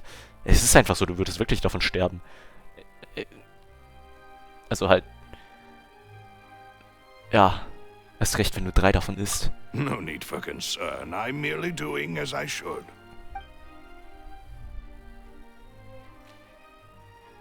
All right then. Down to business. As Paimon mentioned previously, the tunnel seems to be something of a secret chamber. Zuckerschock? Achso, ja. However, True. we can assume that Linny and Lynette were not alone within it. Some criminal also Noch am occupied Warten. its sealed confines. Jonathan? The magician twins could have committed the crimes, of course, but they lack any logical motive. Exactly! Why would they do such a thing right when everyone was watching? So, apart from the twins, we are left with 2 other people, the missing girl and the deceased. The flower vase and the thud we heard during the performance Ich hab could schon indicate Fuck some gemacht. altercation Schade. between Halsey and the criminal in the tunnel, resulting in the shattering of the vase, the discarding of her clothes, and her abduction. Aber habt noch 100 Risen. Perhaps Alles the klar. criminal thought that since she was chosen from the crowd, she would be too easy to identify if she was still wearing the same clothes. Paimon thinks that makes sense, but the real trouble is... There's no evidence that this 3rd person even existed. True.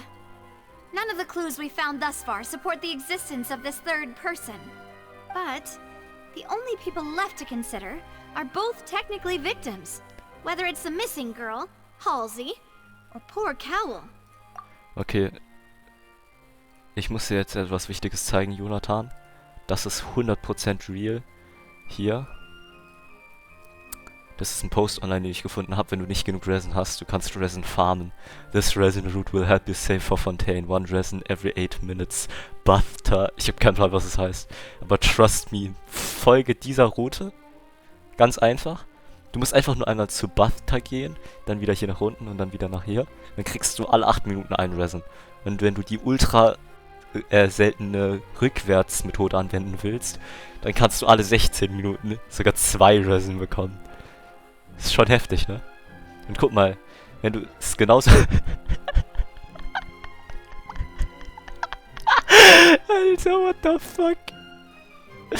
Und wenn du halt hier runter gehst, siehst du in einem Kommentar, der hat sogar confirmed, I can confirm, been doing this for the last almost 3 years and I had gotten a ton of resin from it. It was quite the adjustment to learning how not to sleep so I can keep this up 24/7. Even learned how to move around with one hand so I still have one hand free to type this post among other things.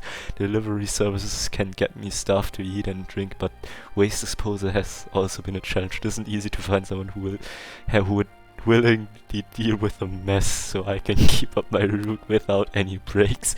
I have since increased my route over the year and now I also get an extra 60 resin a week from it. Guck, das musst du... Der Typ hat's auch gemacht. Und guck mal. Thank you, Butter. One resin every 8 minutes is crazy. This route will save my life. Und guck mal. I tried the route backwards. It's a bit more efficient. I got 2 resin every 16 minutes. Takes a bit longer, but gives you double resin. Ich hab's ja gesagt. Du kannst ja auch einfach die geheime Rückwärtsmethode anwenden. Ich glaube, ich mache später ein Tempo auf Yelan. Oh. Oh, das klingt sehr interessant. Ich bin auf jeden Fall dabei, wenn du das machst. Yelan, heftiger Charakter. So wie ich dich kenne, wäre es ein neuer Double 5-Star, zweimal 50-50 Win hintereinander, dass du C1 Yelan hast, weil das absolut nicht broken ist. C1 Yelan oder sowas. C1 Yelan ist insane stark, by the way. Also das ist jetzt kein Joke. C1 Yelan macht es ja so, dass du zweimal den Skill einsetzen kannst. Das heißt, ihre Energy Recharge wird ultra stark verringert und das gleiche gilt auch dann für einen anderen Charakter, der im Team sein könnte, der auch Hydro ist. Zum Beispiel Hintyu Yelan spielst du gerne zusammen. Aber mit C1 Yelan brauchst du keinen zweiten Hintyu mehr und selbst wenn du einen zweiten Hintyu hättest, könntest du einfach Yelan nicht auf weniger Energy Recharge spielen, auch Hintyu auf weniger Energy Recharge spielen. Und zugleich könntest du auch einfach statt Emblems ein anderes Set auf Yelan benutzen. Das wäre dann halt auch sogar besser für Yelan, glaube ich, wenn du ihr 2-Piece Hydro und dann noch was anderes gibst. Aber ich bin mir nicht sicher. 2-Piece Smilith, 2-Piece Hydro oder so. Kann aber auch sein, dass es nicht ganz stimmt, was ich jetzt sage. Aber gut, komm, ich mach mal weiter hier. Ich muss sogar 14 Puls, glaube ich. Und dann noch ein paar extra wegen Starglitter. I see. Dann bin ich natürlich dabei. But she had no way of knowing how the magic trick worked. That's right. And even if she had tampered with the setup, she would need to understand the entire trick to pull it off. Nor does she have any motive. The guard said that she has never had any dealings with the Magic Troop's members.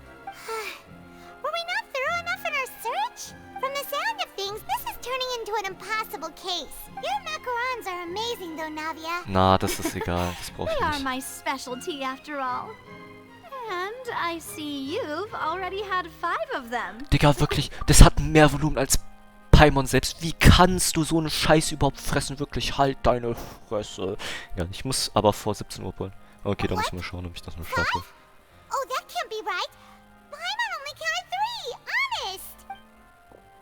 Please don't worry about it.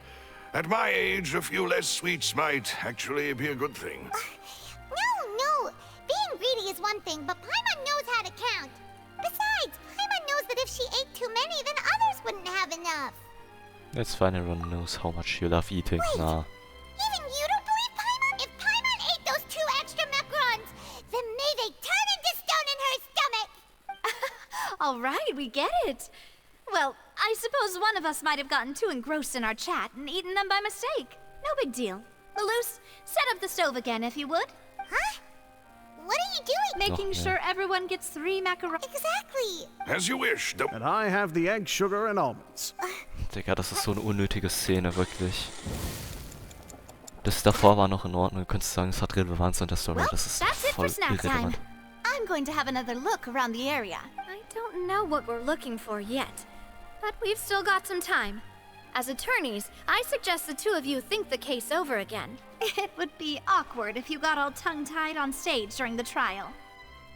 Alright, thanks for your help and for the snack. Wir können auch einfach jetzt kurz Discord-Call machen, dann kannst du die Quest weitermachen. It was nothing.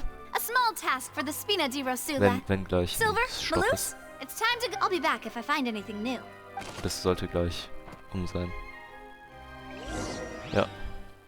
Wait until the trial. Together. We've got to get our defense ready for the trial. Okay, dann können... Was?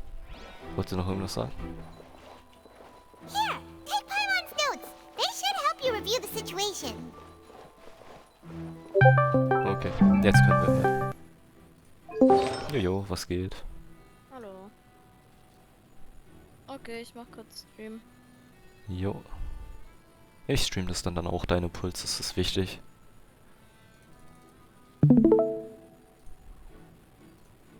Okay.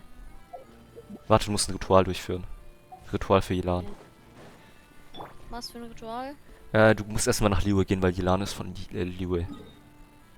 Hast du einen Liyue-Charakter außer Hintyu und Chanye? schnell nach Liebe gehen. Ja, erstmal Liebe Harbor, das ist wichtig. Mount Tian... Ja, ist egal. Ritual ist wichtig. Okay. Du hast... Wahrscheinlich Bennett oder dieser eine Animal-Dings da. Warte, nee, du musst nach oben gehen zu Ning Wangs Haus. Oder wie war das? Du weißt. J-Chamber. Sagen wir J-Chamber. Das ist links unten. Davon. J-Chamber ist links unten davon. Hier, ja. Dann...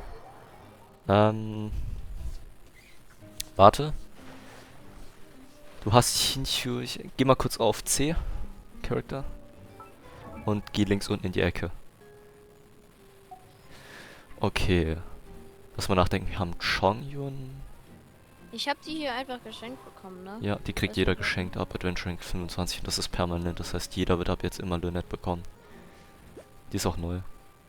Ich denke, sie ist nicht schlecht, aber ich weiß es nicht. Ich bin ja... Also ich habe keine Ahnung, ehrlich zu sein. Warte, du hast... Ja, scheiß drauf, juckt mich nicht. Warte, geh mal, wie gesagt, auf die Charakter. Du hast Ning Wang. Unter Ning Wang arbeitet... Wissen wir, du hast 90.000 oder 999.000 Dollar. Egal. Du hast Ning Wang und unter Ning Wang arbeitet Yelan. Das heißt, du musst jetzt ein Team machen, wo nur Ning Wang drin ist. Und sie braucht halt die Hilfe von... Wissen wir, sie braucht die Hilfe von Yelan, deshalb musst du Yelan bekommen dann. Ning Wang muss jetzt... Team mit nur wem? Nur mit Yelan. Ning Wang. Du kannst auch ein anderes Team einfach machen. Du kannst auch bei Quick Setup alle einmal. Oh, mein Ningwan ist tot. Schade. RIP.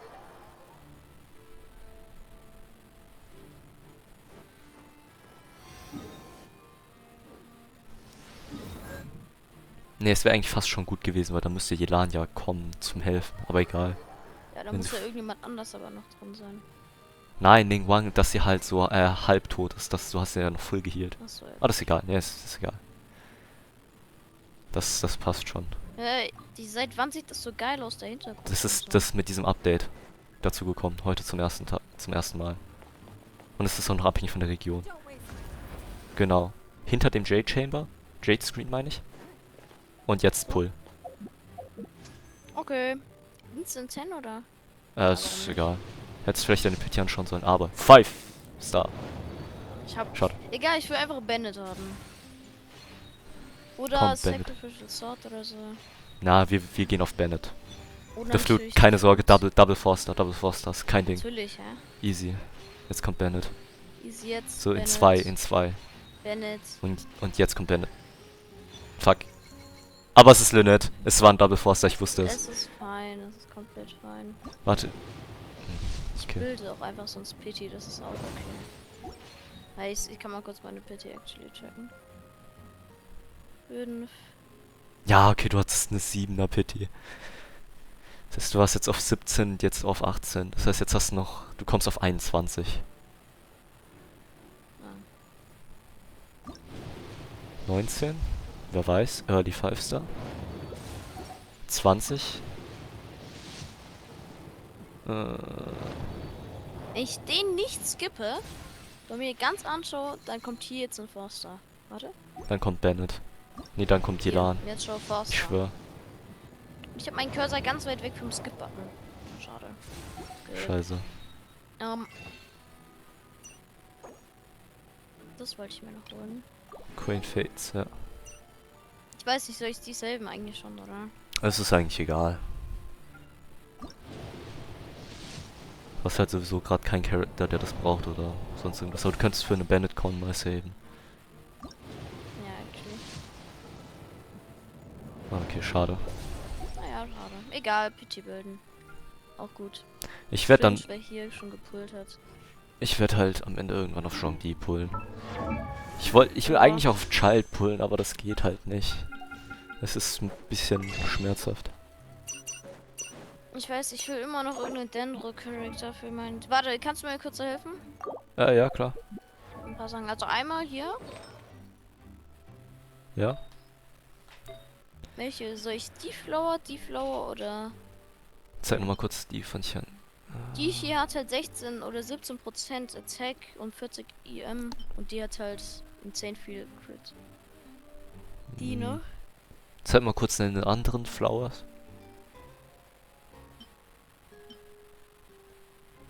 Warte, die Die ist ja 16er. doch 16 noch, also ich kann die noch upgraden. Oh, die ist... Mach nochmal Aber die vielleicht ist halt auf nicht 20. besser als die, oder? Doch. Sie hat sau viel EM. Du weißt, dass der Pyronado jedes Mal lebt. Hast du keine Forsters? Oh, scheiße, Mann. Nee, ich bin broke, ne? Oh, fuck, Digga. Warte mal, warte. Das ist, ja... Du hast nicht genug Artefakte, ja gut, das ist kacke. Das ist kacke. Lass es noch nicht machen. Mach noch nicht. Das vielleicht erst auf später verschieben, aber jetzt ist derzeitig das Schlauste, ja, das, was du gerade hast. Was? Was hab ich hier? Oh ja, die C1 auf Lynette meine ich. Warte, ich mache erstmal meine Quest, dann glaube ich weiter. Ja, Sekunde, ich will noch kurz was anderes wissen. Jo. Also, ich will ein Ayato-Team. Ja. Den nehme ich Ayato, ja? Ayato. Die 4 gehen Ja. nicht, weil die in einem anderen Team sind. Dann nehme ich den hier. Dann nehme ich die hier. Oder? Ja, warte, ja, mach, weiter. Und dann nehme ich entweder die hier oder die hier. Sucrose ist erstmal Fisch ist wichtiger als Beidou. Fische ist wichtiger als Beidou. Wenn du Beidou drin hast, dann nimmst du Fische auf jeden Fall rein. Wenn du nicht Beidou drin hast, dann nimmst du Sucrose. Und der DMC muss nicht sein. Aber es wäre halt gut, auf jeden Fall. Ja, ich habe halt leider keine Yao bekommen. Nee, es passt. Aber ich habe keinen Heal, ne? Ja, das ist wollte ich schwer. auch unbedingt Yao haben. Deswegen brauche ich eigentlich echt Beidou, weil ich habe C1 Beidou. Ja, nee, das ist aber nicht so das, worum es geht. Warte. Ich habe auch Könntest Jean. auch Jean als Flex-Slot. Ja, Jean wäre besser, weil dann hattest du nicht Healer. Aber dann hast du halt keine EM-Buff. Geh nochmal rein. Geh nochmal auf deine Charakter. Trust me, bring Sayu rein. Die ist gut. Trust. Oh, das sieht voll cool aus. Geh nochmal drauf kurz. Ey, das sieht cool aus. Ich kenne selbst die ganze Animation noch gar nicht. Warte. Digga, der Hund sollte gar keine Animation bekommen. Ich mag den nicht. Wer? Den Hund, Guru.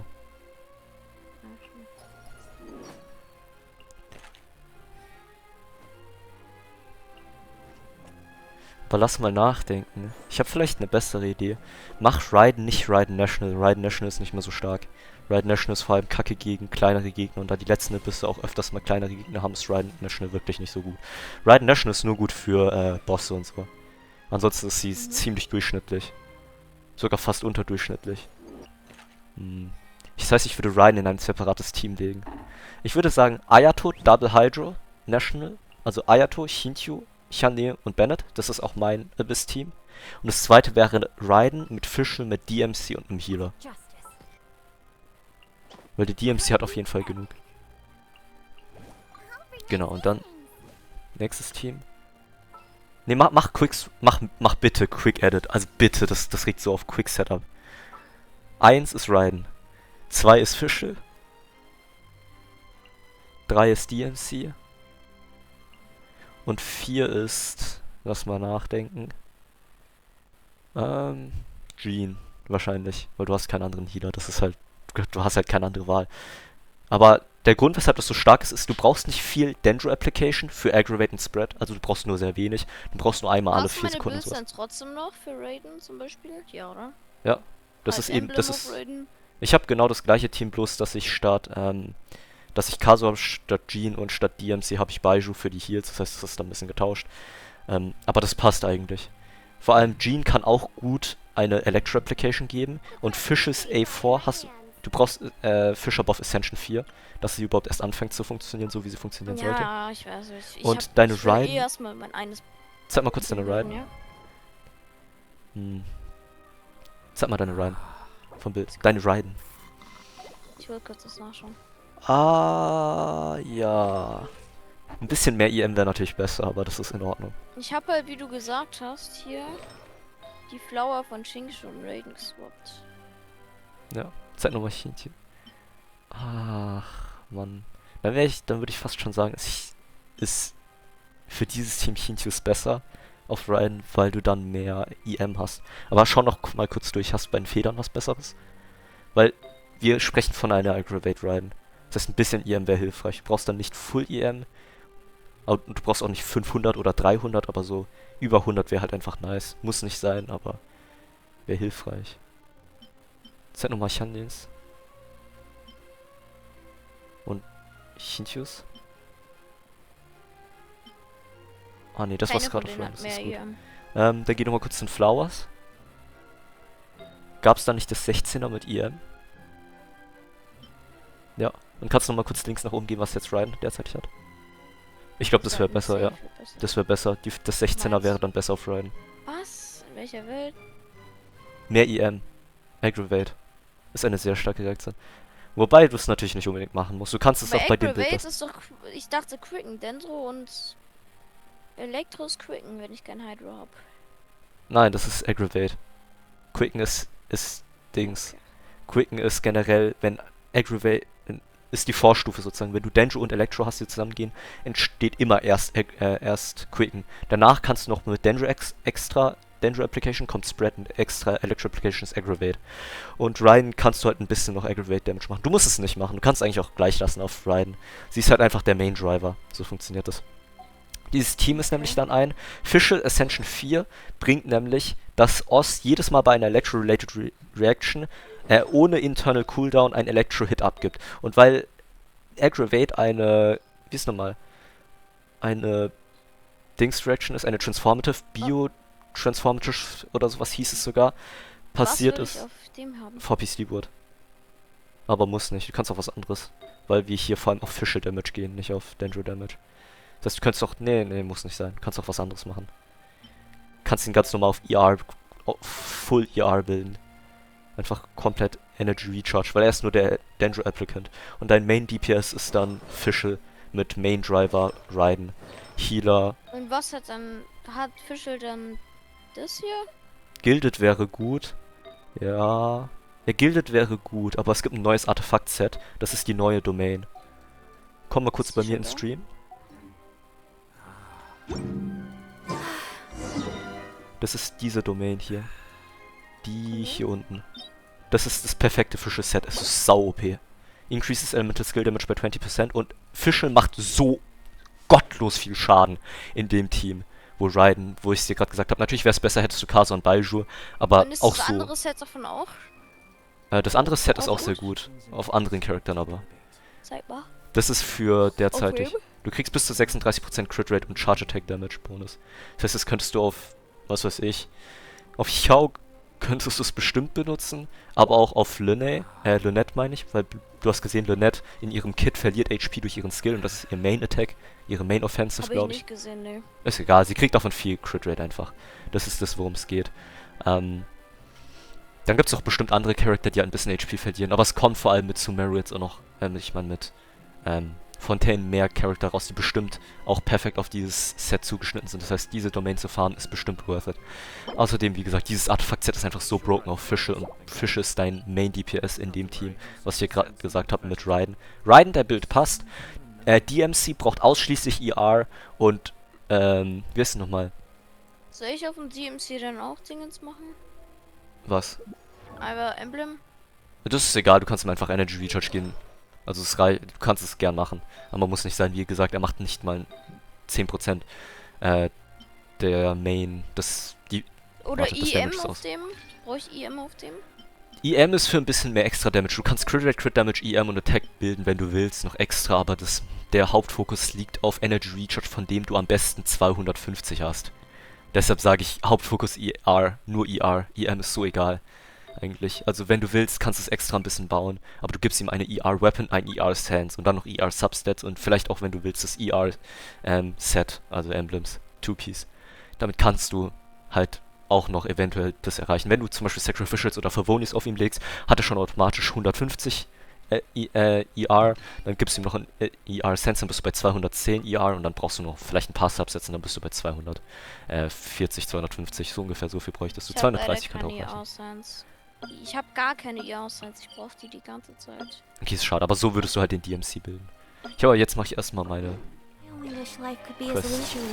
Oh, jetzt gibt's einen Viewpoint. Das sieht geil aus.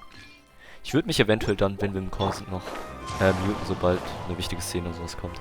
Ich meine Full Mute. Ja, ich glaube, ich gehe jetzt eh auf. Ah, okay, gut, dann passt auf. Ja gut, dann. Ich komme wahrscheinlich später irgendwann wieder.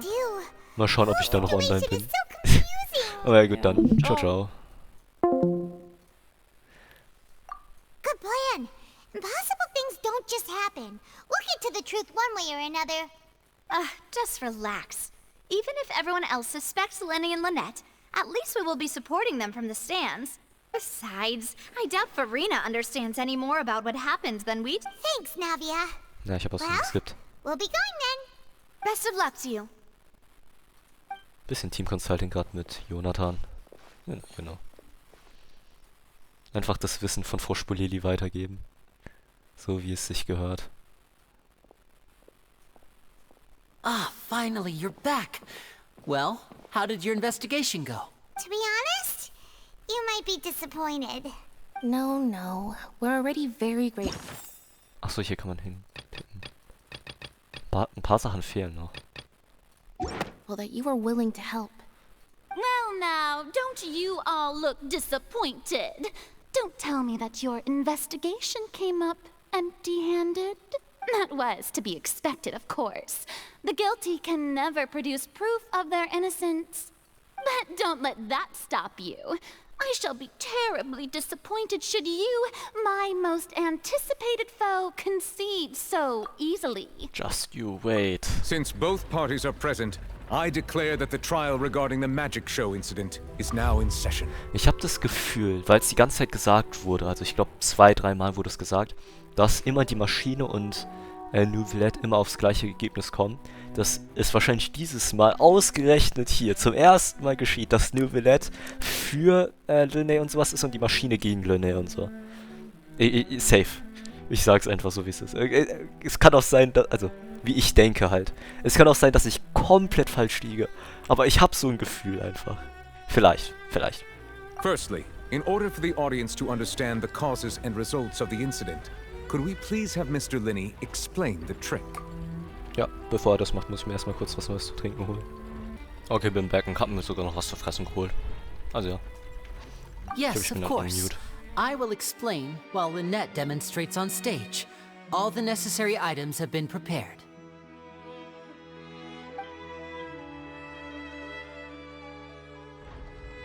Thank you, Mr. Linney.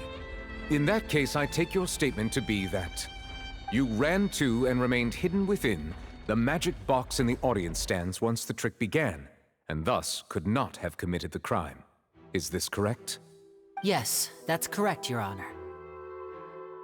In that case, I call upon the prosecution. Lady Farina, do you wish to refute his statement in any way? Why, of course I do.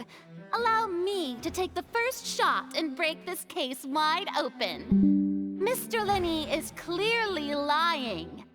There is no way you could have been in the box the whole time if you were to abduct Halsey and murder Cowell. In fact, I'd say you were hardly in that tunnel at all. That is simply your hypothesis based on the presumption that I'm guilty.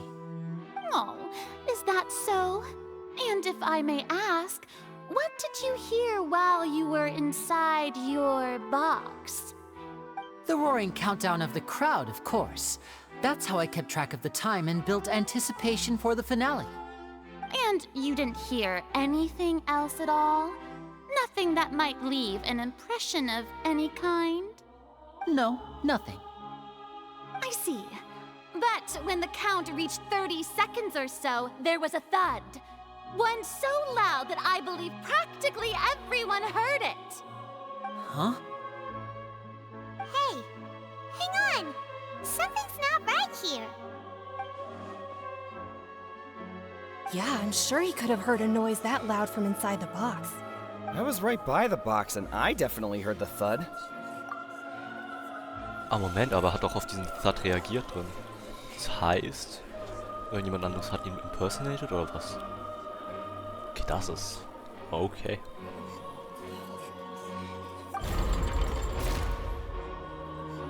Look at those scales. Could those mean... Well then, ladies and gentlemen, allow me to use the words of the magician himself. You never know what can happen in the blink of an eye. Indeed, it seems his alibi can also collapse in the blink of an eye. Of course, I have armed myself to do far more than smash your alibi. Confidence cannot go unfounded, and my foundations are rock solid. Tell me, aren't you and Lynette actually from the House of the Hearth? The House of the Hearth?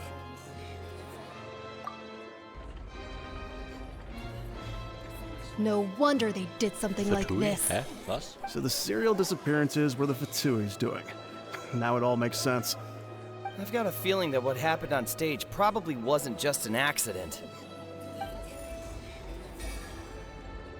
That's irrelevant. Our identities have nothing to do with what happened. Aber heißt es, dass die wirklich von Schneznaja kommen und nicht von Fontaine? Das ist interessant. Dann vielleicht sind sie halt sozusagen diese Puppen von Kino, wie man sie vielleicht auch im Trailer so sieht. In einer Art davon? Ich weiß nicht. Ja, mal schauen. Indeed. Then perhaps you could tell us everything that happened during that 1 minute. Your first priority is to prove yourself innocent after all. I'm sure there is little that needs to be kept secret now. Unless your script already has holes in it. The Outlander is speechless.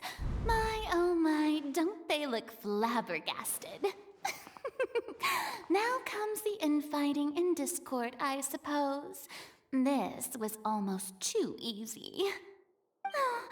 Good thing I made all those preparations. Seems the all-nighter I pulled last night is really paying off. Hey, Linny! Why didn't you tell us this before? Order! Order! Mr. Linney, allow me to re-establish the facts. Lady Farina has raised 2 points. First, when the thud was heard in the Opera House, you were neither in the box nor the tunnel. Second, you and Ms. Lynette are both members of the House of the Hearth. Are these claims true? Aber selbst wenn man Fatui ist, heißt ja nicht gleich, dass man schuldig ist. Es ist ja eine Verallgemeinerung, dass so, wenn ich sagen würde, ja, jeder, der aus Asien kommt, ist böse. Nee. Und ich kann es sagen, ohne als Rassist zu wirken, weil ich bin Asiate. Das ist immer gut. Aber nee, jetzt mal ganz ehrlich. Das ist doch auch eine Verallgemeinerung, die man als rassistisch bezeichnen kann? Nicht wirklich, weil hier gibt es ja nicht sowas wie Rassen oder sowas, wenn man es sagt. Oder eine Aufstellung von Rassentheorie, aber trotzdem, you know? Eine Verallgemeinerung, dass man sagt, du hast es nicht gehört. Es gibt ja bestimmt Sachen, mit denen kann man halt die Sinne von einer Person einschränken in Tibet, in Genshin Impact. Das heißt, gut, das ist nicht valid. Der zweite Punkt, der nicht valide ist, du kommst von Schneznaja, also musst du böse sein. Das macht auch keinen Sinn. Das ist, wie gesagt, einfach eine Diskriminierung. Also, ja, mal schauen.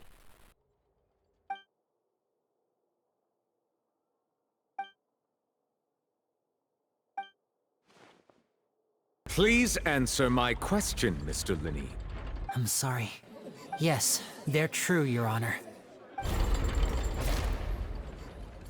I knew it! Well, that's it. We might as well move on to the sentencing already. What should we do now? Permission to speak, Your Honor. Granted. My client has withheld some key information.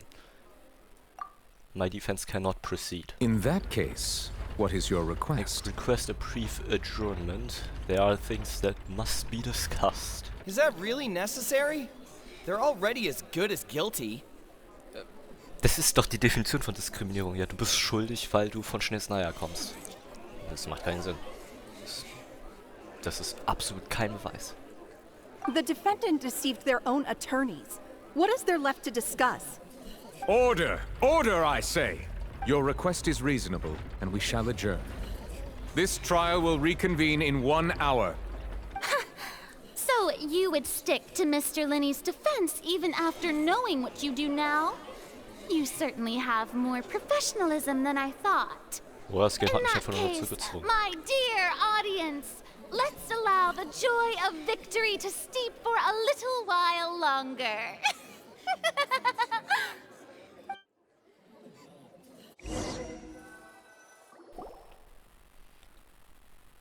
Okay.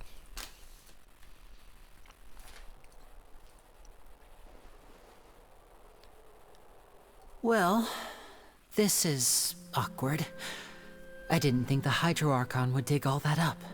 I'm sorry, Traveler and Paimon. Yeah, sorry. Paimon doesn't know where to start. We trusted you two. We based our entire reasoning on the assumption that you weren't bad guys. Ja, das ist doch auch wieder die Definition von Diskriminierung. Oder Vorurteilen. Dass du einfach sagst, jeder, der von da kommt, der ist böse. Jeder, der der bei den Fatuis ist, der ist böse. Okay.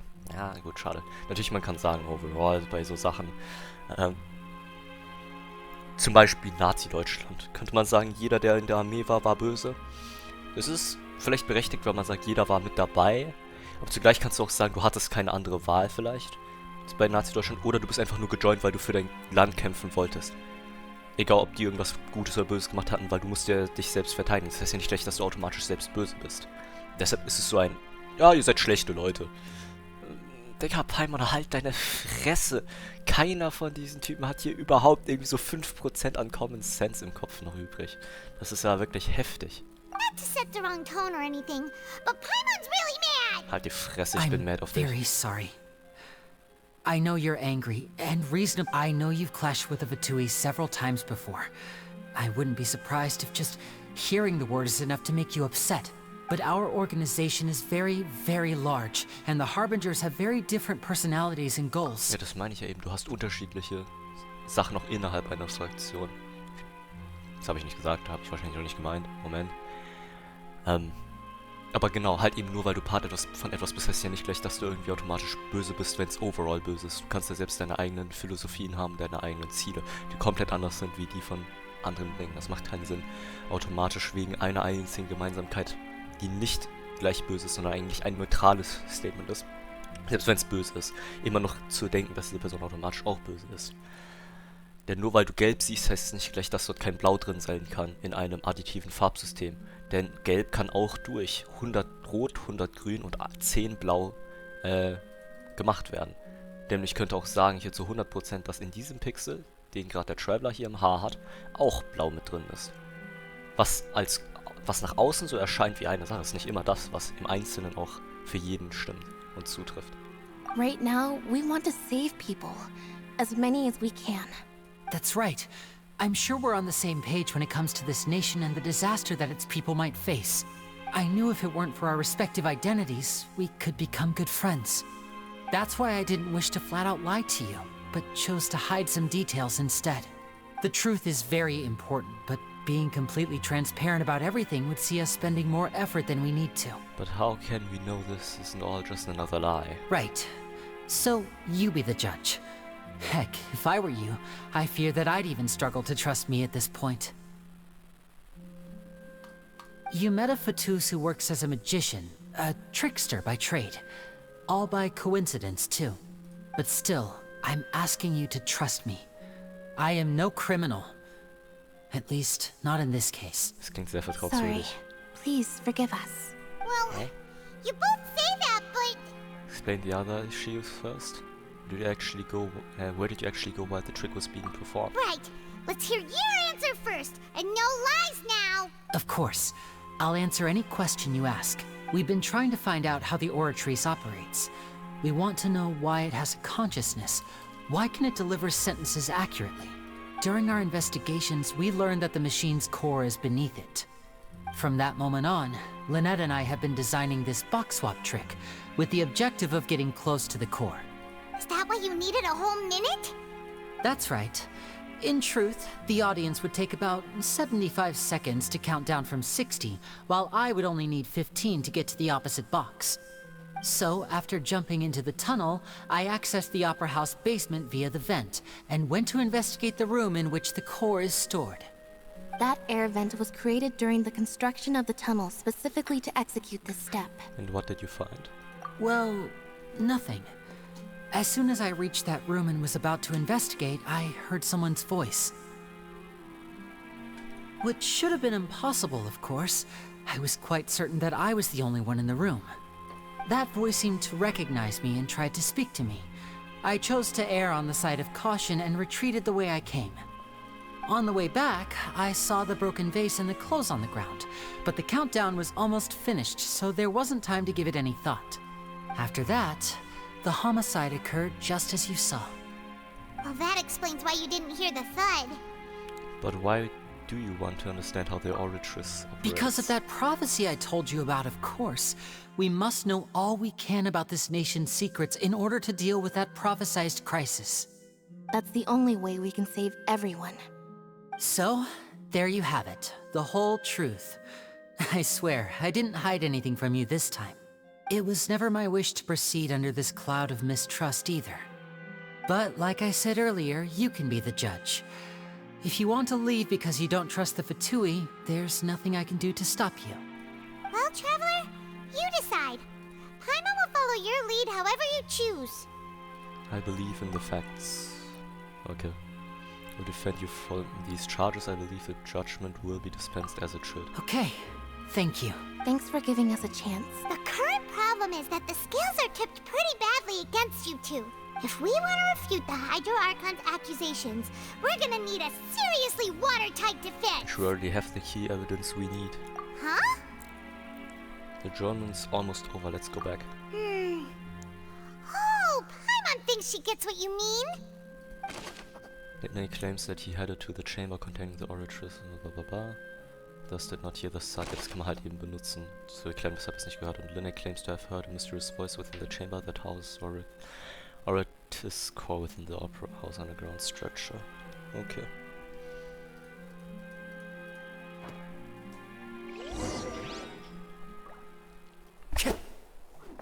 Gut, dann. Let's go.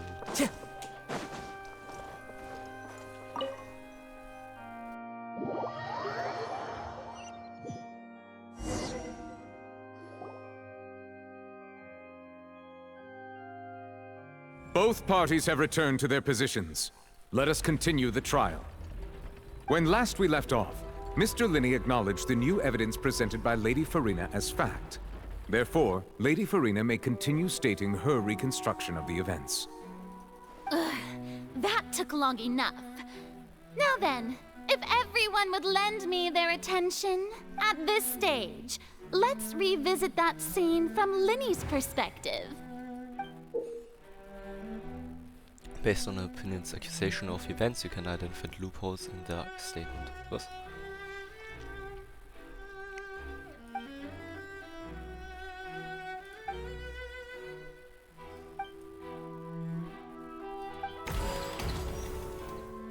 The fuck? As the countdown began, when the flatbed trolley passed, he opened the box and got into an altercation with Halsey, which caused the loud thud. He did not realize that the sound could be heard by everyone in the opera house, which is why he claimed earlier that he could not hear the sound. Finally, he used the vase to knock her out, before making her change clothes to prevent others from recognizing her. At this time, Cowell arrived in the tunnel, having heard that strange noise, and caught Linney red-handed. So Linney proceeded to knock him out too before stuffing him into that box. Klingt ein bisschen abgefahren, ganz ehrlich. Afterward, Linney passed the unconscious Halsey to his accomplice through the magic box in the audience stands, before operating the devices such that Cowell's death would be ruled an accident. Aber ganz ehrlich, die Sache ist doch, dass das schon vorprepared wurde, dass es runterfällt. Das heißt, er müsste davon, es müsste heißen, er hätte schon vorausgesehen, dass jemand ihn erwischen würde, sodass er ihn töten könnte. Das macht keinen Sinn. And there you have it. That's the truth behind what happened. Bilder sind schon gut gemacht. Does the defendant's side have any objections to Lady Farina's description of the events? The key to refuting Lady Farina is the order of events, what Linny experienced, and what he saw.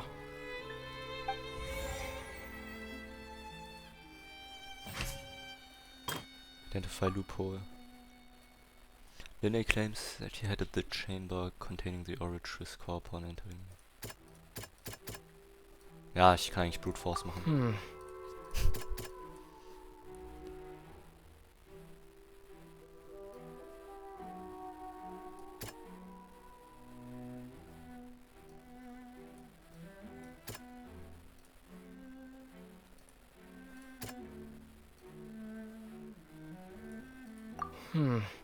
Schade.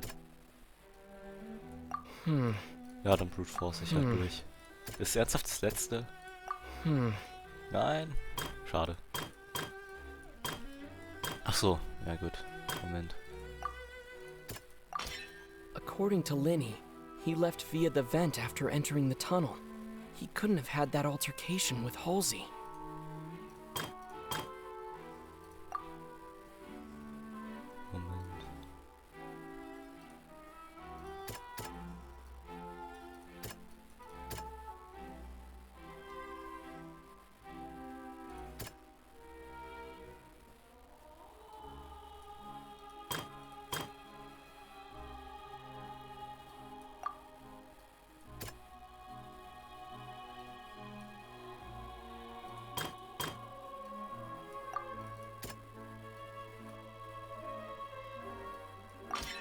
Linny went to the room that contains the Oratrice's core. This is the actual truth.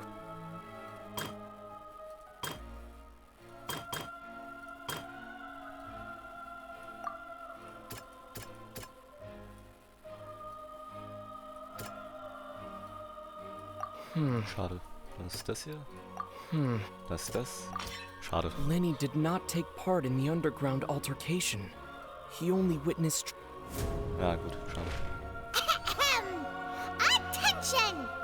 Halt die Fresse, Palmer. Started. Linny did indeed go into the tunnel, but he immediately used a vent to access the Opera House basement, which is where the underground core of the Oratrice is stored. Once he reached that area, he heard a voice in what should have been an empty room. Since he felt something was amiss, he returned immediately. The crime scene had already developed by the time he reached the tunnel again, and in order to complete the magic trick, he did not remain there for any length of time. Finally, he reached the surface, and that was when the accident happened from his point of view. Therefore, he's innocent. Okay. Was kommt jetzt? Successful Refutation. Ja, Digga, man könnte es auch nicht verlieren. Gemüse. Notfall wäre alles einmal Brute Forcen. Paimon did it! Paimon actually made Halt die Fresse. In other words, Nein. you believe that he knew nothing of the incident? That's right! Moreover, I believe my opposition's reason is flawed. My reasoning? The on-stage equipment was clearly tampered with a premeditated fashion. However, you say that Cowell bumped into Linny by chance. If that's the case, then if Cowell hadn't entered the tunnel, who was the entire setup meant to kill? Ja. Assuming that what Du you müsstest say dann ja is jemanden true, killen. Linny only needed to kidnap the young girl to cause a new disappearance case. What would the point of killing someone on stage be? Oh, they have a point. That's right, you tell him! And that's why they're partners of mine. They've managed to turn things around. Oh, well, your denial is very strident, I'll give you that. But what proof do you have to back your claims? Was? Do you happen to remember how you refuted Linny's alibi initially? Of course I do. If he had been in the magic box the whole time, how could he have not heard that sound? Why do you ask? You're saying that he wasn't? Yeah, yes. Your claim has now become a weapon. Your claim has also become a critical clue. Was?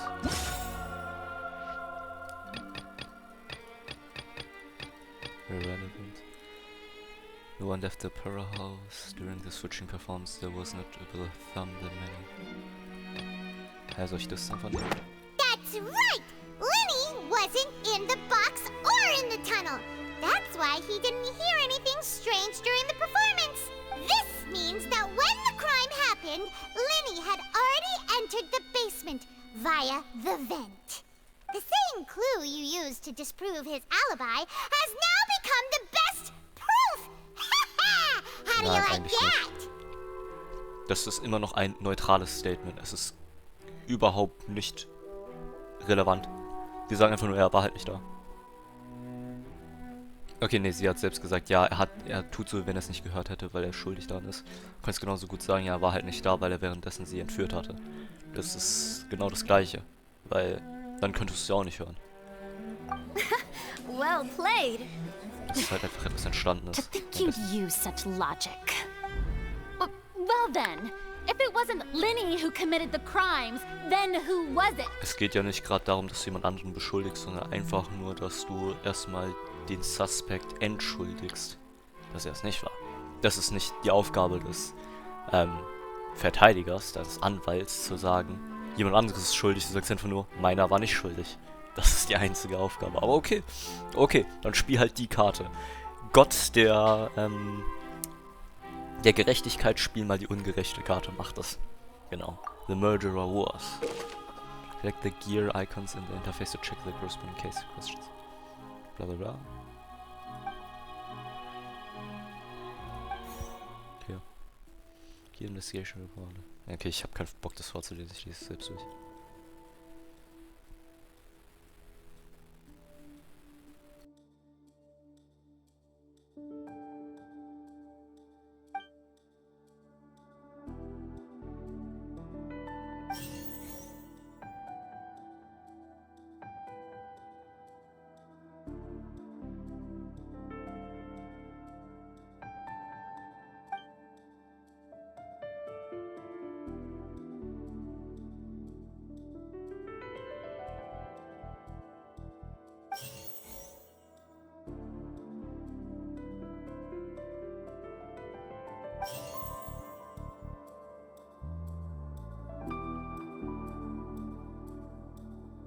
The deceased's name is Cowell, Lenny's assistant. He would have been able to tamper with the equipment. Aber würde er sich wirklich selbst killen wollen? Ich glaube nicht. Wobei, man könnte auch sagen... Halsey is the missing person and an ordinary audience member. Or did she have her own scheme all along? Ich meine, Cowell würde sich nicht selbst killen, das heißt, es sei denn, es war ein externer Faktor, bei dem du sagst, ja gut, du machst das und du musst dich töten für unsere Gruppe, das geht natürlich, aber, genau. Ich glaube nicht, dass there have been a third person involved? Is that... Wahrscheinlich eine dritte Person eigentlich. Schade. Dann muss Halsey is the missing person and an ordinary audience member. Auch falsch. Warum sollte er sich selbst killen? Dass Beweise entfernt werden. Ja, dann geht es darum, ja, okay, schade. Dann ist das Spiel wohl auch so getaktet. Gut, es geht ja darum in der Strategie, dass er halt sozusagen ja der ist, der involviert ist. Das heißt, er ist theoretisch der einzige Informant. Und wenn du dich halt selbst tötest, setzt du nicht deine eigenen, deine eigene Angehörigkeit, mit deiner eigenen Gruppe nicht Gefahr aus, dass du aus Versehen der Information spillst. Deshalb killst du dich selbst, nachdem du alles angerichtet hast. Und lässt es so aussehen, wenn die anderen es getan hätten. Gut, okay. Sorry. Scheiße. Huh? That can't be right. Are you serious? The killer... Oh, is that so? How interesting! Let's hear your reasoning then. I mean, natürlich kann es Sinn machen, aber was halt so traurig ist halt... Guck mal, erstmal eine dritte Person, kannst du sagen, war die Person, die das gemacht hat, erst die Entführung und da hast du halt noch gezielt jemanden da reingesteckt, getötet. Wie auch immer, ja gut. Ist vielleicht schwerer zu sagen, aber gut, das wäre halt so typisch, was man so sagen könnte, es war eine andere Person. Dann, aber das wäre halt schwer zu beweisen. Du könntest sagen, die Person, die sich selbst gedingst hatte, sozusagen entführt hat, Anführungszeichen, war einfach nur da, um zu framen, indem du sagst, gut, die Person wusste ja schon im Voraus, was sie bekommen würde, sie könnte die Maschine manipuliert werden, dass sie ausgewählt wird, und dann könnte sie jemand anderes töten, weil sie ja natürlich nicht selbst sterben will, indem sie sich dann selbst verletzt, irgendwie selbst sozusagen entführen lässt oder was auch immer und dieser ganze Kack. Wenn du sagst Kaul, ja, also du kannst für alles 3 Begründungen finden, aber ich hätte jetzt nicht gedacht, dass Genshin Impact an und für sich so die Begründung finden würde von, ja gut, er tötet sich halt selbst, weil er ja der einzige Informant wäre, zu dem man gerade Zugang hätte. What I must do next is recreate the truth. What Cowell did, and how he went from would-be perpetrator to victim. Also. No one entered or left the opera house through its entrances. The deceased's name is Cowell, Linny's assistant. He would have been able to... Halsey's clothing was in the tunnel, so there must... The sound we heard may have come from a clash between the missing Halsey and the criminal. Linny was not in the tunnel at that moment, which gave our criminal It would have been tough for both people to fit into that vent. They would likely have bumped... Linny was not in the tunnel. Schade. The deceased's name is Cowell. The sound we heard may have come from a clash. Halsey's clothing was in the tunnel, so there must have been some... Oh, Digga, ich hab keinen Plan, Mann. It would have been tough for both people to fit into that vent. They would likely have... It would have been tough for both... The sound we heard may have come from a clash between the missing Halsey. Falsch, oder wie? The sound we heard may have come from... Linny was not in the tunnel at that moment. The sound we heard may have come... Halsey's clothing... Wenn das richtig ist, dann fände ich's komisch. Ja. Okay. Linny was not in the tunnel at... Ja, gut. The sound we heard may have... Halsey's clothing was in the tunnel. The deceased's name... No one entered or left the opera house. Hä? Warte, werden überhaupt alle Sachen angezeigt, richtig? Halsey's clothing was in Ich the meine, die tunnel. 3 machen sehr Sinn. During switching performance there was an auto that... Ja. Sees this one of... Ja, genau. Und das auch. Das heißt, er war weg. Hä? Was ist denn dann das 4., was mir fehlt? Ah, das ist... Hä? Halsey's clothing was in... It would have been tough for both... Ernsthaft, das ist die Ausrede? Nein. Es ist wirklich die Klamotten oder wie? Da hab ich...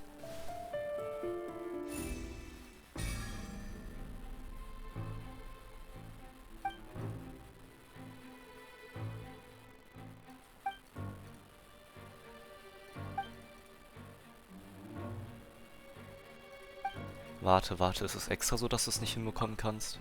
So dass du selbst durch Brute Force es nicht schaffen kannst? Oder sagen sie einfach zu viele Scheiße, jetzt wird einfach die Musterlösung gezeigt. When the world did Hesly. I see how it is. So this was all just a bluff. And here I thought you had something to show for it. But it seems you're still far from the truth. Ja, du bist selbst weiter entfernt, also okay. Look, since we're at a dead end, why not consider a different track? Just like the trick Ja, as das it war dann wohl extra transpired, dafür. the end result must have been utterly different from the magician's initial design. If only we knew how Halsey disappeared. Well, that would be nice, but the tunnel only has 3 exits, and none of them seem very likely. And it's not like this is a magic trick where you can just make a real live person disappear. You know, like you did from that water Excuse my interruption, dear opponents. But do you not see that the crowd is growing impatient? There is no greater sin in this opera house. Ja, er ist schuldig, weil du nachdenken musst, okay. If the defense is unable to make further effective arguments, we will move on to the next stage of the trial. Ja, aber das macht gar keinen Sinn. Es macht gar keinen Sinn. Keiner konnte zureichende Beweise finden für nichts. Wenn du von beiden Seiten keine zureichenden Beweise hast, dann kannst du nichts fällen. Da musst du weiter aushandeln. Das ist doch so dumm und backward. Das macht keinen Sinn. Aber okay. Linny was not in the tunnel at that moment. Ja, the sound obvious. we heard may have come from a clack. Ja. The deceased's name is Cowell, Linny's assistant. Ja. No one entered or left the opera house through its entrances. Halsey's clothing was in the tunnel, so it would have been tough for both people to fit into that vent. They would likely have bumped into Linny as well. The vase was not broken by chance. It was used to cover important evidence. Okay. Das gab's aber gar nicht mal, das mit Wasser. Das heißt, die wollten wirklich, dass du es genau so durchspielst. Was It soll all das? comes together if Halsey disappeared instead of being kidnapped. Lynette escaped from the water tank, vanishing gradually and leaving only clothes behind. If there's a similar method where a person could be transformed into water... Oh, just a moment, please. I do hope you know how preposterous you sound at the moment. How could a person ever be transformed into water? This is reality we're talking about here, not some magic trick. Request that we examine Cowell's personal effects. You might find something there. Must we really? I should think that of anyone. Your friend Linny already knows this truth very well. Magic tricks are ultimately just illusions and misdirection. But Halsey's disappearance is very real. We're talking about two completely different things. Nein, wenn du jemanden kidnappst, kann es auch sein, dass du versuchst, andere Leute erst abzulenken, dass sie halt nicht das mitbekommen, hä? Du musst erst eine Möglichkeit öffnen, die erschaffen, dass du jemanden entführen kannst.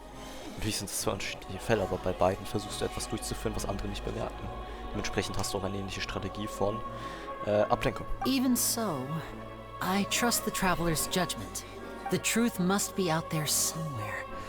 Perhaps some new line of reasoning may open if we try to gather all the focal points that don't make sense. Since Cal was the deceased, we haven't placed much attention on him.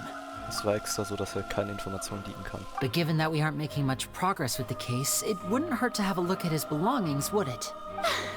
People really do come up with all sorts of harebrained schemes when at the end of their rope. The way I see it, your suggestion that we broaden the scope of our investigation is nothing but a tactic for stalling the trial.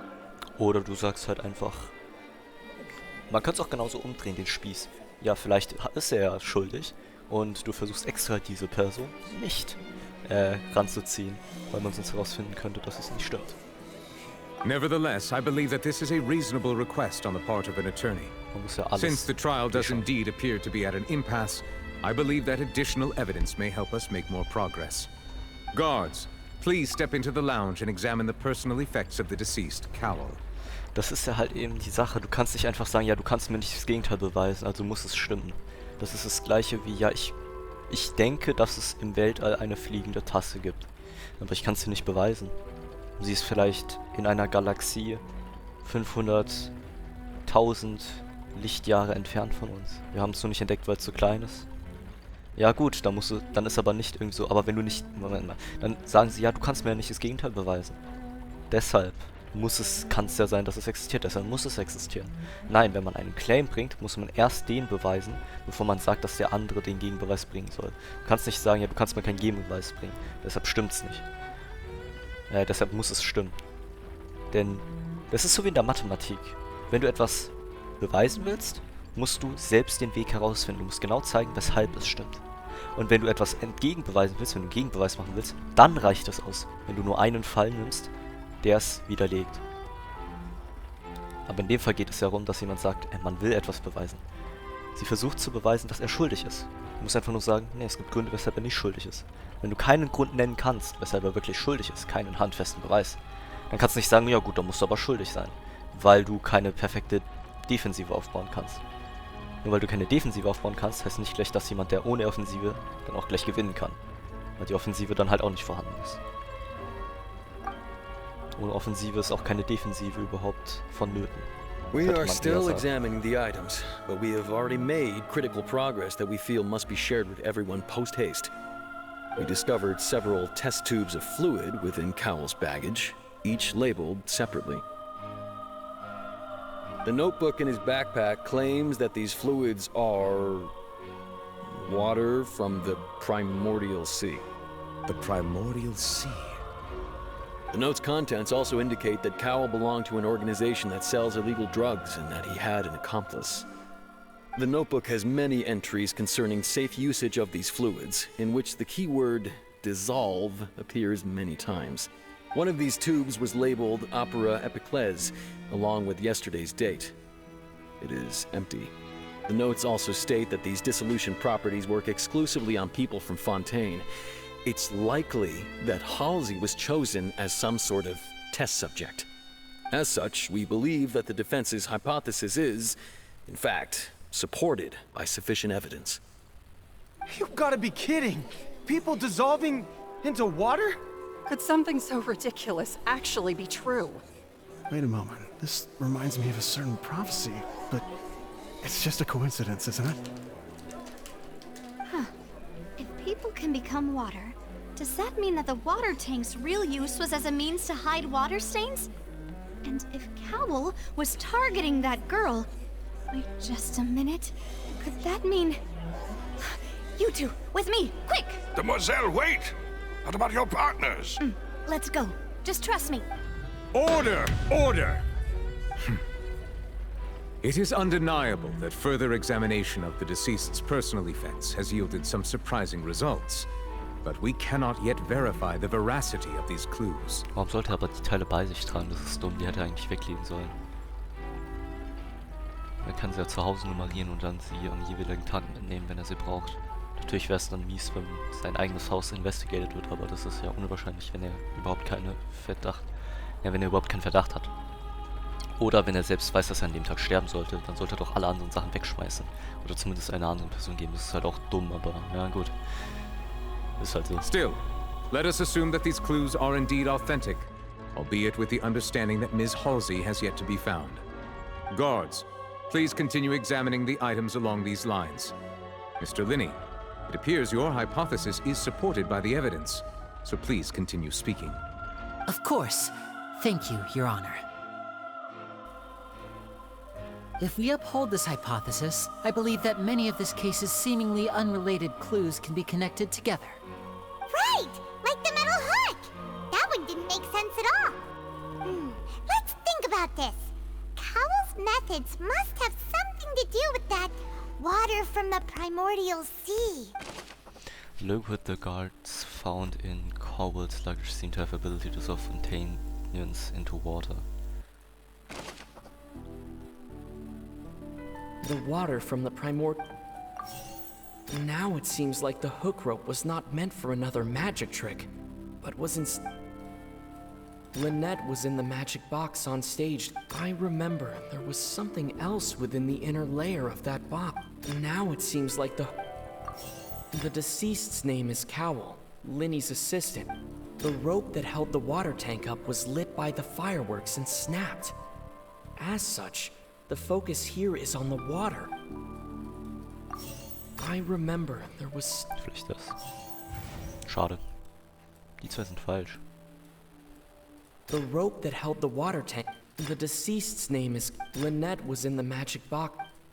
Keine Ahnung, ich brute force es mal durch. The deceased's name is... Lynette was in the magic box on... The water from the primordial sea should already have been prepped before... Schade. The deceased's name is Cowell. The rope that held the water tank up was lit... The deceased's name... Okay. Ich dachte, das war schon davor wichtig, aber okay, gut, dann halt jetzt nochmal.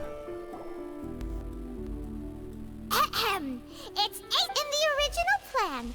Cowell would tamper with the water tank rope, and the number selector securing his target. When the magic box containing Halsey was lowered, the metal hook would retract gradually and pierce the balloon at the top of the box.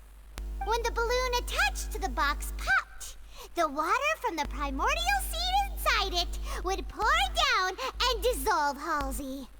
Afterward, Cowl would enter the tunnel and break the flower vase to conceal the water inside the tunnel, with the remaining evidence being covered up by the water tank on stage. But he encountered something unexpected in the tunnel, and wound up being fatally hit by the same water tank he meant to use to cover his tracks. Huh. That does make sense. That actually links together a lot of the more confusing pieces of evidence. Ja gut, dann war meine anfängliche Hypothese also doch falsch mit er so seine Spuren verwischen. Da macht es so Sinn, dass er noch seine Sachen dabei hat, aber trotzdem sehr risky. Oh dear, what do I do? Even I think they sound convincing now. Have I falsely accused an innocent person? What a humiliation. Now, it seems like the only point of contention remaining is the exact circumstances that led to Cowl's death. His notes mentioned he had an accomplice who could be related to the situation. On that note, the guards have just contacted me indicating that they uncovered new evidence. I shall now invite him on stage to share it with us. Thank you, Your Honor. We were just inspecting the luggage of the other people involved in this case, and we found an identical sample of the water from the primordial sea among Linny's personal effects. What? That can't be. Oh, I see. Well, how wonderfully comedic to have your own counterattack only to come back and wound you. Ja, ist ja nicht so, dass man irgendwie in der Lage sein könnte, vorausschauend das auch noch bei anderen zu platzieren und sie damit zu beschuldigen. Ist ja nicht irgendwie so eine sehr bekannte Taktik.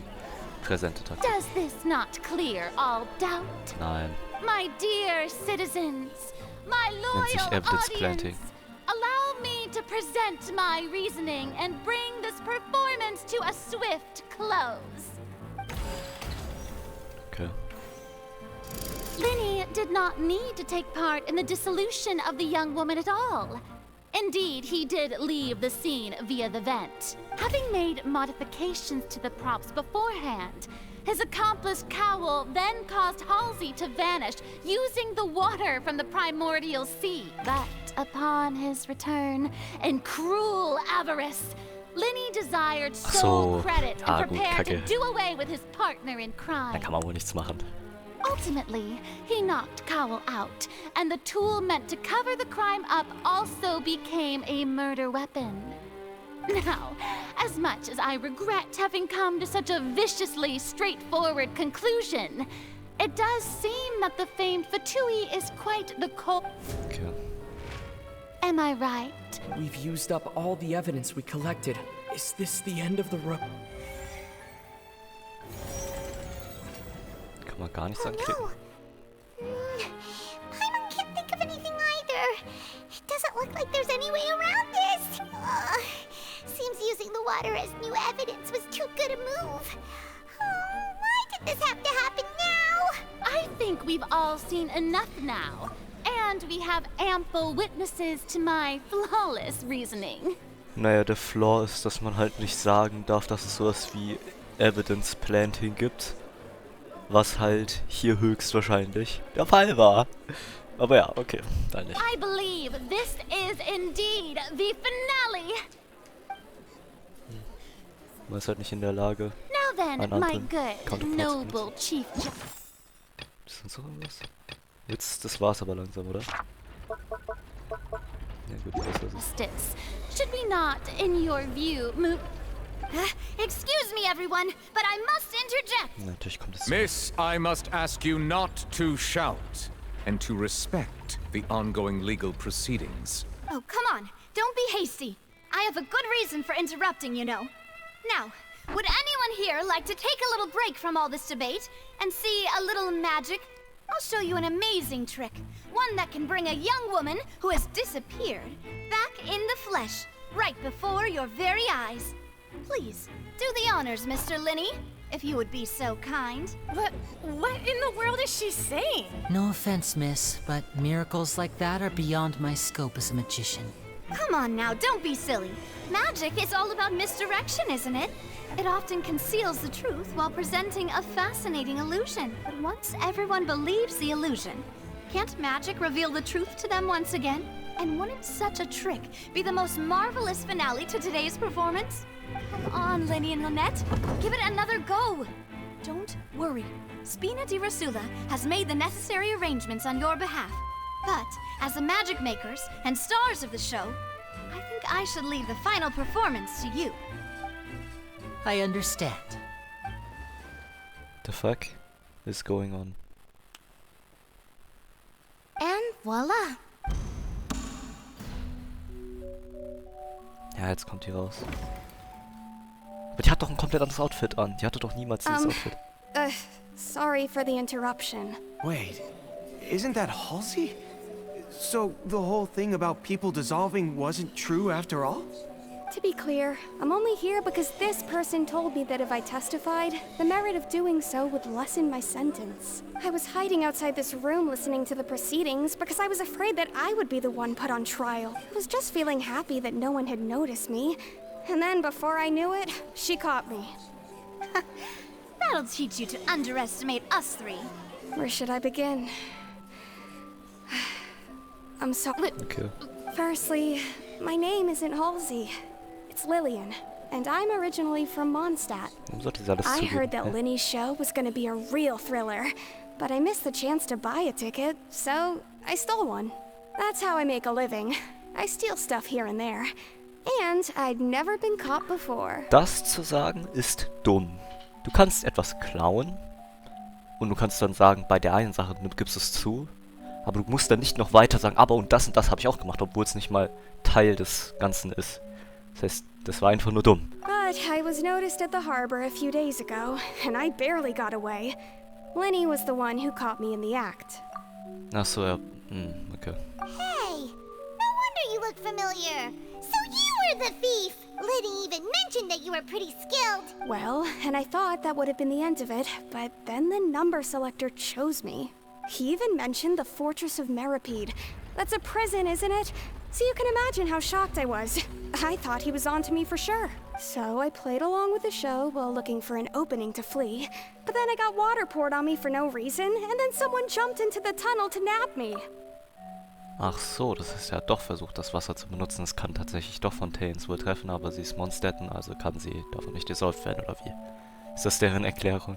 I wasn't going to take that lying down, so I knocked him out and stuffed him into the box. There was nowhere to run from there, though, so I had to change my clothes and hide in a box containing performance costumes. I slipped out after the first guard arrived at the scene and continued hiding inside the opera house. Can a person even hide in there? If they are a practical hand at concealing, probably a professional thief could make it work. But I swear, I didn't know that the water tank would fall down. Really, I swear it. Das war dann theoretisch auch sein eigenes Setup, das ihn gekillt hat. Had I known that, I wouldn't have put him in the magic box. I may be a thief. Well, that makes everything pretty clear now, doesn't it? Now it's time to refute the Hydra Archon's previous This reason. time, we need to Okay. Identify loophole. Oh mein Gott, jetzt muss man durchlesen. Und all the credit and glory. Die break out in the tunnel. Okay, erstmal hier Random Number Selector. War extra da. Nicht? Schade. The strange sound wasn't from a fight. It was Lillian's attempt to break out when she was... Okay.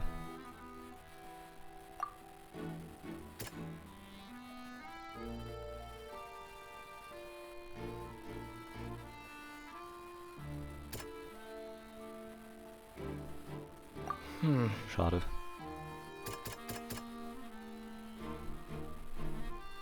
Soll ich einfach brute forcen? Warte, was steht hier?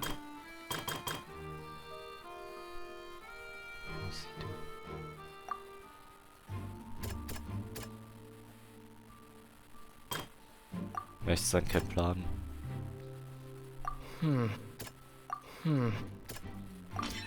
The flower vase was not broken to cover anything up, but it was...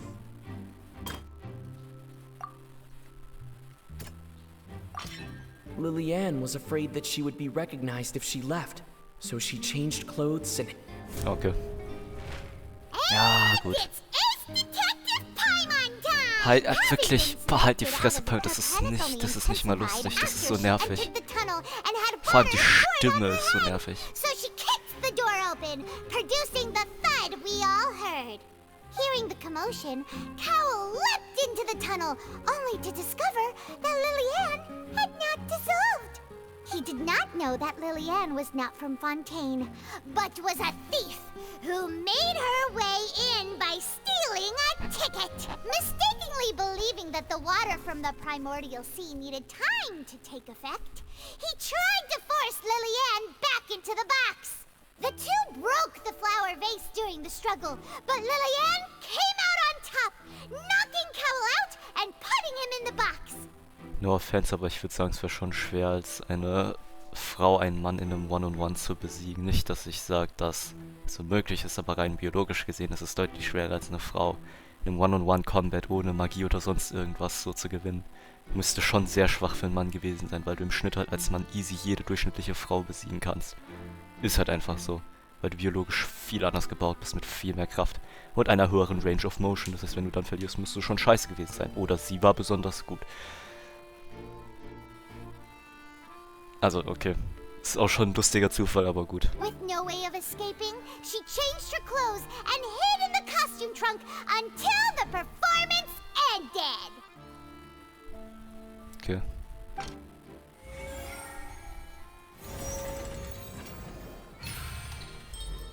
Successful refutation. Okay. She knew that she would have to go through guard inspection if she tried to leave afterward. So, she has been trapped in the opera house these last 2 days. Hunger und Durst. She had already become desperately hungry by the time we were chatting over macarons. Ich würde sagen, eher durstig. So, she swiped 2 of them right under our noses. Talk about a sneaky thief. At this point, all the events that happened in the tunnel have now come to light. Ah, so that's the whole story. Bravo! Bravo! Now then, Lady Farina, do you wish to speak against the defense's statements? Please answer the question, Lady Farina. Also, if I may add, the trial has not yet ended. As such, I request that the prosecution not leave the room before the proceedings have concluded. Ja, okay, da habe ich wohl das Gefühl, dass die Maschine und Juliette wohl doch die gleiche Meinung wahrscheinlich haben werden und nicht unterschiedliche Meinungen. Ich dachte so vielleicht, weil die hatten so angespielt. What? Are you reading my mind now? No. I have no further arguments. I admit defeat. But really, could you at least have left me with some dignity? Wow. Look at that. She's like a deflated balloon now. If there are no objections, then as the Chief Justice of Fontaine, I shall once again repeat the full sequence of events. The actual perpetrator of the serial disappearances, Cowell, selected his next victim from the audience reservation list. With some modifications to the selector, he could ensure that the pre-selected young woman would be chosen. To cover up any evidence while committing the deed, Cowell thought of allowing the water tank to fall, which would conceal the water left behind after the young woman was dissolved. He also tampered with the rope suspending the water tank, using the fireworks at the end of the performance to cause the tank to drop and hide the watermarks. He poured the water from the primordial sea into a balloon during the preparation of the magic box and stuck it to the box's lid. Finally, he passed the prepared hook on a rope through the gap in the magic box's door when bringing the young woman to said box. When the magic trick officially began, the box containing the woman was lowered into the tunnel, tightening the hook rope and bursting the balloon containing the water. If all had gone to plan, the young woman would be dissolved at this time. However, Lillian was not from Fontaine, and thus fled the box with a loud noise. Realizing that there was trouble, Cowell entered the tunnel and met Lillian. Thinking that the waters had not yet taken effect, he decided to proceed. However, his opponent was more capable than he thought, and he was overcome, knocked unconscious, and placed into the magic box, and thus became his own final victim. Lillian, according to her own statements, then changed clothes and hid until the performance ended, before hiding in other parts of the opera house. As for Linny, he was in the underground structures within the opera house, and was thus ignorant of these happenings. Fragwürdig wäre aber, was passiert, wenn sie aufgelöst werden würde? Dann würde doch Linny tatsächlich...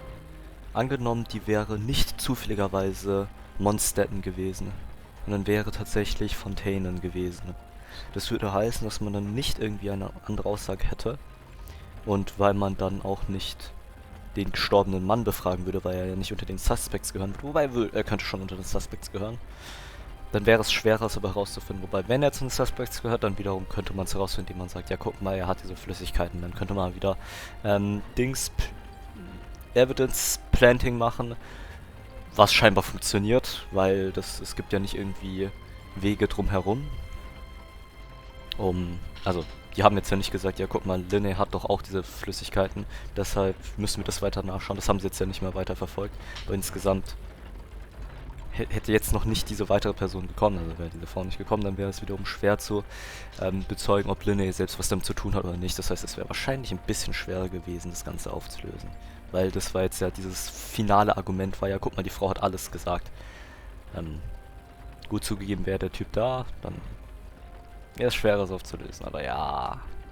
Ach, ist egal, ich muss mir jetzt nicht den Kopf drauf zerbrechen. From this reconstruction of events, we can conclude that Linny, the accused, is in fact innocent. While there is much in Linny and Lillian's conduct that should still be investigated separately, this case at least can be handed over to the oratories to make the final decision.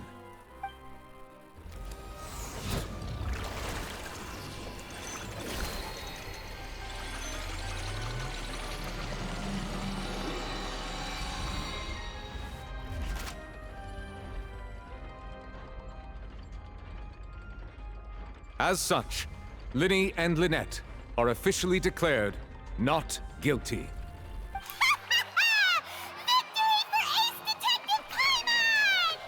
Das Dumme ist halt auch noch, dass Paimon nichts davon gemacht hat, sondern dass die ganze Geschichte durchgecarried wird von dem, was der Traveler denkt. Was natürlich auch gecarried wird von den Leuten, die es programmiert haben, die gesagt haben, dass du aufs Ergebnis kommen musst. Was natürlich auch Sinn macht irgendwo, aber trotzdem, Digga, Paimon, wirklich, halt deine Fresse, du dreckige, hässliche, fliegende... Gut, ja, reicht. Thank you all. Thank you so much. Let's not celebrate just yet. Next, I think we deserve an explanation, Guard Vaughn. How did you find the water from the primordial sea in Linny's baggage? Right! Your discovery caused me to make a serious mistake, you know. Or was that not a discovery, but false evidence that you dared to bring before this eben court? Evidence Planting ist das. Ich meine, sonst wär's ja nicht mal dazu gekommen, das Evidence Planting hier anzusprechen. Gut. Ne, warte, Moment. Die haben jetzt sprechen sie ja das Evidence Planting an, aber nur nachdem entschieden wurde, ja, die sind nicht guilty. Das heißt, also nicht schuldig, das heißt, da muss irgendwas passiert sein. Jemand muss Evidence Planting gemacht haben. Und da er nicht erwartet hätte, dass er selbst sterben würde, der Gestorbene, würde es heißen, dass er kein Evidence Planting machen sollte. Das heißt, das muss jemand anderes machen. Aber wäre er nicht gestorben, käme niemals die Wahrheit ans Tageslicht. Also wäre die Mondstatten wirklich Fontaine gewesen. Dann wäre es deutlich schwer, das zu beschreiben. Und das Evidence Planting hätte dann weiterhin funktioniert. Und Linny wäre auch als guilty accused angeschuldigt werden. Also war das ein sehr glücklicher Zufall, wenn man nachdenkt, für Linny und Lynette. I suspect that the accomplice mentioned in Cowell's notes was not Linny, but you, yes? I'm sure you know what you must do to lessen your sentence. Speak quickly! Unless you want to earn yourself a one-way ticket to Coupon Town. Ach, stimmt. I was just following orders. We were supposed to place blame for the serial disappearances onto Linny, and thus cause suspicion to fall on the Fatui. The higher-ups said this was the best opportunity to do so. And now that your plan has fallen through, and the secrets of the water have been revealed, you have become a liability to said higher-ups, yes? Therefore, you would be wise to tell everything you know and seek the protection of the guards. Yes, I'll tell you everything I know. Our boss discovered that the water can cause people to dissolve. It can also be made into a potion, which when extremely diluted, can cause people to experience unforgettable exhilaration. We've been in this business for a while now, and have made decent more off it. The disappearances were also the boss's idea. I mean, this is the boss we're talking about. The...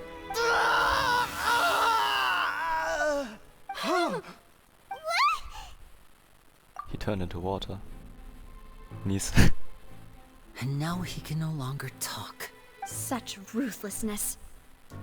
I shouldn't have expected any less of them. An outrageous act. All present, please submit to inspection immediately.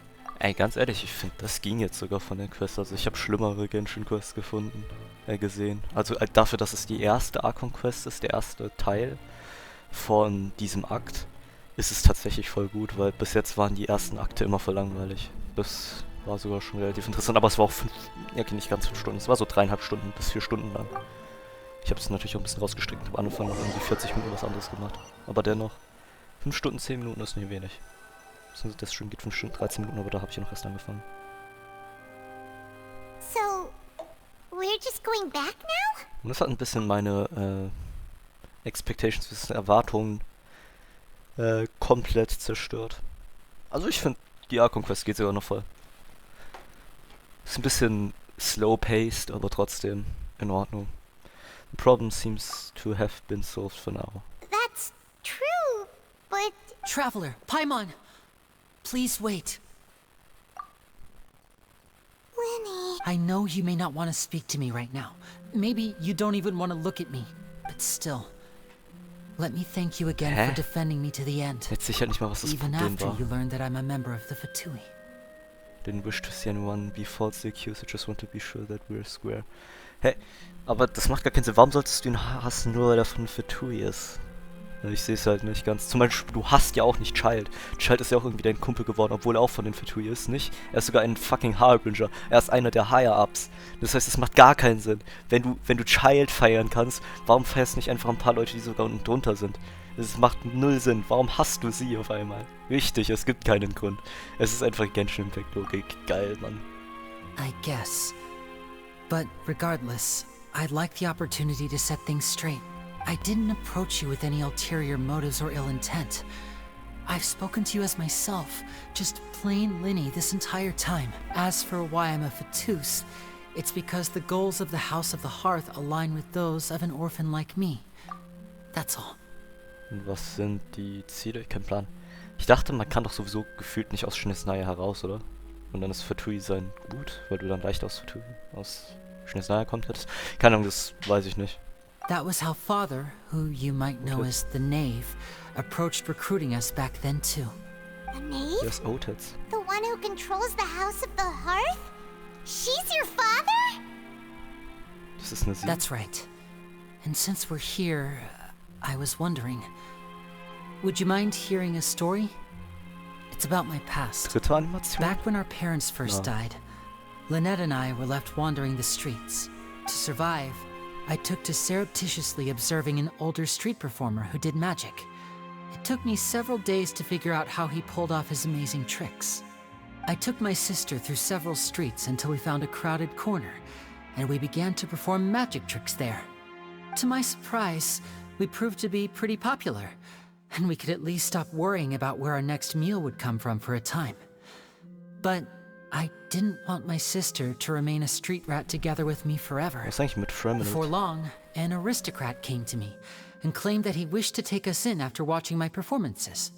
So you went from orphans to nobility just like that? That was how we felt at first too. As if fate was on our side and we could say goodbye to those painful days. But I gradually discovered that while we were called foster children, he was really after my talent for magic tricks.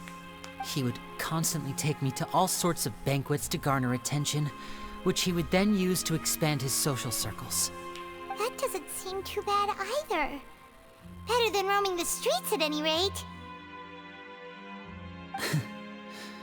It took a while for me to realize just how dark his heart really was. After one particular performance at a banquet, I discovered that Lynette was not on the same return vehicle as me. I waited a long time after we returned home, but she did not come back. I went to that noble's bedroom and asked him about her whereabouts. Ja. The answer he gave me was, she caught the eye of the most eminent person at the banquet, so I sent her over as a gift. I mean, you'll be able to perform your magic regardless of who your assistant is, yes? Oh no. So he was gonna... But wouldn't Fontaine's laws deal with such people? As far as outsiders are concerned, this is a relationship akin to adoption or foster care, and they have their ways of escaping the eye of the law. So what happened after that? I managed to ferret out the location of the mansion of that so-called eminent person and hurried through the night. But by the time I leaped over the walls, avoided the guards, and made my way in, all I saw was the moonlit ground covered in blood, and the knave standing there in the darkness. So, she'd already taken care of that guy. That's right. She had rescued my sister before she could come to any harm, and had even discovered several girls hidden in a basement, all of them orphans. Father, I mean, the knave, might have seen something in me, and so she made me an offer. The House of the Hearth welcomes you, for your interests align with ours. Here, none will ever betray you. Indeed, betrayal shall never be permitted here. I was hesitant to trust her. I mean, I had just been betrayed by nobles. But she was also quick to destroy the noble who had taken us in at first, giving us back our freedom. Oh, so that's how the two of you joined the House of the Hearth. That's all in the past, though. The knave is after the noses, isn't she? She has her own plans. Warte, wie heißt nochmal? Alekino? Vater? Also nee, wie ist sie nochmal? OT irgendwas. Egal. She has gained permission from the Tsaritsa to first use the Gnosis' power once she obtains it. She plans to use it to find a way to break the prophecy and save Fontaine. So, she believes in that prophecy too? That's right. The whole House of the Hearth is currently working to combat that crisis.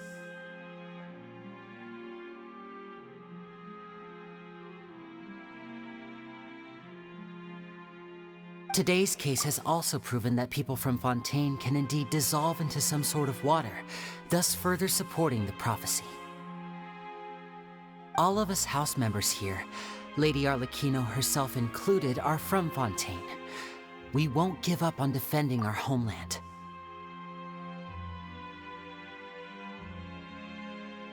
To us orphans, the only connection we have left to this world, apart from our family, is our homeland. So, from small deeds like distributing magic pockets to huge schemes like stealing a Gnosis, everything is aimed at dealing with that prophecy. Warte, war ich vorhin mute? Ich weiß gar nicht, aber das mit Alekino. Die ist also nicht Vater von Dings, sondern einfach nur ein anderer Member von denen. Falls ich gesagt habe, habe ich mich jetzt geglückt, aber egal. Okay. It's alright, I understand.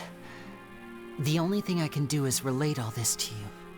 I just hope you can understand that even as a member of the House, I have never stopped making my own decisions, and that I believe what I'm doing is right. If you should need anything at all in the future, feel free to find me. I will do my best to help you, as plain Linny. I understand.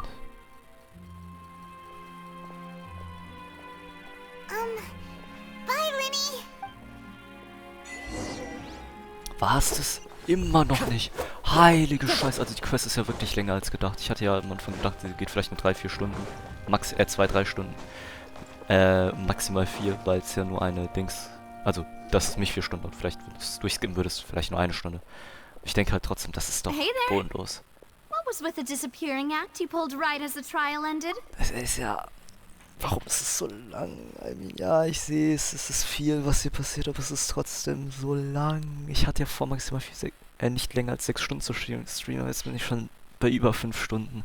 Und ich habe ja vor eigentlich schon noch das Ganze für mindestens 1 Stunde zu erkunden oder 2. Were you looking for us, Navia? Well, This whole thing isn't exactly over, is it? Ja, und mein Resin ist I nichts do voll. feel Das hab that ich we're getting vergessen. closer to solving the serial disappearances case, though. Don't you think so too? Huh? What's wrong, my Mir dear fällt partner? jetzt halt erst auf, dass mein Resin komplett voll ist, wahrscheinlich schon seit 3 Stunden. Das tut weh, weil das ist bestimmt fast ein Kondens, was ich gerade verliere. Egal. Besides, are you sure we're the ones who can crack a case that's been cold for decades now? And given that there's new evidence from the trial, there should be a trail of breadcrumbs for the Hydro Archon's people to follow now, right? Ah, I see. Well, I won't lie. I'm a little shocked to hear that from you. But I suppose you are just travelers who have only arrived in Fontaine after all. Sorry. I might have been too presumptuous. Don't say that, Navia. Ah, and we were having so much fun investigating with you, too. Jetzt will ich endlich mein Resin spenden, jetzt wo Was ich like mich wieder dran having new erinnere. waters flowing into a stagnant mire, causing new hope to spring forth, and the reflection in the murk to become clearer. Sorry about that. I'm a bit prone to nostalgia. Don't mind me. Wait, shall we have a farewell meal? You know, to commemorate our time as partners? Huh? Do we really need to get that formal? Nein, bitte nicht, bitte nicht.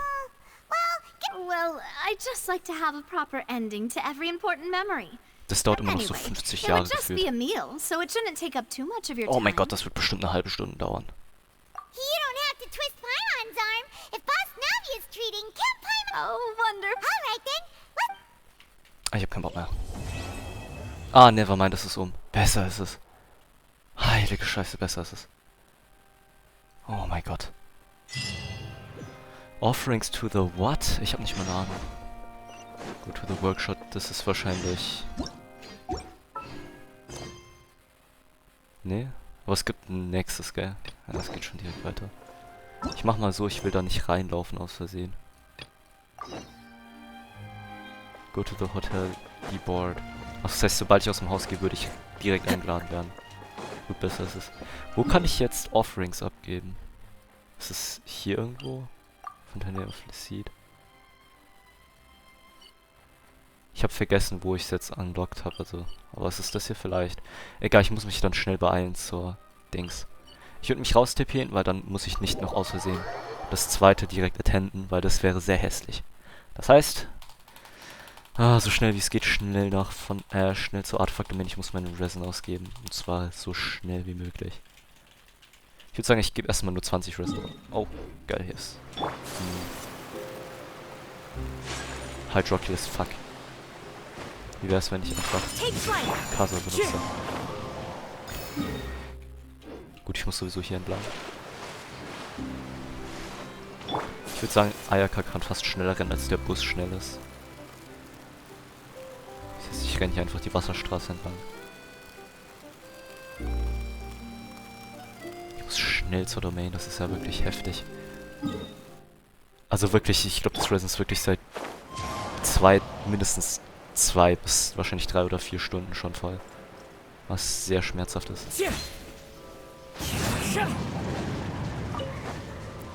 Ja, das Game ist jetzt ein bisschen lauter, aber das passt, sage ich. Ich würde sagen, ich gebe erstmal 20 Resin aus.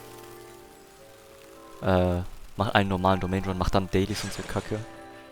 Und dann kann ich mal weiterschauen, was ich mache. Ich muss mal schauen, wie es mit Reputation aussieht, weil Reputation könnte vielleicht ein bisschen schwer sein. Oh, das ist interessant erstmal. Das ist... Was ist das für eine Art von Ohr?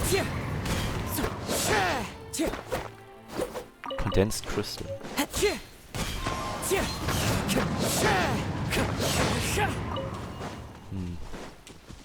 Ich weiß nicht, was es ist. Aber ich bin mir sicher, es ist sowas wie Crystal Trunk einfach. Ist die Domain nicht hier? Bitte sag mir nicht, das ist Untergrund. Nein, sollte... Ach, so, Digga, ich bin blöd. Na gut. Schnell rein da. Habe ich noch ein Friendship-Team? Ja, inzwischen ja, so ein bisschen. Das heißt, jetzt muss ich ein Feminine-Team benutzen. Ich würde sagen einfach...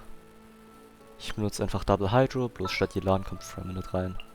Time for afternoon tea. Ich weiß, das ist kein Double Hydro mehr, aber ist ja auch egal.